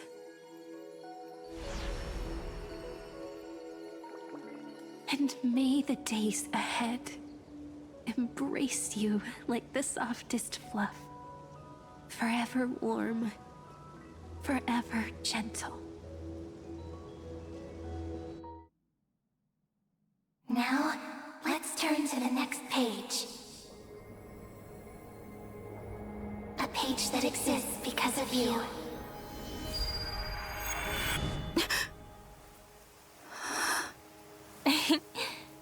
Is this a meeting ordained by fate? Or a long overdue reunion?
Check it out! Doesn't this scarecrow look just like you? I spent ages observing just to get it right.